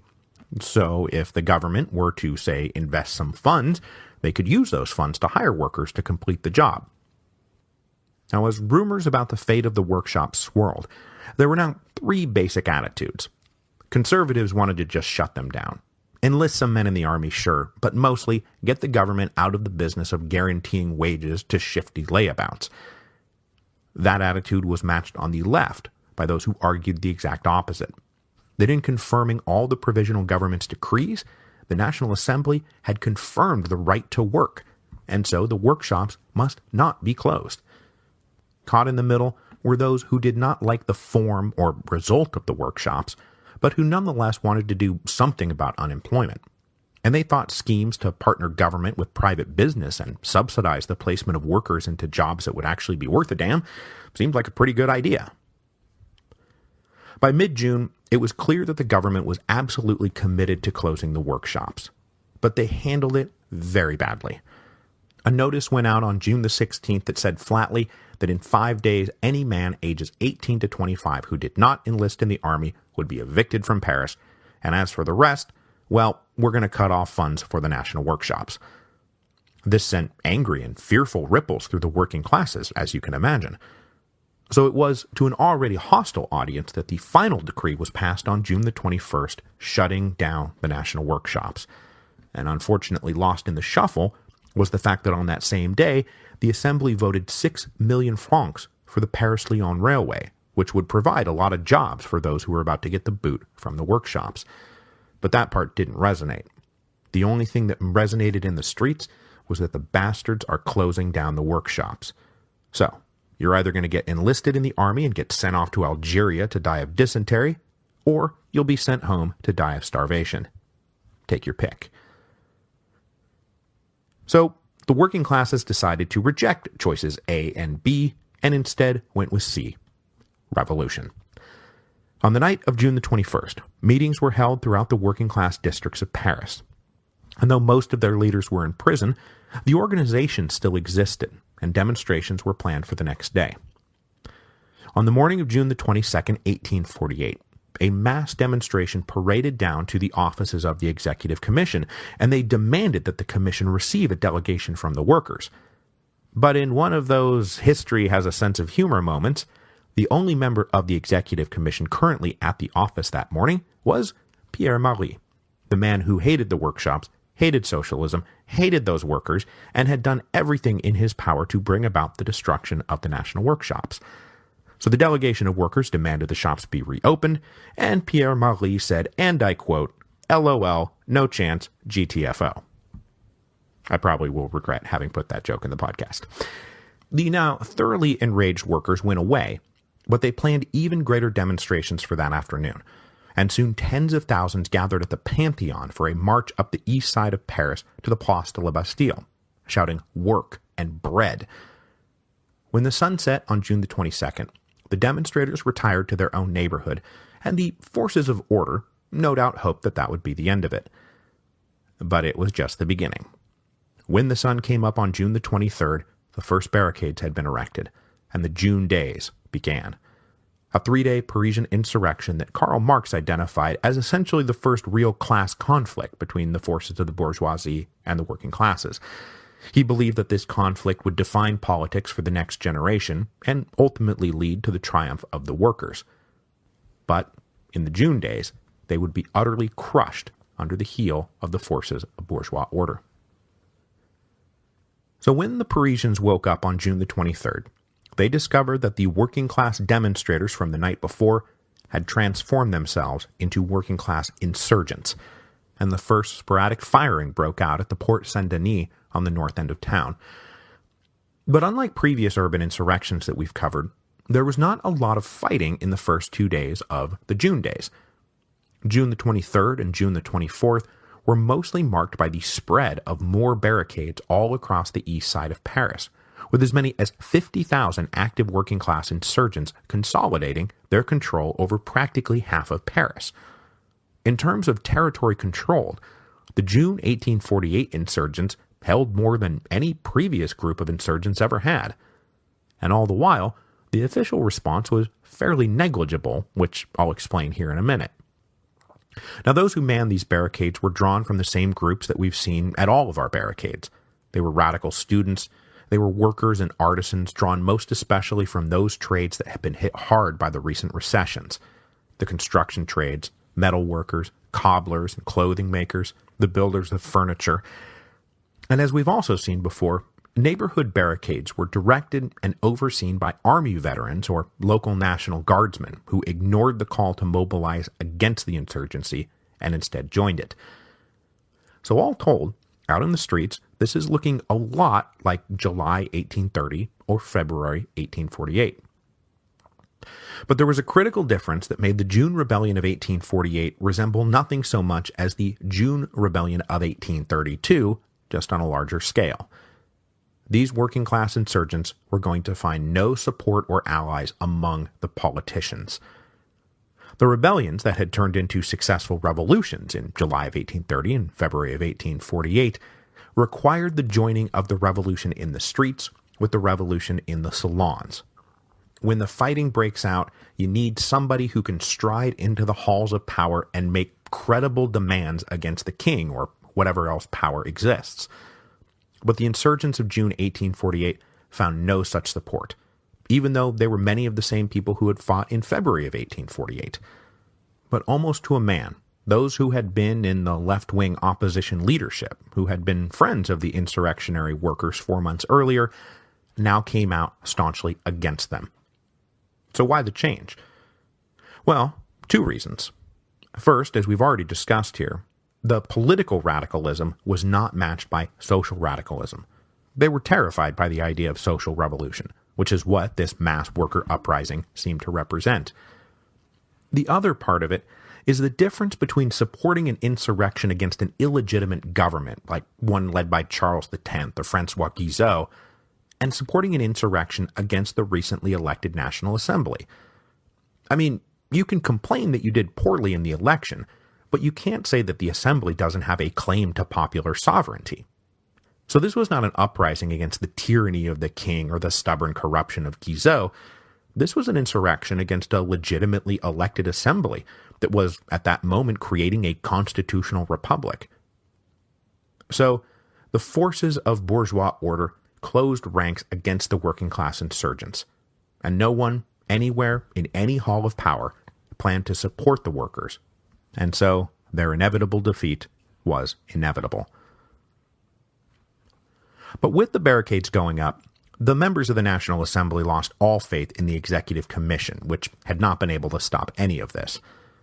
So the Assembly voted to give General Louis-Eugène Cavaignac command over all available government forces. And at the moment, those forces numbered about 50,000, split almost evenly between units of the regular army, National Guard legions who rallied to the government, and these new things called mobile guards that had been created by the provisional government after the February Revolution. Drawing their ranks from poor young men, it was widely believed that the mobile guards would side with the insurgents. But they were so well paid and had so quickly developed their own esprit de corps that they did not go over to the insurgents and in fact fought for the forces of order.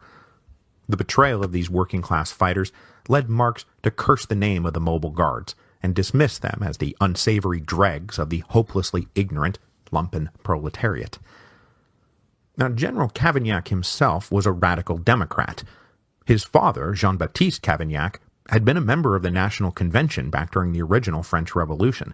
He was a regicide who had voted for the king's death, and then who had spent most of the revolution running around France as a dependable representative on mission. Cavaignac's brother had been a hardcore member of the radical secret societies, the Friends of the People, who had orchestrated that 1832 uprising, but he had died back in 1848 before the next round of fun got going. So with General Cavaignac's Republican bona fides beyond reproach, the Assembly heaped authority on him. In addition to controlling the armed forces, the now fatally undermined Executive Commission all resigned their posts, and executive power was given to Cavaignac, making him the head of government as well as of the army. Then the Assembly voted to put Paris under martial law. And so, General Cavaignac became basically a dictator. And though he no doubt cast himself in the noble mold of the old Roman dictators who would see the Republic through an emergency and then resigned, Cavaignac certainly planned to use every ounce of his dictatorial power and ignore every law or ethical constraint that might get in the way of crushing the rebellion.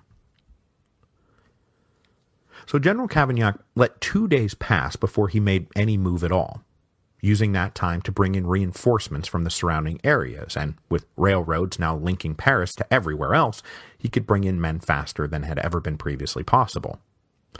On the morning of June the 25th, though, he was ready to go.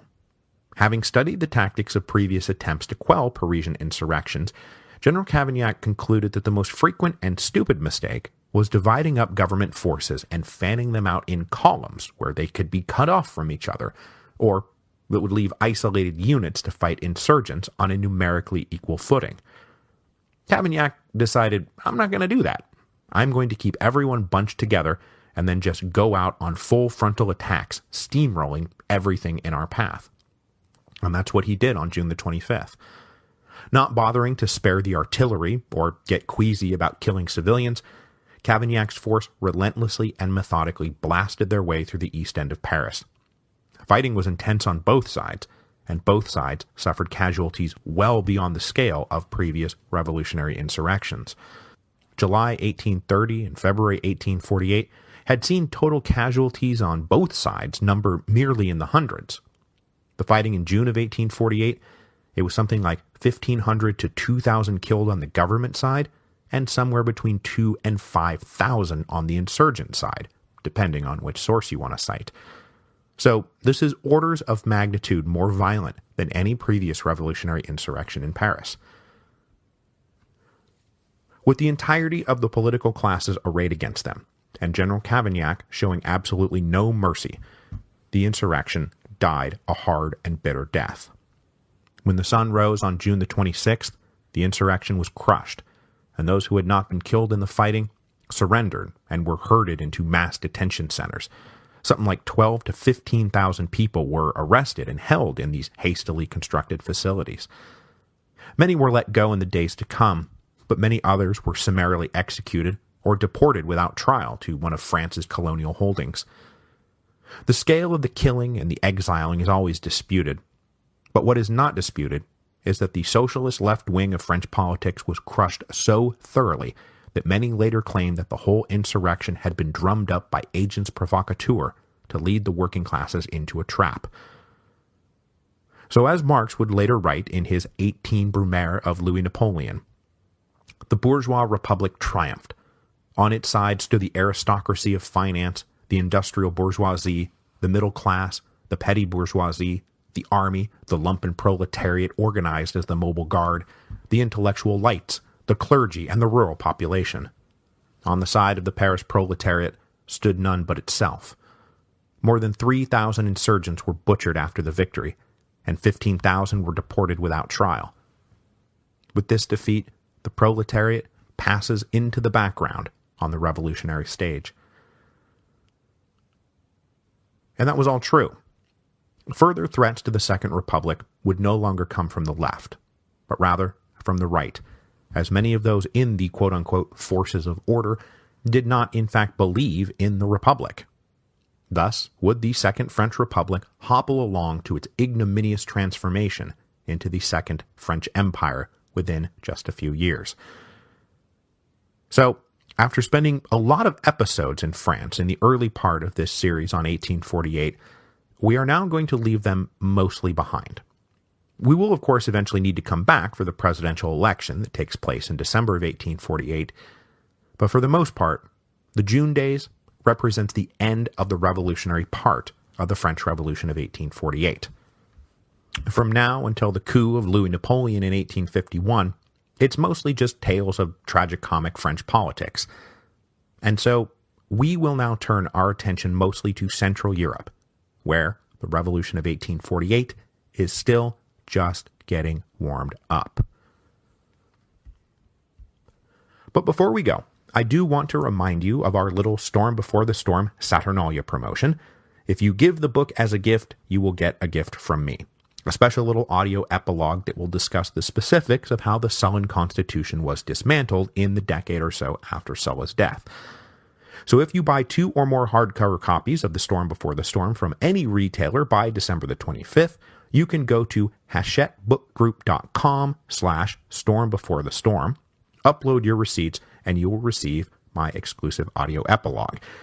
If you've already bought more than 2 copies, congratulations, you still qualify. Again, it is hachetteBookGroup.com/stormbeforethestorm. They will have all the information and terms and conditions. And I must also mention before I go that after the 2 of us have worked parallel to each other for the last 10 years, Dan Carlin and I finally intersected. Dan has a new episode feed out called the Hardcore History Addendum. You can find it on iTunes or wherever else fine podcasts are sold. And the second episode of his Hardcore History Addendum is a long interview with me about the book and about all the other stuff that just popped into our heads as we talked. It was great fun. So by all means, if you want to listen to Mike Duncan and Dan Carlin have a conversation about history and politics, go subscribe to his new show, Hardcore History Addendum.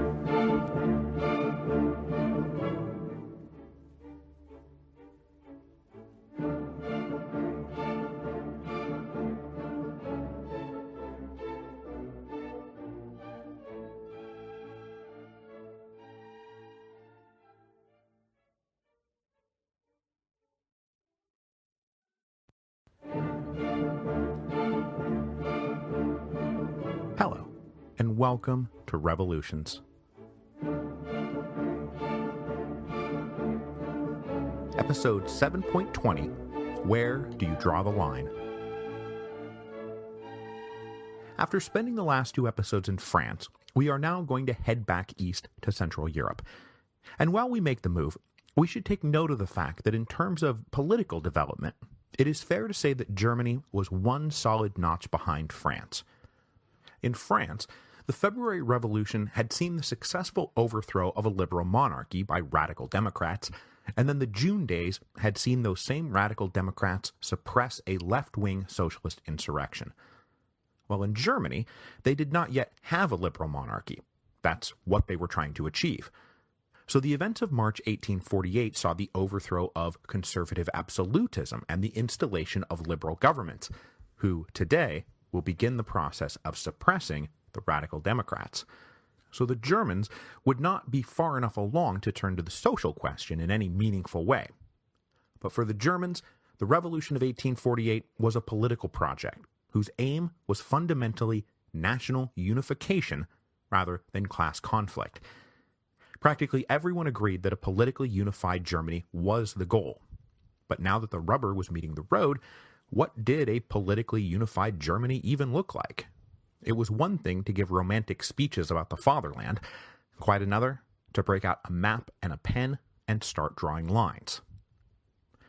So as I just mentioned, we left off in Germany in episode 7.16, and we were in the last week of March 1848 with the general triumph of liberal reformers throughout the territories of the German Confederation.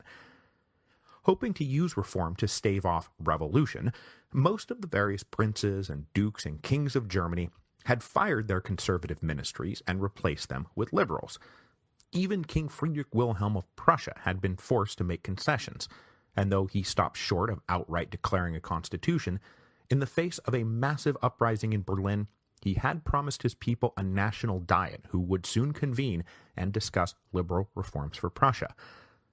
But the newly elevated liberal leaders of Germany were not interested in mere local reform, because almost to a man they shared the dream of German unification, and even Prussia was now promoting the program of unification, even if the king was pretty transparently trying to change the subject away from demands that Prussia get a written constitution. So for the last generation or more, liberals in Germany had been dreaming about and discussing and debating the unification of Germany. And now their time was at hand. So how was it going to work in practice? Well, they were lucky in that a lot of the groundwork had already been laid. They were knitted together culturally, obviously. That free trade zone, the Zollverein, knitted them together economically, and the existing federal diet of the German Confederation knitted them together politically. So with those pieces in place, you can really just get everyone together, knock out a few votes on merging, and you're done. Right? Well, not quite.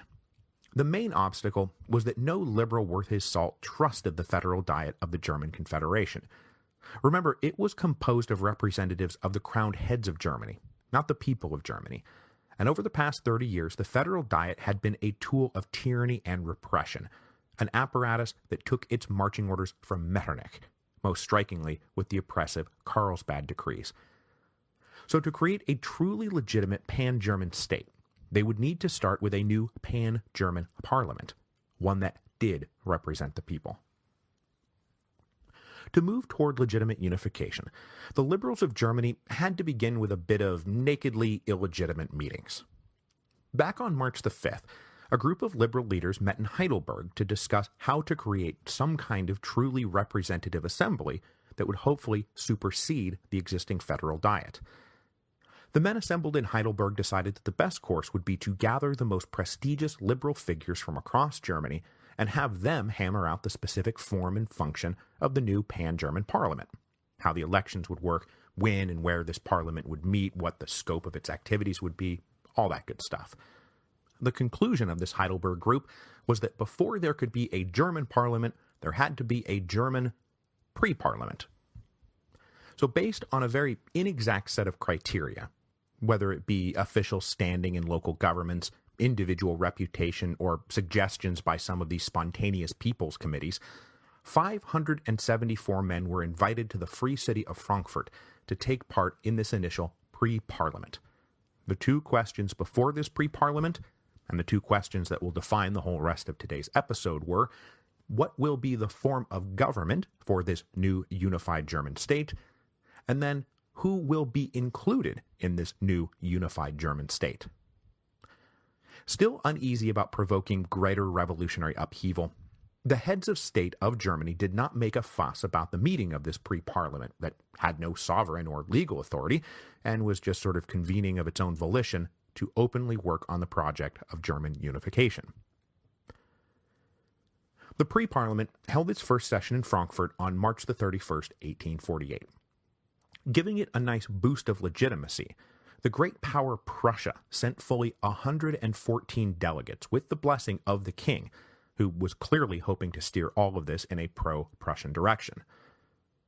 But from the south, the far more progressively radical men of the Duchy of Baden also wanted to control events, and they wound up sending 72 men, among them the two big-name radicals I introduced in episode 7.16, Friedrich Heckar and Gustav Struve. Among the most aggressive democratic republicans in all of Germany, Heckar and Struve and their fellow radicals wanted to stake out the position right away that what Germany needed was to wipe the slate clean and declare itself a single unitary republic. Struve gave a speech to that effect on the very first day of the pre-parliament. But though his speech was cheered in a few corners of the room, the vast majority of the delegates shifted uncomfortably in their seats.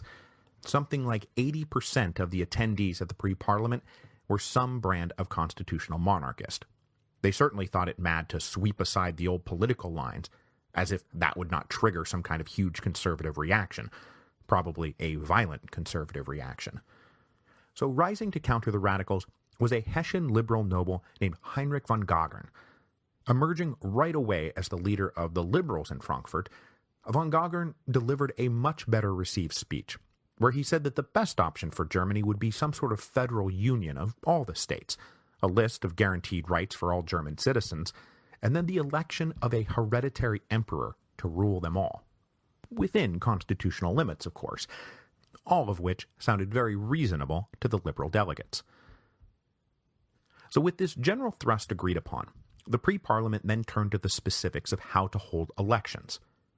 And though most of the delegates were more conservative than guys like Heckar and Struve, that did not mean they were Guizot-style conservatives who essentially believed in an aristocracy of wealth as opposed to an aristocracy of blood. So without too much debate, the pre-parliament approved near universal suffrage for the coming election. The specific formulation had it that all, quote, independent males would be allowed to vote. Now, once the election actually started, there would be some debate over the meaning of the word independent. Could you vote if you were a servant? If you took some kind of government assistance? What if you didn't pay taxes? Each state had to decide for itself what the criteria would be. But even with some governments viewing the meaning of independent as restrictively as possible, it is estimated that somewhere north of 80% of German adult males would have the right to vote in the election. So Germany was following France's leap into the great democratic unknown. Heckar and Struve and the 100 or so radicals who stood with them spent the next few days fighting for a unitary republic rather than a federal monarchy, but their appeals fell on deaf ears. And further demonstrating that the leading liberals were not going to let the radicals take the ball and run, as the pre-parliament wrapped up its meeting on April the 3rd, they decided to appoint a 50-man committee to remain in Frankfurt as caretakers of the process until the real parliament could convene, which was now scheduled for mid-May. Both Heckar and Struve tried to get on this committee of 50, but they were shut out. All the radicals were shut out. With constitutional monarchists firmly in the driver's seat, the radicals stormed out. Heckar and Struve went back to Baden, with Heckar bitterly saying that nothing can be done in Frankfurt. And with revolution truly in the air, the radicals did not feel like they had to just accept the diktats of some randomly self-declared liberal assembly. This was 1848, a year when you could always go with option C, revolution. We'll come back to the radicals of Baden, though, because while the coming Heckar uprising was focused on answering the question of what form of government the new unified German state will have, that other great question, who will be included in the new unified German state, was causing major upheavals on the periphery of the fatherland. And two areas in particular are already, as we speak, exploding into violence. The first were the duchies of Schleswig-Holstein that bordered the Kingdom of Denmark. The other was, you guessed it, Poland. Now, for fans of the history of mid-19th century European diplomacy, and, who isn't, the Schleswig-Holstein question is infamous for its sticky intractability. The British Prime Minister, Lord Palmerston, would later remark in the 1860s that only 3 people have ever really understood the Schleswig-Holstein business: the Prince Consort, who is dead, a German professor, who has gone mad, and I, who have forgotten all about it. So, with that said, I will now attempt to make some sense of the basic background of the issue, because even before the pre-parliament met in Frankfurt, the First Schleswig-Holstein War had already begun.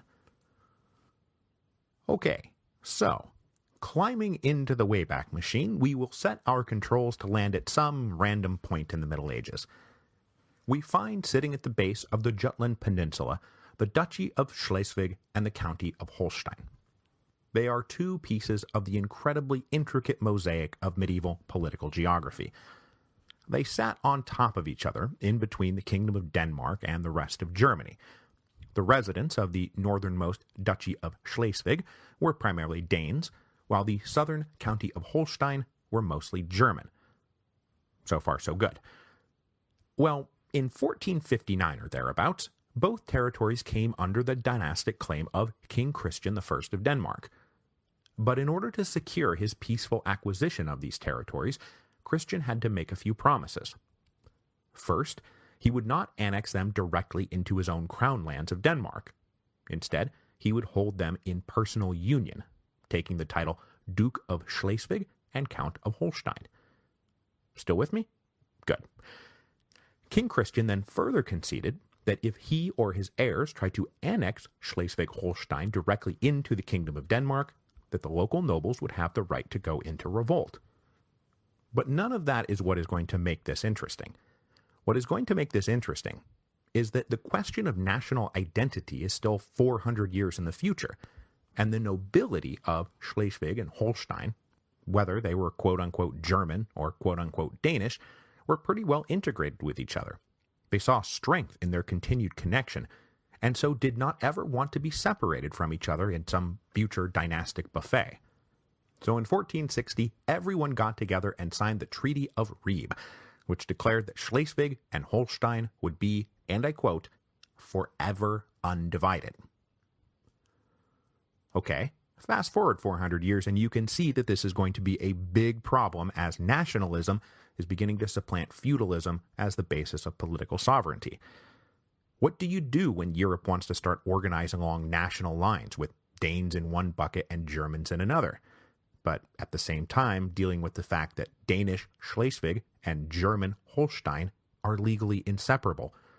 That is going to be a big problem.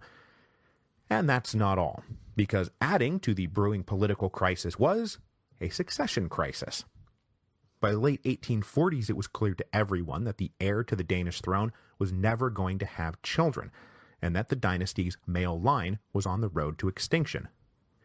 Now, this was no problem in Denmark proper because the throne could be inherited through the female line.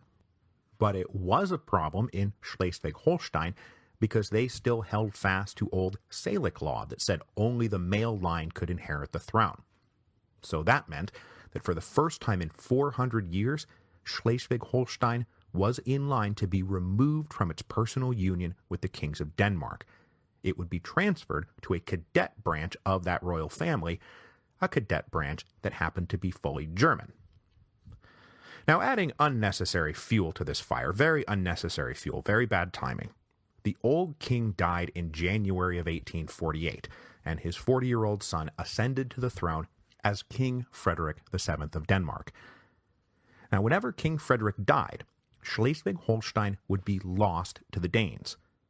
Staring down this loss of territory and dignity, and themselves awakened by the rising tide of European nationalism, Danish leaders found this prospect intolerable.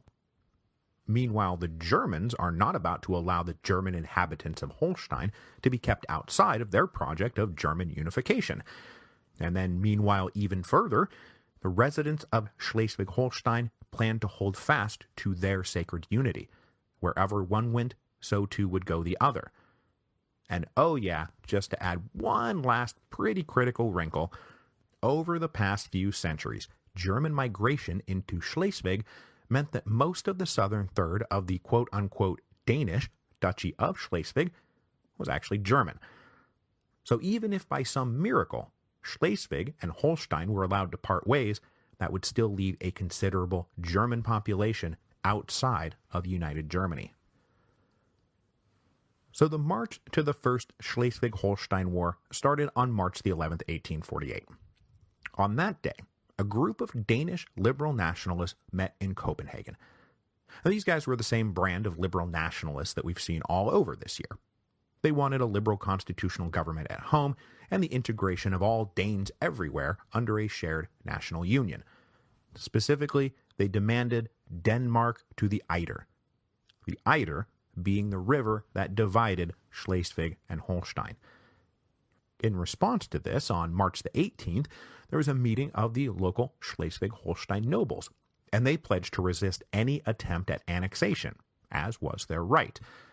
They sent a delegation to Copenhagen demanding an independent constitution for Schleswig-Holstein. So the Danish liberals met again on March the 20th and resolved to oppose this delegation and impress upon the king that he must embrace their Denmark to the Eider policy. The next day, they successfully forced the king to submit to all their demands, the sacking of conservative ministers, the promulgation of a written constitution, and a commitment to keeping Schleswig in Danish hands. Then the representatives from Schleswig-Holstein arrived, and the king told them, "Look, I have no issue with losing my claim to Holstein. You guys can go join the German Confederation. I don't mind at all. But I am not giving up Schleswig. I can't do it."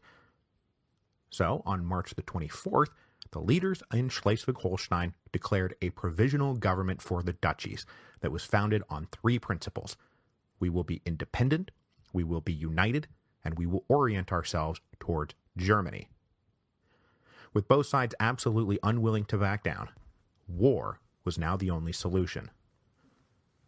Now, as I said, most of southern Schleswig was German, and so when the provisional government declared itself in existence, most of southern Schleswig recognized its authority. And certainly when a force of about 7,000 men composing a new Schleswig-Holstein army attacked the key fortress at Rendsburg, which was technically in Schleswig, they found the doors open and everything unlocked. So, taking the fortress without a fight, the new Schleswig-Holstein army loaded up on money, equipment, guns, and ammunition. So the first military action of the war now in the rearview mirror, on March the 28th, the provisional government sent envoys to both the Federal Diet of the German Confederation and to individual member states to beg for aid, specifically to beg Prussia to intervene. Now, the King of Prussia did not want to go to war with Denmark over Schleswig-Holstein, but he had just been driven out of Berlin by a liberal insurrection and was feeling hemmed in by the German nationalists, and so he warned the Danes that if they crossed an army into Schleswig, there would be war with Prussia. Unfortunately, his counterpart, King Frederick of Denmark, was under the same nationalist pressures, and so he decided to call the Prussian bluff. Launching his navy out into the Baltic Sea, the king ordered a Danish army to cross the border into Schleswig. So on April the 2nd, Prussia notified the German Confederation that Prussia was going to undertake a defense of Schleswig-Holstein, and on April the 4th, the Confederation approved this plan. Within days, the Prussian army had crossed the border into Holstein, pushing north, while the Danes drove south towards the Eider River. So now we've got ourselves a full-blown international crisis because alarm bells are ringing all over England and Russia about the balance of power in the Baltic. I mean, you can't have Prussia grabbing land in Denmark, but this started to become a very real possibility. When the Danes and the Prussians ran into each other at the end of April, the superior Prussian army forced the Danes into a fighting retreat. So both the British and the Russians warned Prussia that they had better not think about crossing the border into Denmark, or there would be trouble. But though the king himself agreed, the commanders he put in the field did not. They were there to win the war and to force Danish capitulation. So in early May, the Prussian army crossed the Danish frontier, and when King Friedrich Wilhelm ordered the commander-in-chief of the army to withdraw, the commander-in-chief said that his mandate came from the German Confederation, not from the King of Prussia, so it's really up to them to order me out. And by then, the Frankfurt Parliament was preparing to convene and make a play at superseding the authority of the Federal Diet of the German Confederation. So it really wasn't clear to anyone who was in charge of anything by May of 1848. But that's just one side of Germany's problems on their periphery. Because simultaneously, everything happened simultaneously in 1848, the eastern borderlands were blowing up too because the Poles had heard the news that it was springtime of the peoples, and they said, hey, we're a people, and specifically a people with incredibly recent grievances, and so we'd like to get in on this springtime of the people's business. So let us now turn our attention to Poland. And as we discussed during the run of episodes on the French Revolution, the Kingdom of Poland was gradually wiped off the map of Europe by Prussia, Austria, and Russia during the three great partitions of Poland. Now, Napoleon had temporarily reversed a lot of this when he created the Duchy of Warsaw in 1807. But after Waterloo, the Congress of Vienna more or less reparceled the Poles back out among the Prussians and Austrians and Russians as they had been before. The Prussians received the region known historically as Greater Poland, but now legally incorporated as the Duchy of Posen, which was technically separate from, but held in personal union with, the Prussian crown. But though this was traditionally Polish land, ever since Prussia first gained a foothold way back during the reign of Frederick the Great, the Prussians had begun a program to encourage German migration into the region, and to ensure that all government and administrative posts were held by Germans. By 1848, the Duchy of Posen was 60% Polish, 35% German, and about 5% Jewish, which is exactly the kind of demographic mixed bag that was going to make it almost impossible to answer the question of national unification peacefully. I mean, is the Duchy of Posen Polish? Well, yeah, by a majority it is, but what about the 35% that are German? What about the 5% that are Jewish? Who do they go with? Let's find out. So the Polish population in the Duchy of Posen was as excited as anyone about the news of revolution in France. But they were even more excited about the news from Berlin, because on March the 19th, the king announced that he was opening the door to liberal reform, and as a show of benevolence, the king amnestied political prisoners. And for the Poles, That meant he was releasing patriotic rebels who had attempted an uprising back in 1846, an uprising that was exposed and crushed before it had a chance to get going. And probably the most important of these prisoners, at least for our purposes here on the Revolutions podcast, was a man named Ludwik Mieroslawski. Mieroslawski had been born in France in 1814. His father had been a Polish colonel in the employ of the French army, and his mother was a Frenchwoman. So little Ludwig spent his first 6 years in France and, critically I might add, held French citizenship. But in 1820, his family moved back to the region called Congress Poland, which was the part of Poland that had been given over to the Russians. A precocious and patriotic young man, Mieroslawski joined the failed November uprising against Russia that ran its course from 1830 to 1831. When the uprising failed, Mieroslawski went into exile in Paris and became one of the leading lights of the Polish émigré community. He wrote a history of the November uprising and lectured on the general history of the Slavic people, and also on military strategy and tactics. His standing among these exiles was such that when the 1846 uprising was being planned, he was asked to come home and lead it. He agreed, but almost as soon as he arrived in February 1846, he was arrested and the whole planned rebellion fell apart.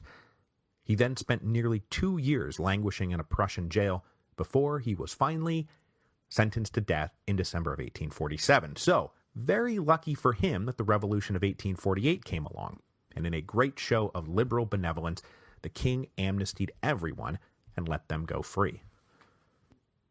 When the Polish prisoners were amnestied, they immediately formed a Polish militia in Berlin and marched back to their homes in the Duchy of Posen.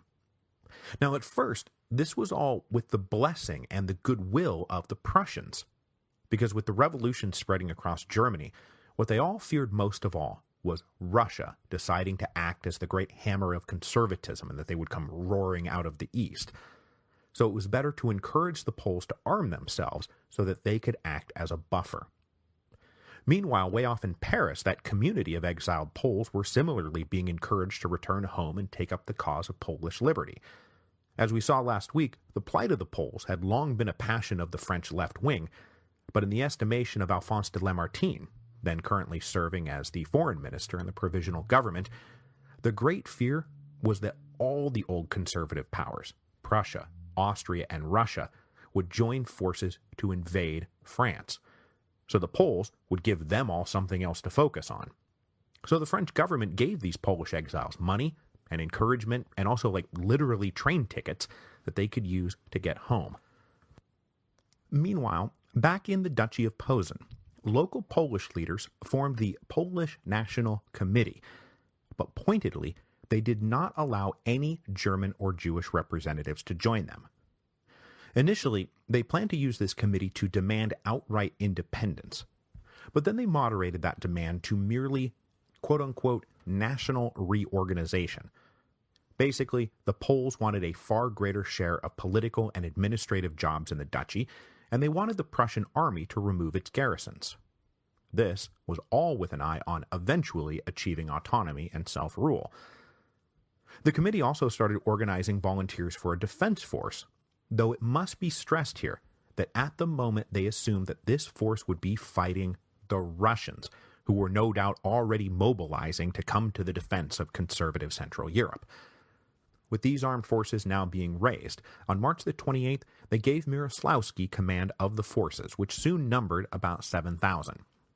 Now, this all might seem very provocative, but with the liberal revolt in Berlin, the Poles actually thought that the Prussians were going to be supportive of these nationalist ambitions, and Mieroslawski assumed that his Polish forces would soon be fighting with the Prussians against the Russians. And when a delegation from the Polish National Committee met with the king on March the 23rd, they found themselves further encouraged. He listened to them, he approved the request for a national reorganization, and he sent them on their way believing that the Duchy of Posen would soon be autonomous and ruled by the Poles. But as soon as they were out the door, the king told his generals to draw up plans for an invasion. So at this point, we now have to remember that 35% of the population of the Duchy of Posen was German, to say nothing of the 5% who were Jewish. They all liked things just how they were. So, on March the 23rd, to counter the Poles, a German national committee was founded to block the rush to Polish autonomy. They were able to point to acts of anti-German harassment and theft, vandalism and violence as proof that the Poles were crazed with vengeful bloodlust, and that the German minority population would not be safe if the Poles were just handed the keys to the duchy. So the German committee petitioned the Federal Diet of the German Confederation, and they made the argument that if national reorganization is going to be a thing, that the German majority counties have to be broken off entirely and allowed to join the coming unified German state. Then, just as the Poles were doing, the Germans raised their own militias to protect themselves and their property. Or so they said. In the first week of April, the king sent a royal civil commissioner to help pick through the weeds in the Duchy of Posen, and he only further convinced the Poles that this was all going to turn out their way, and he arranged a deal whereby the duchy would be allowed greater autonomy within the Prussian Empire, but not if they had more than 3,000 men under arms. So the Poles were mighty encouraged by all of this, and the Germans were very pissed off about it. But as April progressed, and it became clear that Russia was not in fact planning to rush off into war, the whole German outlook on the Poles, liberals and conservatives alike, pretty much turned on a dime. Before the Poles knew what hit them, they were getting hit from all sides. First, the king issued a decree that he was planning to exempt a few of the German majority counties in the duchy from this national reorganization he had promised. Then, to that list, he added a few more, and a few more, even counties with a majority Polish population. And pretty soon, it became clear that only about a third of the Duchy of Posen would be granted any kind of reform at all. But even that rump third of the duchy wasn't really going to get any reform at all. They were instead going to be conquered. Satisfied that Russia was not going to interfere, the Prussian army attacked the Polish military camps on April the 29th, 1848. The Polish National Committee was shocked, having been led to believe that they had successfully talked their way through the danger.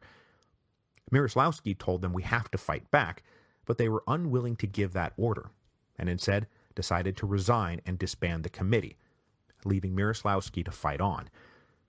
The next day, Mieroslawski led his troops to a surprising victory at Miloslav, but the fight sapped the Polish strength to the point where they could not pursue the fleeing Prussians.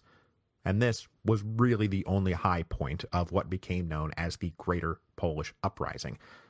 Everywhere else, the Prussian army had the numerical, technological, and professional advantage over the local Polish militias, and they rolled through the Duchy of Posen like a bulldozer. In less than a week, it was clear that the Poles could not win. Mieroslawski resigned his post rather than surrender, leaving it to his successor to capitulate on May the 9th. And that ended the Greater Polish Uprising. It also ended any hope that the Poles might get something out of the springtime of the peoples.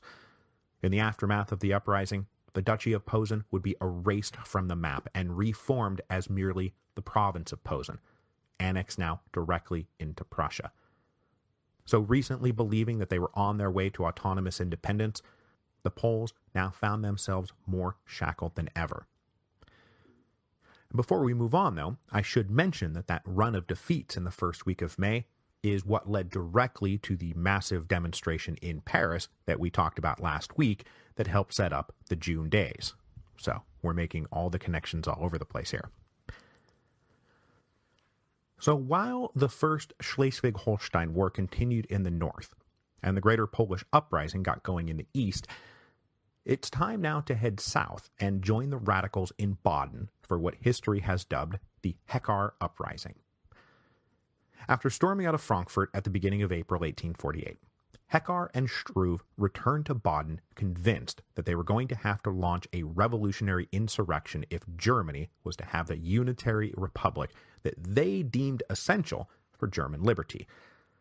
So they hatched a plan to start an insurrection in the foothills of the Alps, and then come snowballing down the Rhine, leading a mass popular march that would demonstrate to Frankfurt beyond a shadow of a doubt what the will of the people truly was.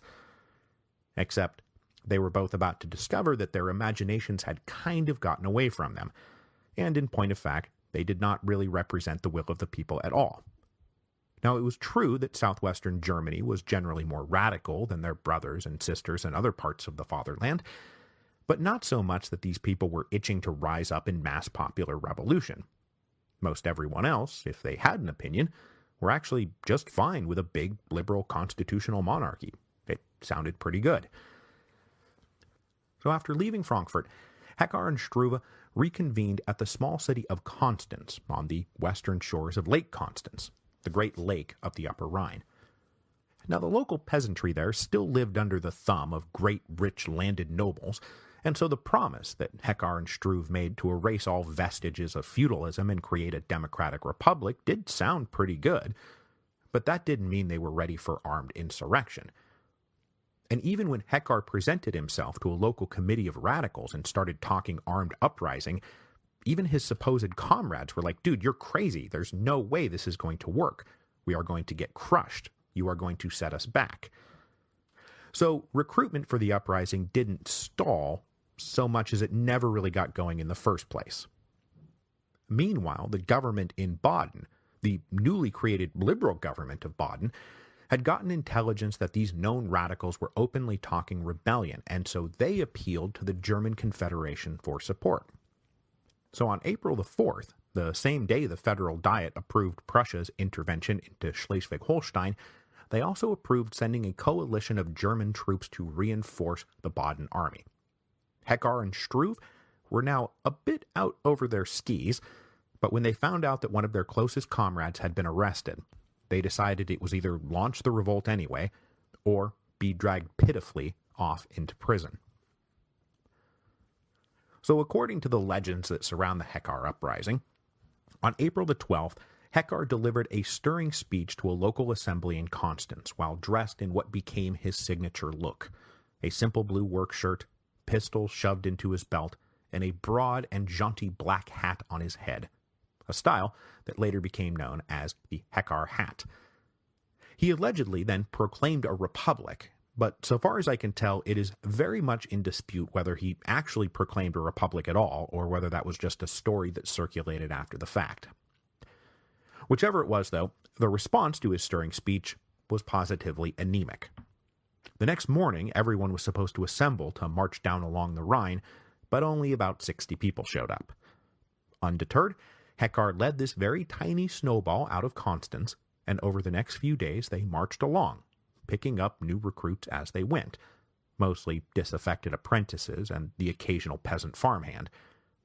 After about a week of this, Heckar had accumulated somewhere between 800 and 1,000 men. His initial plan had assumed that he would be leading something like 70,000, so this is not going very well. But luckily, Heckar was not the only piece on the board. A community of expatriate German radicals who had moved across the border into Switzerland started forming a militia of their own to go support Heckar's uprising, and then word of the rebellion reached France, where another community of expatriate German radicals were living. From this community, the exiled poet Georg Herwig and his wife Emma started assembling a legion that would soon grow to over 1,000 men. But the real hope of the uprising lay in the work being done by a guy named Franz Siegel, who had a strong enough local reputation in Baden to recruit a militia that eventually grew to some 3,000. Now, if all these forces could combine, the Heckar uprising might have gotten somewhere. But they did not, and so it did not. The Swiss army threw up barriers to prevent the expatriate Germans from crossing the border.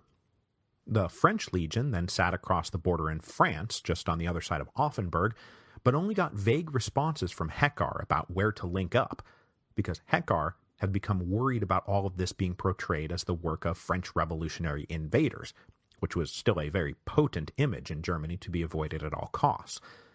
Meanwhile, Heckar and Struve themselves were unable to link with Siegel before they ran into the government's forces.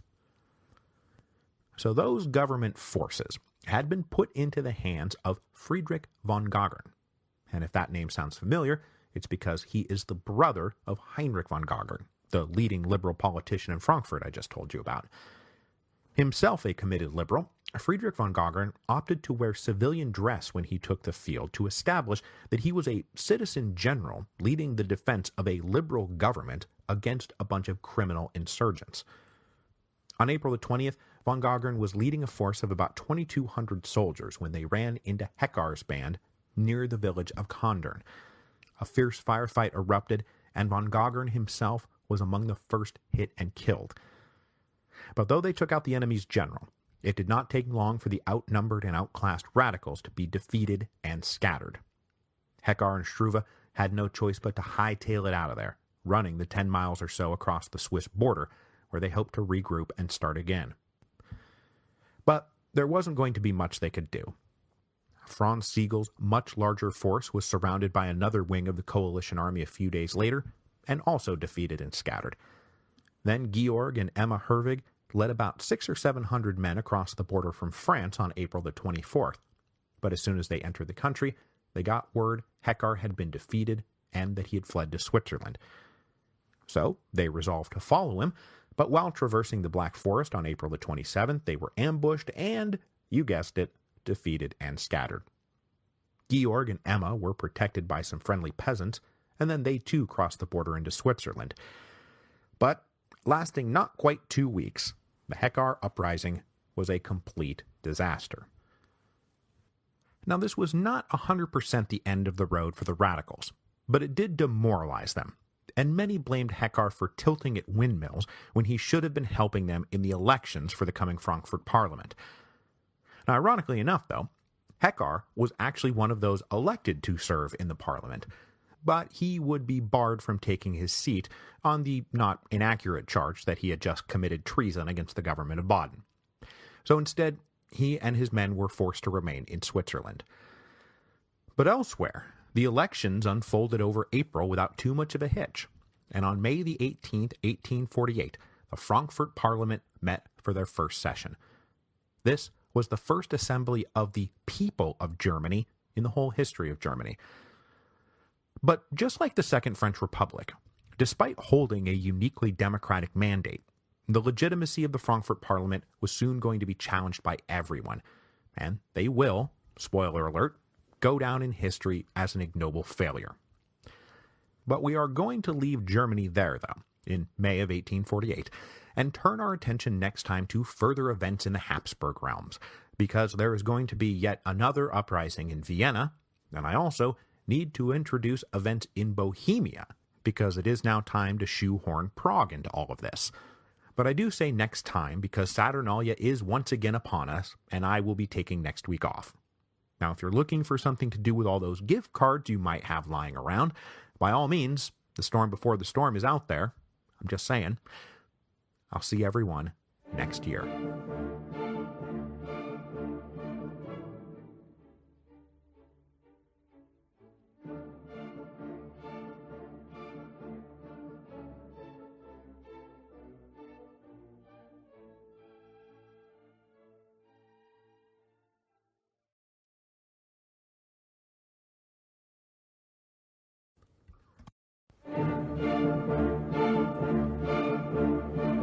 Hello, and welcome to Revolutions. Episode 7.21, Cracking Down and Backing Down. Last time, we migrated over to Germany and discussed the explosive chain reaction set off by the March revolutions. This chain reaction included a war in Schleswig-Holstein, a major uprising of the Poles, and the organization of a pan-German parliament as the first step towards German unification. All of these reactions came back to the basic question of who would be in and who would be out of the German Union. And today, we will see what happens when we try to bring Bohemia into the mix. Because Bohemia was a territory that most every German nationalist figured, of course, would be included. And it would come as quite a shock when the Bohemians said, actually, we're not German, we're Czech, and we don't want to join your damn German Union. The question of Bohemia and Czech nationalism would pose enormous problems for the German nationalists, as well as for the imperial ministry in Vienna, now rocked from all sides by the springtime of the peoples, to say nothing of the rebellious peoples inside the capital itself. But before we can get to Bohemia, we need to return to that capital and deal with the fallout in Vienna from their Great March revolutions, which we wrapped up on March the 15th, 1848. That was when the students and workers had toppled Metternich and then extracted a promise from the emperor that he would convene a pan-imperial diet to draft a written constitution. After this was all accomplished, the tension and violence that had surrounded the past few days dissipated, and life kind of returned to normal. But below the surface, new tensions would be growing among the victors of March, between the more conservative Viennese liberals. Those are the guys who had spent the last few years writing erudite tracts on how to reform the empire, and the students and workers who could successfully claim credit for manning the barricades of the March Revolution and who now wanted their just rewards. In keeping with the basic plot lines of 1848, a rift would soon emerge between these two groups as the Austrian Empire moved into the heretofore unknown universe of constitutional government. But that said, in the final weeks of March, everyone seemed to be moving in the same positive direction. First, the fall of Metternich had led to an overhaul of the imperial ministry, with a bunch of quote-unquote liberals being brought into the mix. Finance Minister Collerat, long seen as one of the most powerful anti-Metternich voices in government, was elevated to president of the ministry, while Baron Franz von Pillersdorf was brought in as Minister of the Interior. Pillersdorf was an old veteran of the upper rungs of the bureaucracy, and he had a well-earned reputation for talented administration and a willingness to push for reform. He had rubbed many conservatives the wrong way during his career, but that was exactly the sort of man that the times now required. Other quote-unquote liberals were brought in as well, but I won't bother you with their names because mostly I just want to make the point that I keep saying quote-unquote liberal because most of them weren't. What recommended them for these jobs is that they had been rivals of Metternich, which, by the 1840s, had become something of an erroneous synonym for liberal. But they weren't actually liberal in any sense of the word, as Vienna would soon discover. But they were at this point willing to take popular reforms to stabilize the government and satisfy the oh-so-recently insurrectionary population of the capital. For example, the ministry undertook a general dismantling of Metternich's oppressive secret police apparatus. Collerat had long clashed with Metternich over the secret police, but not from any great love of free speech. Mostly on fiscal grounds. He thought it was all way too expensive. And in fact, Collerat was about to learn just how little stomach he had for free speech.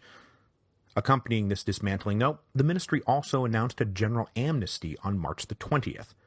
So, in the streets of Vienna, this all looked like a great couple of first steps. So, out in the streets, they took a couple of more steps. While the new ministry was taking shape, the newly created Civic Guard and Academic Legion remained under arms and now undertook efforts to further organize and recruit. The students in Vienna in particular took enormous pride in their role in the recent insurrection, and membership in the Academic Legion was a huge badge of honor, so membership swelled.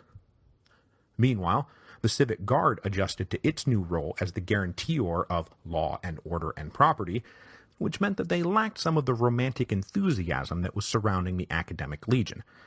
Yes, the Civic Guard had played a major role in the overthrow of Metternich and conservative absolutism, but now their principal focus was on halting any further slide to social revolution. They wanted to keep the workers in the suburban slums and away from the property of the middle and upper classes, and they had to keep a sharp eye out, because it's not like the lot of the workers had been improved one iota by the March Revolution. It had in fact hurt them. All that rioting and factory smashing had stalled business even further, so jobs were in short supply, wages were way down, and anger was boiling over. Now, to try to ensure that the forces that had fought side by side during the March Revolution all remained on the same page after the March Revolution, two public committees self-organized themselves. The first was called the Administrative Committee, and was principally tasked with the logistics of the various new citizen militias, coordinating patrols and weapons, supplies, rotations, that kind of thing, and that is the last time I will ever mention the Administrative Committee because they are super boring. But not boring at all, and far more important, was the Central Committee of Citizens, Students, and National Guards. Shorthanded as the Central Committee, it became the general forum for discussions of political topics of the day and the tactics and strategy that ought to be used to respond. And as we've seen before, these sorts of committees often draw the most active, committed, and passionate members of any given movement. And in the case of Vienna, that meant that it became a hotbed for the younger student radicals as opposed to the more staid liberals. So, as the Central Committee took a leading role in the brand new world of public politics, the radicals on that committee seized the initiative and found themselves backed by the armed and enthusiastic youth of the Academic Legion.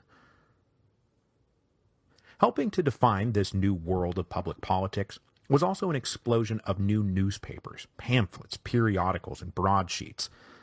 Now, fights over just how free the free press could be would be a staple of the next couple of months. But for sure, you could now say, write, and print things that literally would have landed you in a dank prison just a week earlier. So the number of new outlets for once forbidden political commentary flourished, and all of them were eager to line up former sacred cows against the wall and rhetorically shoot them one by one. Few were immune. The aristocrats, the bureaucrats, employers, the rich, reactionary conservatives, weak-kneed liberals, the clergy, and of course, above all, the imperial ministry. For the first time, ministers of state felt the sting of having their every move recorded, analyzed, and criticized, and none of them cared for it. On March the 31st, they tried to put a few rules in place, copying the press law of Baden that forced papers to put up cash bonds to guarantee good behavior and threatened jail time for those who went against the sovereign. These new restrictions caused an uproar out in the streets, and afraid of another insurrection, the ministry put out a statement the next day that said, and I kid you not, please pay no attention to that decree, it was someone's idea of an April Fool's joke. The new ministry really had no idea how to handle this new world of revolt and revolution, and they will have a very bad habit of proving weak and irresolute about everything, cracking down and then backing down. With war and revolution exploding everywhere, the ministry was basically quick to capitulate to the radicals in Vienna if it meant ensuring that at least the capital was not burned to the ground.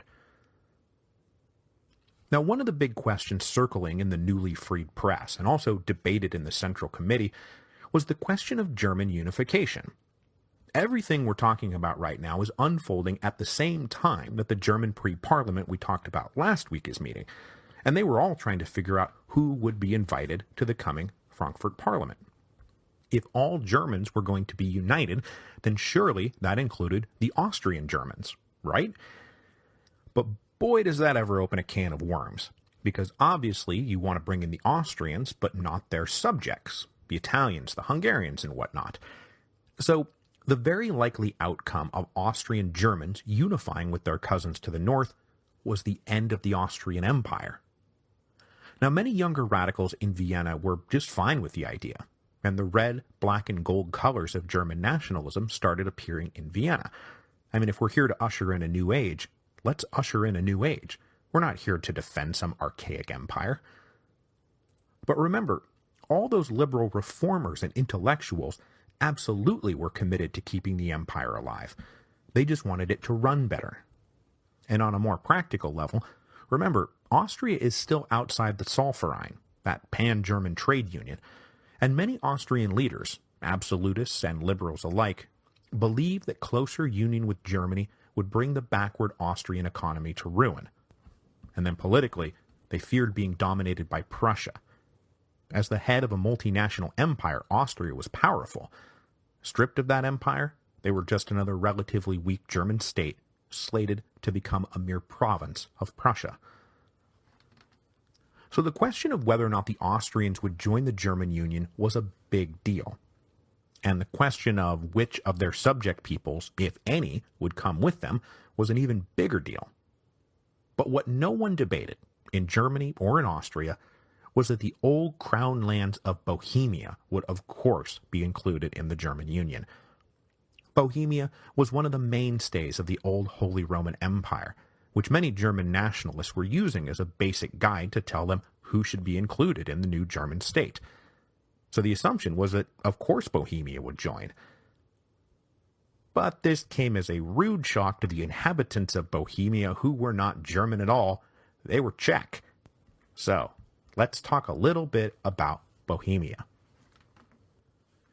Now, I very briefly touched on Bohemia in episodes 2.3 and 2.5 when I was discussing the development of the Habsburg monarchy and the Kingdom of Hungary.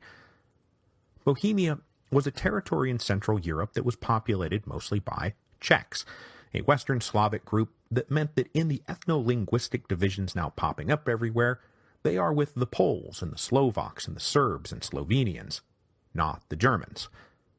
A strong constituent part of the Holy Roman Empire, though, the Bohemian Crown lands wound up including 3 territories: Bohemia, Moravia, and Silesia. Based out of their capital in Prague, the kings of Bohemia remained an independent rival of the Habsburg dynasty and managed to produce a few Holy Roman emperors themselves before the Habsburgs grabbed a hold of the thing and never let it go. The Bohemian crown itself eventually fell under Habsburg domination at the same time the Hungarian crown did, thanks to that all-important Battle of Mohács in 1526.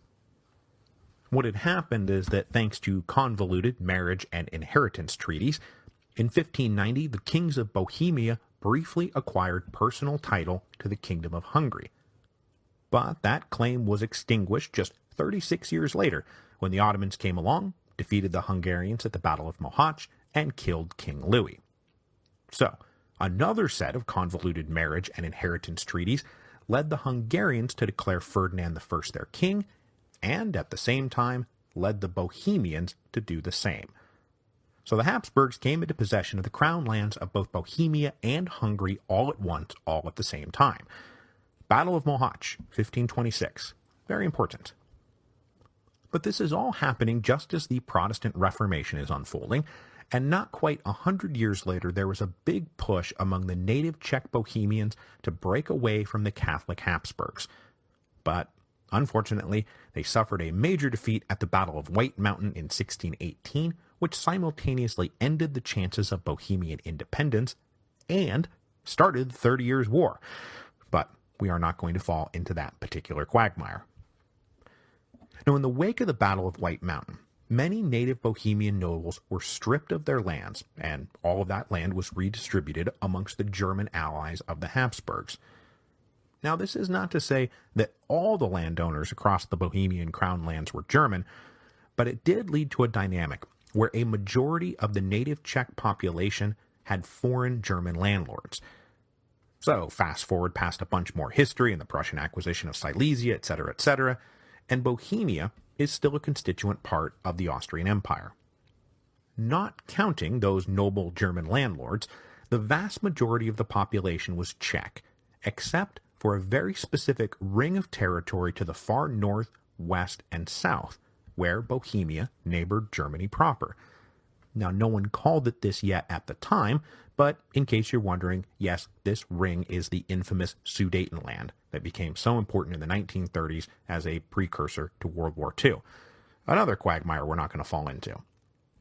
But though the vast majority of the population was Czech, German was the official language of law, administration, business, and education. Germans made up the majority of the landowning nobility. Germans owned what few factories existed.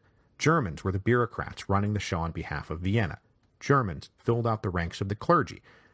So the German liberal nationalists meeting in Frankfurt were not even going to think twice about extending an invitation for Bohemia to join the unification of Germany. But this is the springtime of the peoples, and the Czechs are not going to be super interested about unifying with the Germans. Now, though they are going to reject union with Germany, it's not like the Czechs were super thrilled about their position inside the Austrian Empire. Slavs were generally treated as inferior to Germans, and the Czech language and culture was treated as the language and culture of the poor and uneducated.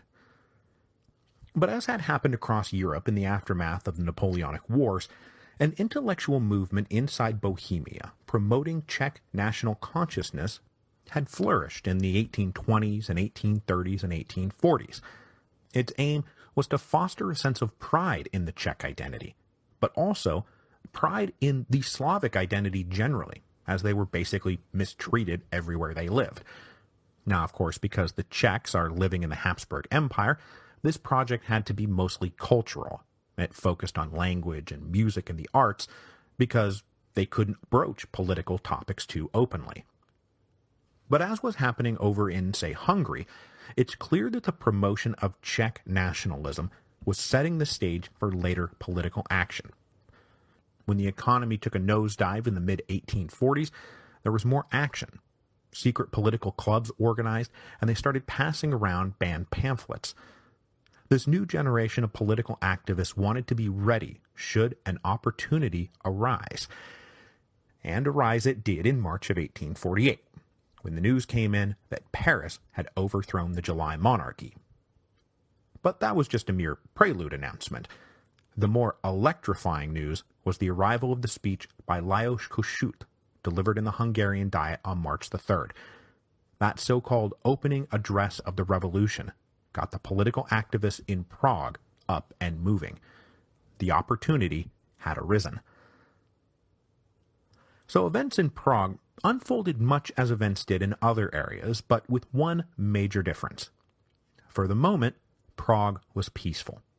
There were no armed demonstrations, there was no uprising, no barricades. Not yet. Which is why the armed uprisings in Paris, Vienna, Budapest, Milan, Venice, and Berlin have thus far overshadowed events in Prague.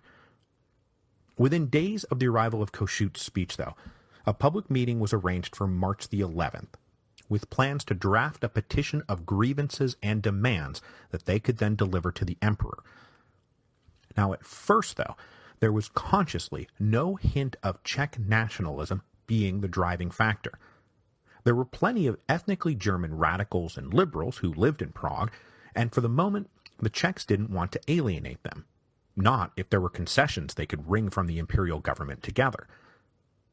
The most important demand was the now standard call for the end of censorship and the creation of a citizen National Guard. The local twist, though, was that they also demanded the administrative reunion of Bohemia and Moravia, which had been kept separate for quite a while. They also wanted the elevation of the Czech language to equality with German, and then above all, they wanted the convening of a new Bohemian Diet. Now, technically, a Bohemian Diet existed. It was their equivalent of the Estates General, but it was toothless and dominated by German landlords. What they wanted now was a genuinely representative assembly that genuinely represented all the old Bohemian crown lands. So this was all hammered out at a large public meeting on March the 11th, at the end of which a committee of about 20 men was appointed to draft an official version of the petition. But unlike in Vienna, where the radicals got a hold of the Central Committee, the committee in Prague wound up dominated by liberals. Soon dubbed the St. Václav Committee, hopefully I'm pronouncing that right, they intentionally kept radical voices out, and then started striking and revising a number of demands. They dropped a call to aid workers and changed abolish serfdom with reform the status of the peasants. They also inserted statements about ensuring private property rights and changed the call for a parliament to the renewal of the estates to avoid concerns in Vienna that they were trying to break away from the empire. Though technically only appointed to draft the petition, the St. Václav Committee was on its way to becoming something of a quasi-official government in Prague once the imperial governor lost his grip first on events and then on power. So when did the governor start losing his grip? Well, at the same moment the governors in Budapest, Milan, and Venice started losing their grips. On March the 15th, word reached Prague of the uprising in Vienna and the fall of Chancellor Metternich. After that, all bets were off. And this just so happened to also be the day that the final petition was published and posted across the city for signatures.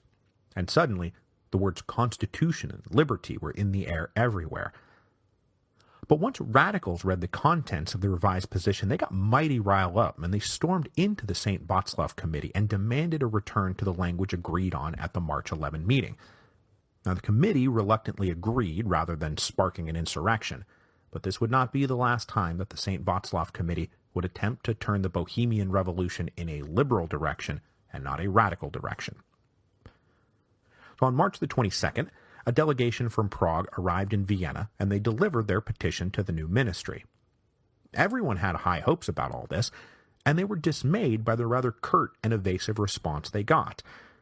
With bad news coming in from all over the empire, it appears that the new liberal ministry, quote-unquote liberal ministry, was not interested in granting every concession to every delegation that came walking through the door.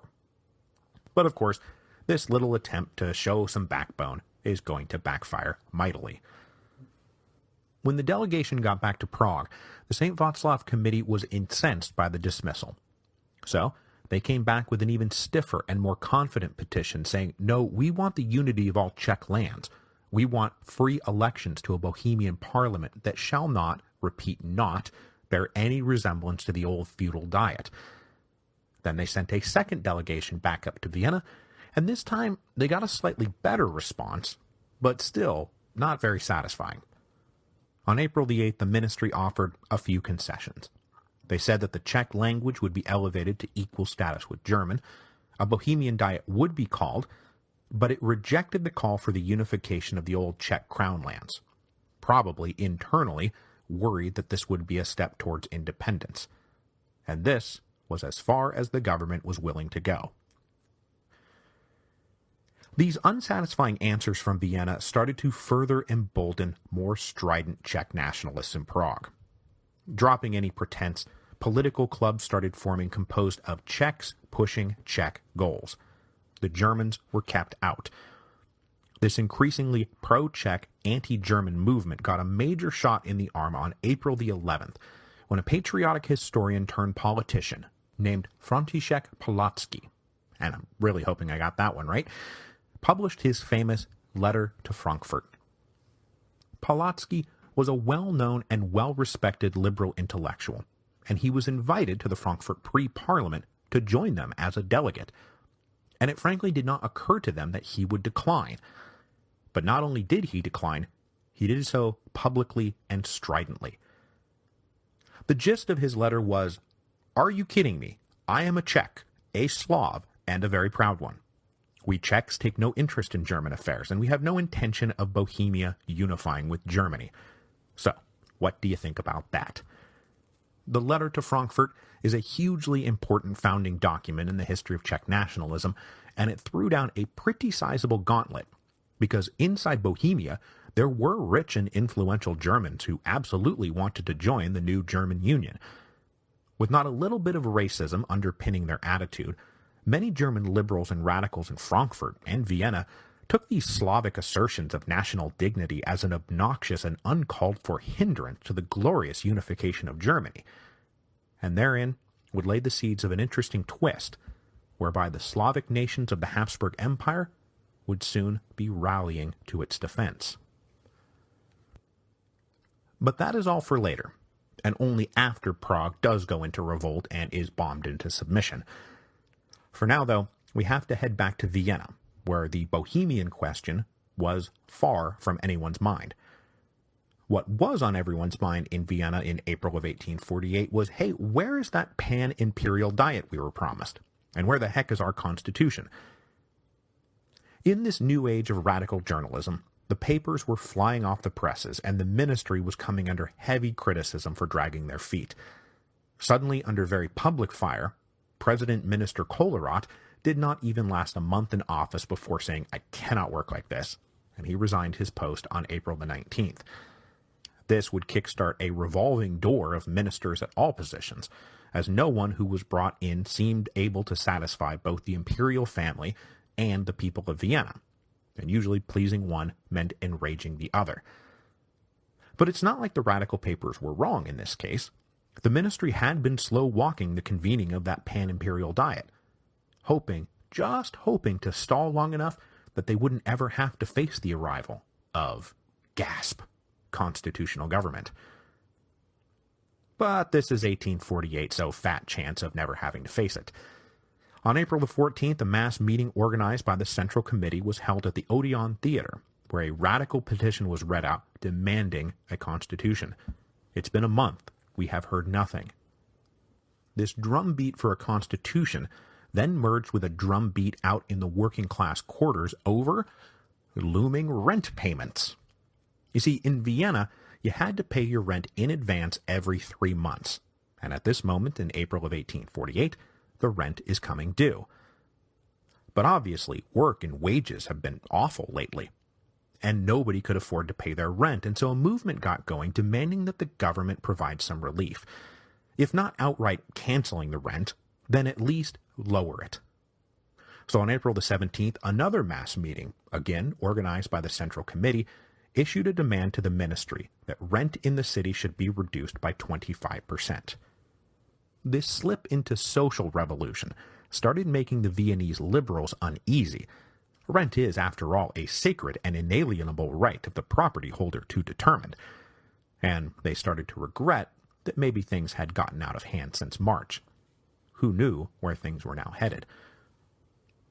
To try to head things off, the ministry decided to rush out a constitution to answer the political question to hopefully avoid answering the social question. Led by Interior Minister Pillersdorf, a group of ministry officials got together and cobbled together a constitution, using bits and pieces from other European constitutions, principally from Baden and Belgium. The result was kind of a mess that would leave no one satisfied. First, the Constitution was now being handed down by the benevolent emperor rather than growing up from the sacred sovereignty of the people. So right away we've got a big problem. Then, the details did not really point to popular government at all. There would be 2 houses of parliament, a lower house elected by the people, but then also an upper house composed of men either appointed by the emperor or elected by the wealthiest landowners, and it wasn't yet clear which. These 2 houses would then have to agree on any new law. And even if they did agree, the emperor wielded an absolute veto and reserved the right to dismiss Parliament whenever he wished. Now, it was written in that no imperial decree could be legal unless co-signed by the ministry, but then you scan down and see, oh right, the emperor has the right to appoint his own ministers. Parliament will have nothing to do with it. So the Constitution is looking like it'll shape up to be the same old imperial absolutism, except screened by the thinnest veneer of parliamentary pageantry. But wait, it's not like the old conservatives are happy about this Constitution, because accompanying it was a long bill of rights that checked off every liberal box. Freedom of speech, assembly, freedom of the press, equality before the law. There were rules against arbitrary imprisonment. The works, the whole liberal grab bag. And in that sense, the Pillersdorf Constitution was one of the most liberal in Europe. But when it was promulgated, everyone focused on what they did not like rather than what they did. The Pillersdorf Constitution was promulgated on April the 25th, 1848. And though its arrival was initially cheered, it soon came in for heavy criticism, especially from the members of the Central Committee and the rank and file of the Academic Legion. Their biggest complaint was that rather than calling a popular assembly to draft the Constitution, as they had been promised, the ministry had just gone and written one, violating the very principle of popular sovereignty. More specifically, they wanted truly democratic elections with no property requirement, and they wanted just one single house of parliament. They did not like the idea of the people's voice being muted by rich imperial lackeys in the upper house. So in the first week of May, nightly demonstrations started up that took the form of mobs walking the streets and arriving at the various residences of the ministers, and then singing satirical songs and heckling them from the streets. This had the effect of leading most of the ministers to resign on May the 4th, and Pillersdorf being elevated to president minister. Now this seemed like a promising development to the men of the Central Committee. Pillersdorf seemed like a man who could be reasoned with. But when they petitioned Pillersdorf to make alterations to the Constitution, and more importantly, call for a democratically elected unicameral parliament, they were rebuffed.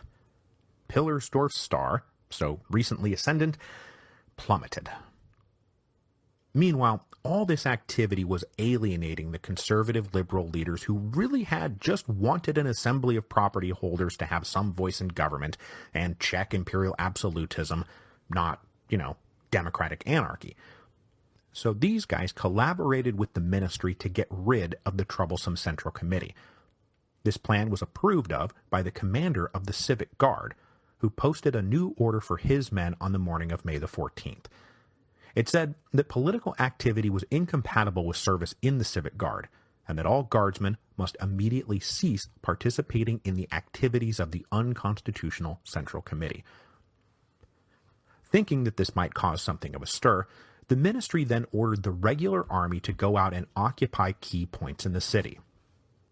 Now, the point of all this had been to cleave the bourgeois liberals who made up the Civic Guard from the radical students who made up the Academic Legion, but really what they did is make everyone mad and reinforce their sense of revolutionary solidarity. On the morning of May the 15th, the Central Committee convened for a large session. They voted that they were too constitutional, and then took 3 demands to the ministry. First, you must rescind this order about the Guard in politics. Second, you must withdraw the army from Vienna and allow the Civic Guard to patrol the city and keep security. Third, you can only ever call in the army if the Civic Guard requests it. The ministry accepted these demands and said, yeah, we'll talk it over. But as they talked, 10,000 workers streamed into the city and surrounded the palace, and they were still angry. Nobody had done anything to help them. By dusk on May the 15th, the palace was under virtual siege, and demands were moving from the narrow confines of the issue over whether or not guardsmen could participate in politics to calls for a democratic parliament and reform of the Pilersdorf Constitution, and then maybe stuff for the workers. In the face of this latest near-insurrection, the ministry caved completely. They tried to crack down, and then they backed down. That's what they do. They agreed to all 3 demands, and then they said that to further calm things in Vienna, we will hold democratic elections for a single-chamber parliament who will debate, amend, and approve the Pilersdorf Constitution. And this, let me tell you, was a huge and very unexpected victory for the student radicals of the Central Committee. With this latest very public uprising and very public embarrassment, the imperial family decided that they had had quite enough of Vienna. On May the 17th, the emperor and his wife set out for a customary afternoon carriage ride out in the country, and they just kept going. Then a few hours later, the rest of the extended imperial family, the cousins and the aunts and the uncles, themselves slipped into carriages and rode away. The next day, Vienna woke up and discovered that the imperial family had flown the coop, and they did not, in fact, stop flying until they reached Innsbruck, some 300 miles away. Now settled at the safety of their palace in Innsbruck, the emperor issued a proclamation on May the 20th, blaming a small faction of anarchists for all the trouble since March, and stating that the imperial family could not in good conscience return to Vienna until this element had been purged. News of the flight of the imperial family angered radicals and conservatives alike. Conservative residents of Vienna were mad that the emperor had more or less abandoned them to those radical anarchists, but the student radicals, those radical anarchists, were convinced that they were on the right side of history. They believed that the emperor had ratified their demands, and now they felt betrayed. With his feeble-mindedness something of an open secret, it was believed that he had been kidnapped by reactionary members of his family.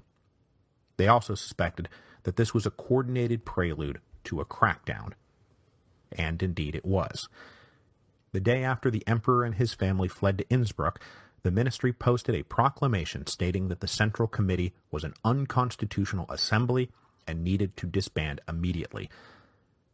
They further said that with the university term set to expire, that the Academic Legion would now need to hand back their weapons. And frankly, with everything now settled so nicely, what with the Constitution and all, there would be no need to ever recall the Academic Legion. Now, this did create a small rift among the students. Many of them were legitimately afraid that things were getting out of hand, that they had all gotten kind of ahead of themselves, and they were risking a major blowback. So, they said that they were willing to hand in their weapons if they could get them back when the next term began in October, and further, if the ministry swore to abide by the promises that they had made on May the 15th. Now, had the ministry not been quite so inept, this compromise may have been secured, and peace would have reigned in the capital. But instead, they bungled it. They issued a heavy-handed decree on May the 24th saying that the university was now closed, it was locked, and it was unavailable for any future public meeting. The students need to go home. A few of the leaders in the academic legion did encourage their rank and file to disband, but now riled up, the legion held a meeting that night and said, "No, we won't disband, not now, not ever." So on the morning of May the 26th, the ministry posted a further decree stating bluntly that the academic legion was hereby disbanded. But to enforce this decree, they really didn't have a concrete plan.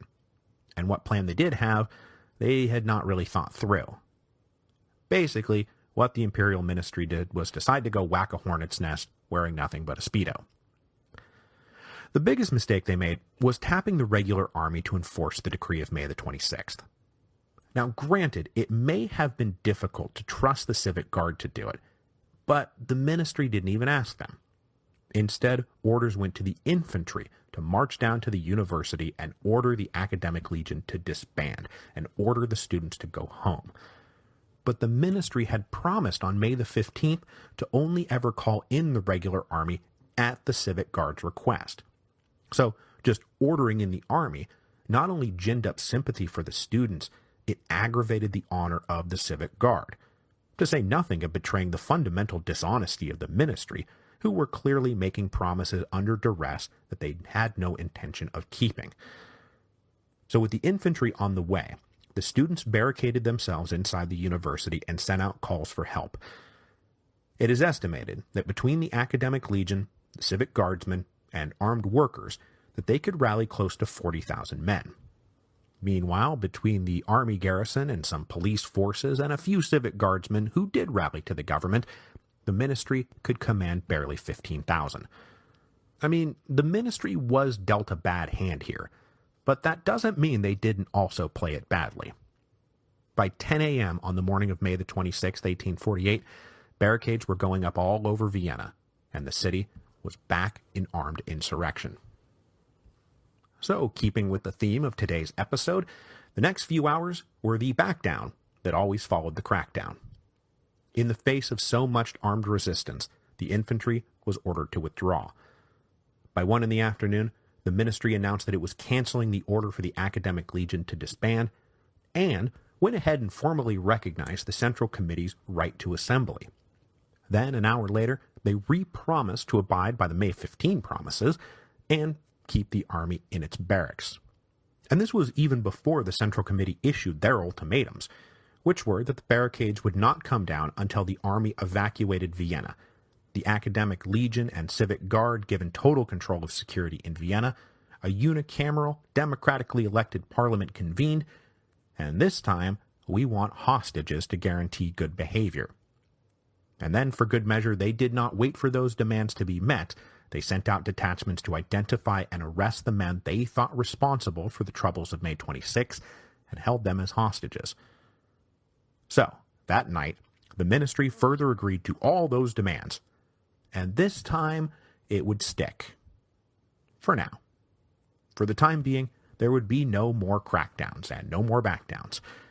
Planning for a parliament to convene in July was launched. The radicals in Vienna were utterly and completely victorious. So the student radicals of Vienna had risen very high, very fast, probably far further than they had ever dreamed possible. But in spite of their victory, and in spite of the ministry's repeated bunglings, this would be their high watermark. May 26th would be their high watermark. It would unfortunately be all backwards from here. But we will return to Vienna later, because next week we need to pick up the thread in Hungary, where the movement towards de facto independence was well underway. The Hungarians didn't care whether or not Pillersdorf had a constitution or not, because they were going to have a constitution and they were going to write it themselves. They were willing to share a sovereign with the Austrians, but nothing else.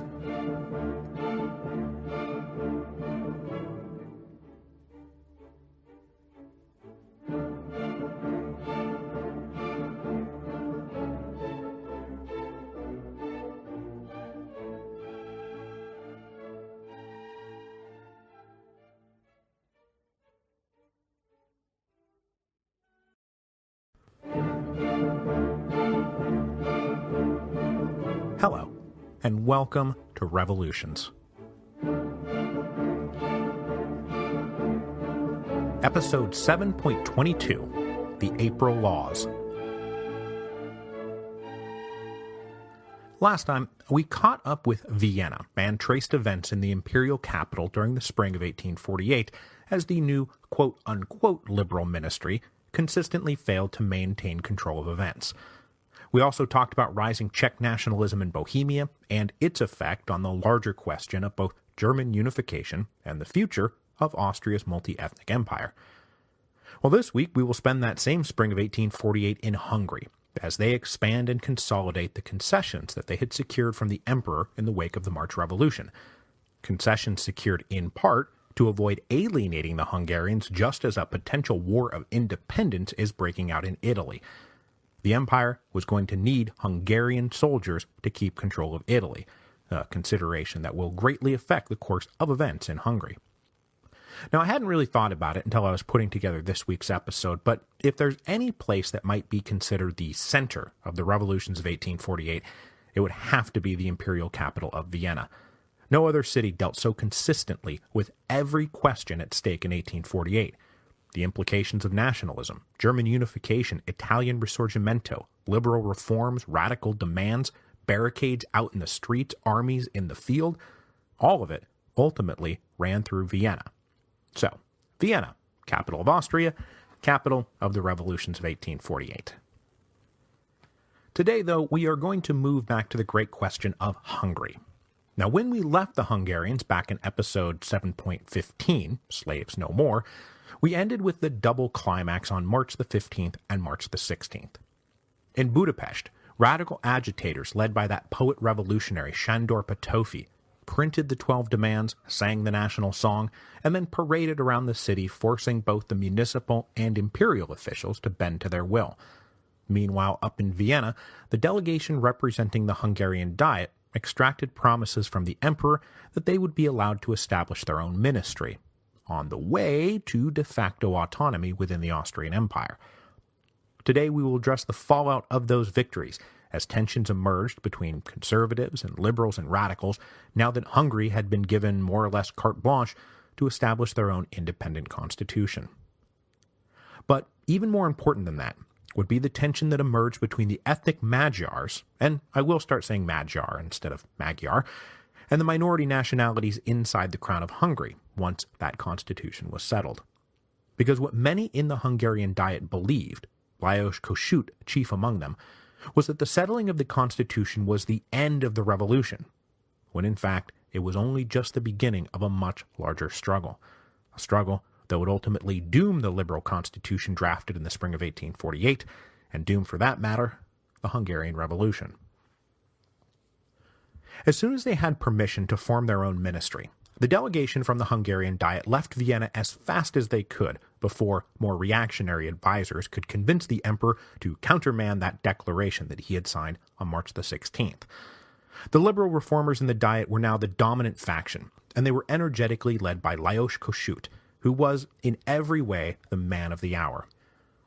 But he himself was too polarizing a figure to be appointed Hungary's first prime minister, as even Kossuth himself recognized, and so that job had fallen to Lajos Batthyány. Batthyány, remember, was a super-rich liberal noble who had helped fund Kossuth's journalism career and then backed his candidacy for the Diet. So where Kossuth had led the liberal opposition in the lower house of the Diet, Batthyány was its principal spokesman in the upper house. He was thus an ally and a patron of Kossuth, and the two mostly saw eye to eye. though Battagny was no mere frontman for Kossuth. He tended to be a bit more conservative, and was now one of the few politicians capable of maintaining independence from the polarizing atmosphere that surrounded Kossuth. More and more, it seemed like you were either a supporter of Kossuth and you recognized him as your leader, or you opposed him as your enemy, as the devil. But Battagny was neither Kossuth's disciple nor his enemy, and together they would now take the lead as the liberal opposition became the liberal majority, and they prepared a huge list of reforms that would transform Hungary into a modern nation. While the liberals took the ball and ran with it, they were protected by Archduke Stephen, the Palatine of Hungary, who I very briefly introduced at the end of episode 7.15 without much further explanation. It was Archduke Stephen who went behind everybody's back on the morning of March the 16th and convinced the emperor to sign off on the Hungarian lists of demands. But he's an important figure in all this, so we do need to flesh him out a little bit more. So the Palatine of Hungary was the most senior state officer in the Kingdom of Hungary. It was a post that had existed going back to the 11th century and functioned as something like the head of a Supreme Court of Justice, but the Palatine also exercised general political authority on behalf of the king if the monarch was absent or indisposed. When the Habsburgs took over Hungary, they obviously got a hold of the Palatinate too, and it became one of the various high offices they would dole out to members of the Habsburg extended family. Our man, Archduke Stephen, became Palatine of Hungary in January 1847 upon the death of his father. But he was not just some Viennese transplant. His father had been the Palatine of Hungary, and Stephen had been born and raised in Budapest, and, given his education and upbringing, he was always eager to lend a sympathetic ear to Hungarian complaints.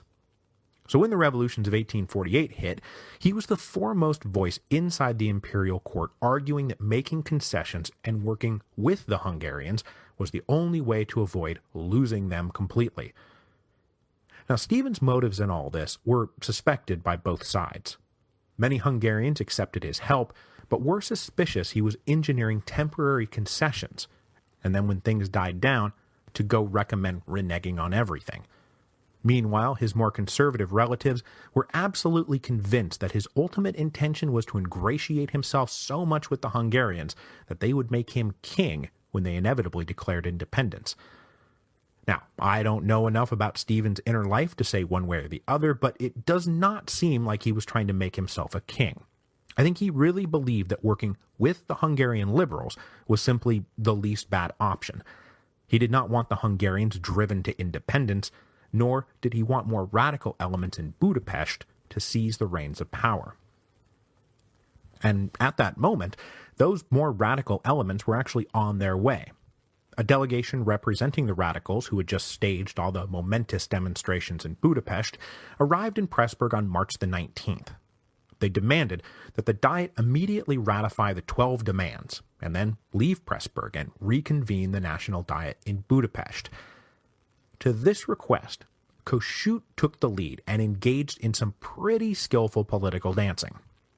Budapest would be the capital of the new government, everyone agreed on that, but Kossuth wanted to make sure that the groundwork was laid well outside the intimidating radical mobs that had just been storming around the capital. Remember, Kossuth has a half-finished history of the French Revolution somewhere in his papers, and he knew the role of the Paris mobs. Frankly, he did not want Budapest to become a Hungarian Paris. So he delivered a response to the radicals on behalf of the Diet. He said, "We will not leave Pressburg until our work here is done. But don't worry about the 12 demands. All those points will be folded into the new constitution." But though he is now kind of blowing the radicals off, Kossuth did not tell these agitators that they should stand down or denounce them for going off the rails. Kossuth wanted the threat of further radical insurrection in Budapest to keep a guy like Archduke Stephen reminding the emperor that the liberals in Pressburg were a much better option than the radicals in Budapest. But Kossuth also wanted to position himself as the man who could balance the scales. To conservatives, he was the man who would be able to keep the radical mobs in line, and to the radicals, he was the man who would not let the conservatives backslide. He relished his role as the man of the hour, and he made the most of it. The radicals thus blown off and sent back to Budapest, the liberals in the Diet dove headlong into work, trying to get as much done as possible before anyone else got in their way. The next 2 weeks saw a flurry of activity. Laws drafted and debated and passed one after another, though not without frequent clashes, because what they were doing through all of these individual laws was rewrite the whole constitution of Hungary. Now, I'm not going to run through the whole enumerated gamut of laws, but one of the biggest deals was the tax exemption of the nobles. That was now kaput. Taxes would be levied generally and proportionally. Also abolished was serfdom, and any lingering vestiges of serfdom, including all feudal dues owed to their lords. The clergy were also induced to voluntarily renounce their tithes. Basically, the Diet was systematically dismantling piece by piece the old feudal order. But that said, all the delegates at the Diet were nobles, and many of them landowners, and these reforms were not carried without a lot of friction. So they also debated how best to compensate the nobles for their lost dues and increased taxes, a combination which left many of them staring down the barrel of financial ruin. At one point, the debate got so heated that a guy said to Battagny, "If you pass these laws without guaranteeing me compensation, I'll go get a gun and shoot you dead." And Battagny, himself a major landowner, said, "No need. If all this passes without compensation, I'll do it myself." The compensation bill passed, though where the money would come from, nobody quite knew. This flurry of legislation also brought forth the elements that are virtually synonymous with the revolutions of 1848, increased liberal civil rights, and the creation of a national guard. But though things were about to get a lot more liberal in Hungary, that did not mean they were going to go the way of, like, France. The press bill, for example, ended censorship, but included a whole number of stipulations, restrictions, fines, bonds, and rules about the limits of what could be said in the press without punishment. And it was on points like this that Archduke Stephen felt vindicated in recommending that the emperor work with the guys in Pressburg rather than against them. The radicals in Budapest wanted a totally free and unrestricted press, and when they read a copy of the new press law, they burned it in protest. And the last thing the empire needed was guys like that getting into power. The Hungarians would also not be taking the great leap into the democratic abyss. They planned on taking the momentous step of abandoning the 1,000-year-old national diet and convening instead a new national parliament. But while the new parliament would have no basis in the old feudal estates, it would not be founded on anything close to universal manhood suffrage. Voting rights would come with a number of residency and wealth and employment requirements. Anyone who was not of independent means, which included those working for wages, mind you, would not have the vote. They also included a rule about how you had to profess to one of the recognized established religions, a requirement that ruled out anyone who's Jewish because their religion was not amongst those recognized and established. But if you owned enough property, or happened to be a member of one of the approved educated professions, like a doctor, a lawyer, or a professor, you could vote, whether or not you could have ever voted before. Kossuth and his allies had a very specific new political society they were aiming at, one rooted in the prosperous and educated middle classes. But, recognizing political reality, they controversially maintained one holdover from the feudal era that they were dismantling. Every noble who had previously held the right to vote, no matter his current education or economic status, would still have the right to vote. So in the end, suffrage expanded, but less so than in other places we've seen so far in the podcast. Best guess is about 25% of adult men would be eligible to vote for the first national parliament, which would convene in Budapest in July. While the Diet was working out all the details of the Constitution, they also proposed and approved a new ministry, the first independent Hungarian ministry in the history of the empire. Now, as I said, Kossuth himself was far too polarizing to be prime minister, and so he was ready to settle for Minister of the Interior. But though enormously popular, Kossuth was not all-powerful, and many in the Diet feared that he was on his way to becoming a dictator, so they successfully maneuvered him into the Ministry of Finance. Granted, being in charge of the money has the potential to be a powerful position, but at that moment, the job was going to be pretty thankless. Trying to collect taxes from nobles who had never paid taxes, trying to fulfill promises that there was yet no money for. It wasn't going to be fun. But Kossuth took the job, and never would let it interrupt his very public role as the most dominant personality of the Hungarian Revolution. I won't bore you with any of the other guys in the ministry, except to mention that the great reformer István Széchenyi was given the post Minister of Public Works, which was a job that was right up his alley. But I also need to say that Széchenyi was increasingly exhausted and stressed by the rapid course of events, and his mental health was deteriorating. Not to put too fine a point on it, but the great Hungarian reformer was just a few months away from a nervous breakdown and a permanent retirement from politics. And if you Google him, you'll see that it does not end well for Széchenyi. With all of this shaping up by the end of March, Archduke Stephen went back to the court and said, "I recommend you sign all of these laws that they've drafted, because you only have three options on the table. Either you can order the withdrawal of the army from Hungary and let the peasants vent 1,000 years of wrath on the Hungarian nobility, but that seems pretty immoral. Or we could go the other way and mass an army and invade and conquer Hungary, which seems pretty infeasible at the moment. Or we can work with them for now, and if you don't like some particular bit, we can renegotiate it later. Besides, we all have much larger concerns. Italy is going into revolt, and Hungarian money, and more importantly Hungarian soldiers, are going to be absolutely necessary to winning that war. And then, God forbid the Italian provinces do break away. The Kingdom of Lombardy-Venetia represents 1/3 of all imperial revenue. If we lose that and the Hungarians, the empire's finished. So please don't drive them to a war of independence of their own. In response to these recommendations, the new quote-unquote liberal ministry, now serving under Minister Kollerott, decided to go in for their signature brand of cracking down and backing down. On March the 29th, they issued a declaration to the Hungarian Diet that was meant to dictate the terms of their new relationship with Hungary. There were 5 points to it. First, the court will maintain its Hungarian chancellery, and it will have supervisory powers over the Hungarian ministry. Second, the Palatine will continue to live in Hungary, act for the king, and be physically sacrosanct. Third, Hungarian taxes owed to the king will be paid into the central imperial treasury, and then be reimbursed back to Hungary after our expenses are deducted. Fourth, the king will monopolize the appointment of all military officers. And finally, the Hungarians will help to pay the imperial debt at an amount to be determined by the imperial finance ministry.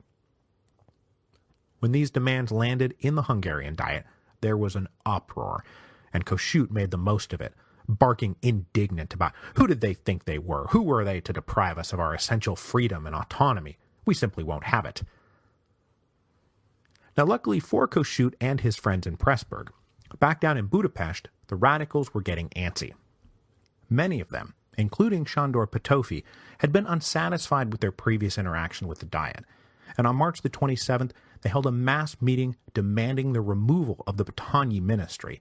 They demanded a new national assembly, and then most radically of all, the declaration of a republic. Then 2 days later, a large demonstration paraded down to the city hall, and while this was going on, barricades started going up across the city, though no one could say who they were going up against. The imperial officials were keeping the army in the barracks and showed no signs of moving.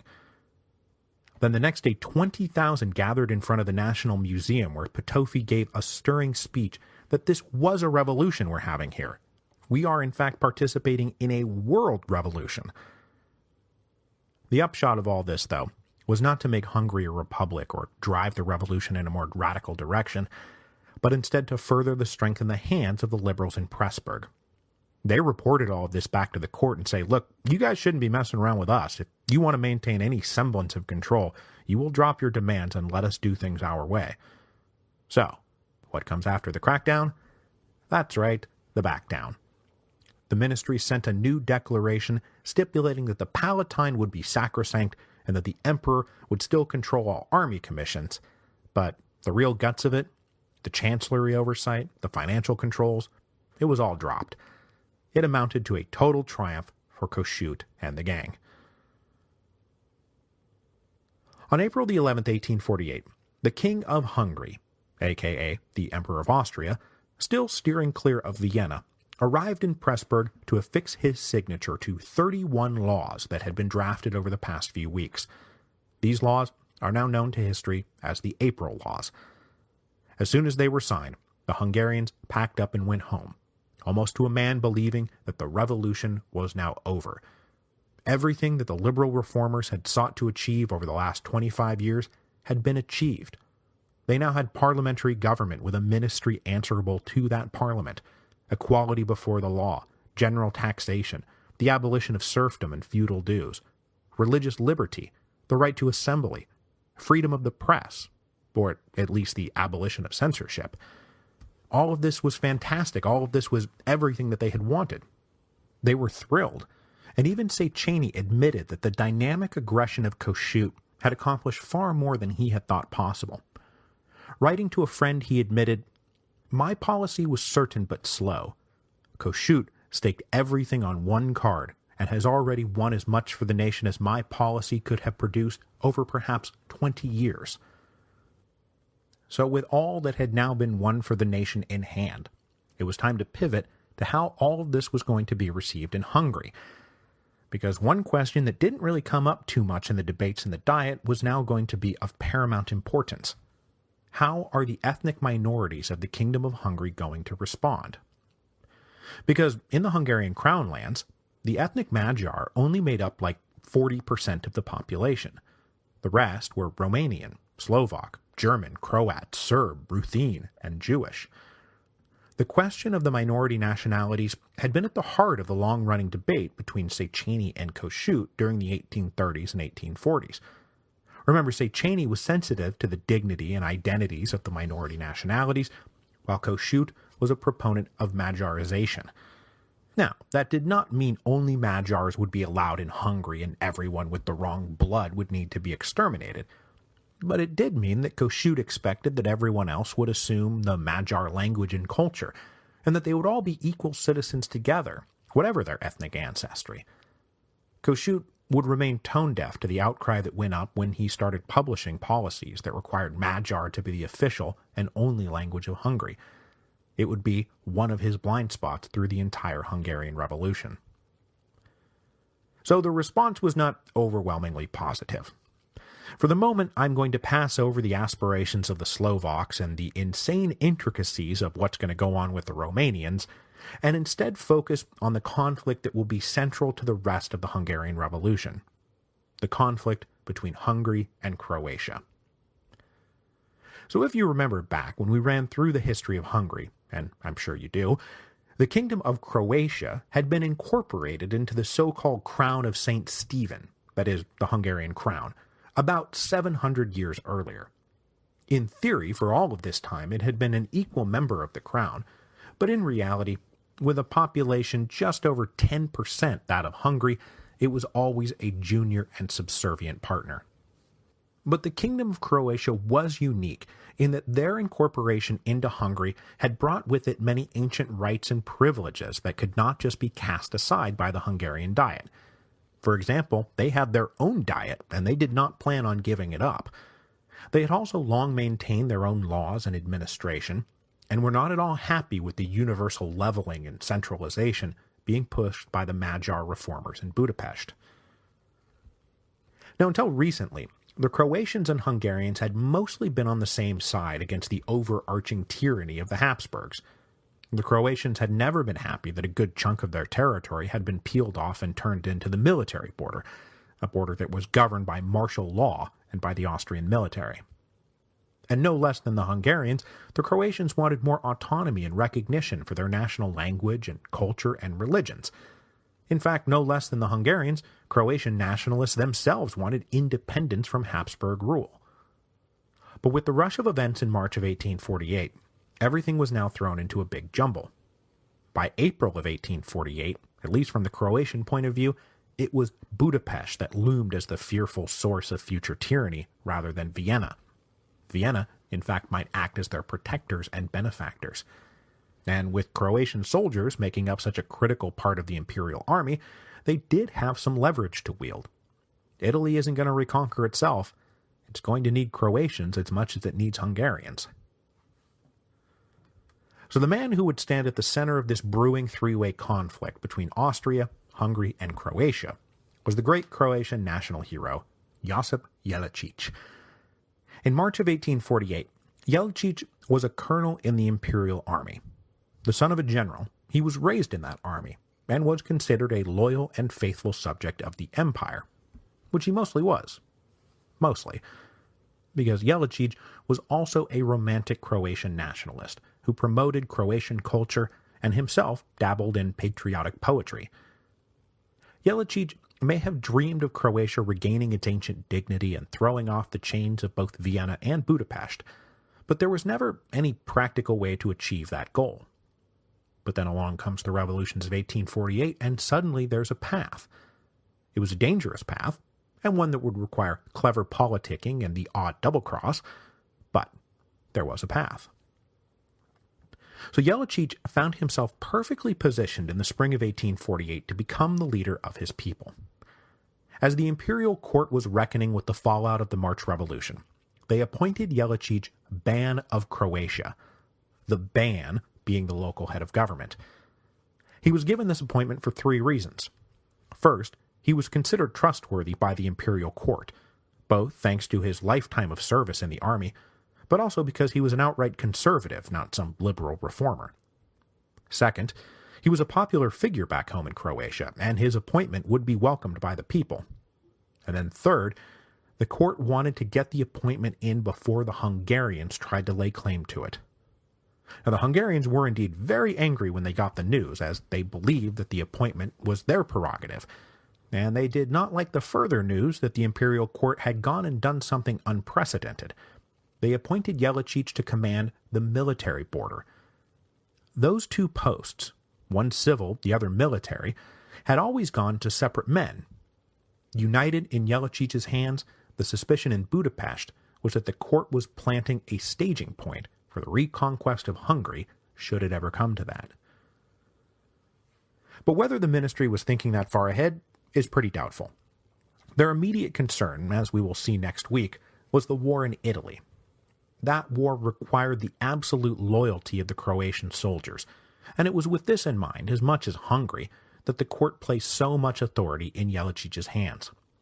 And right away, he embraced his role as the empire's faithful servant.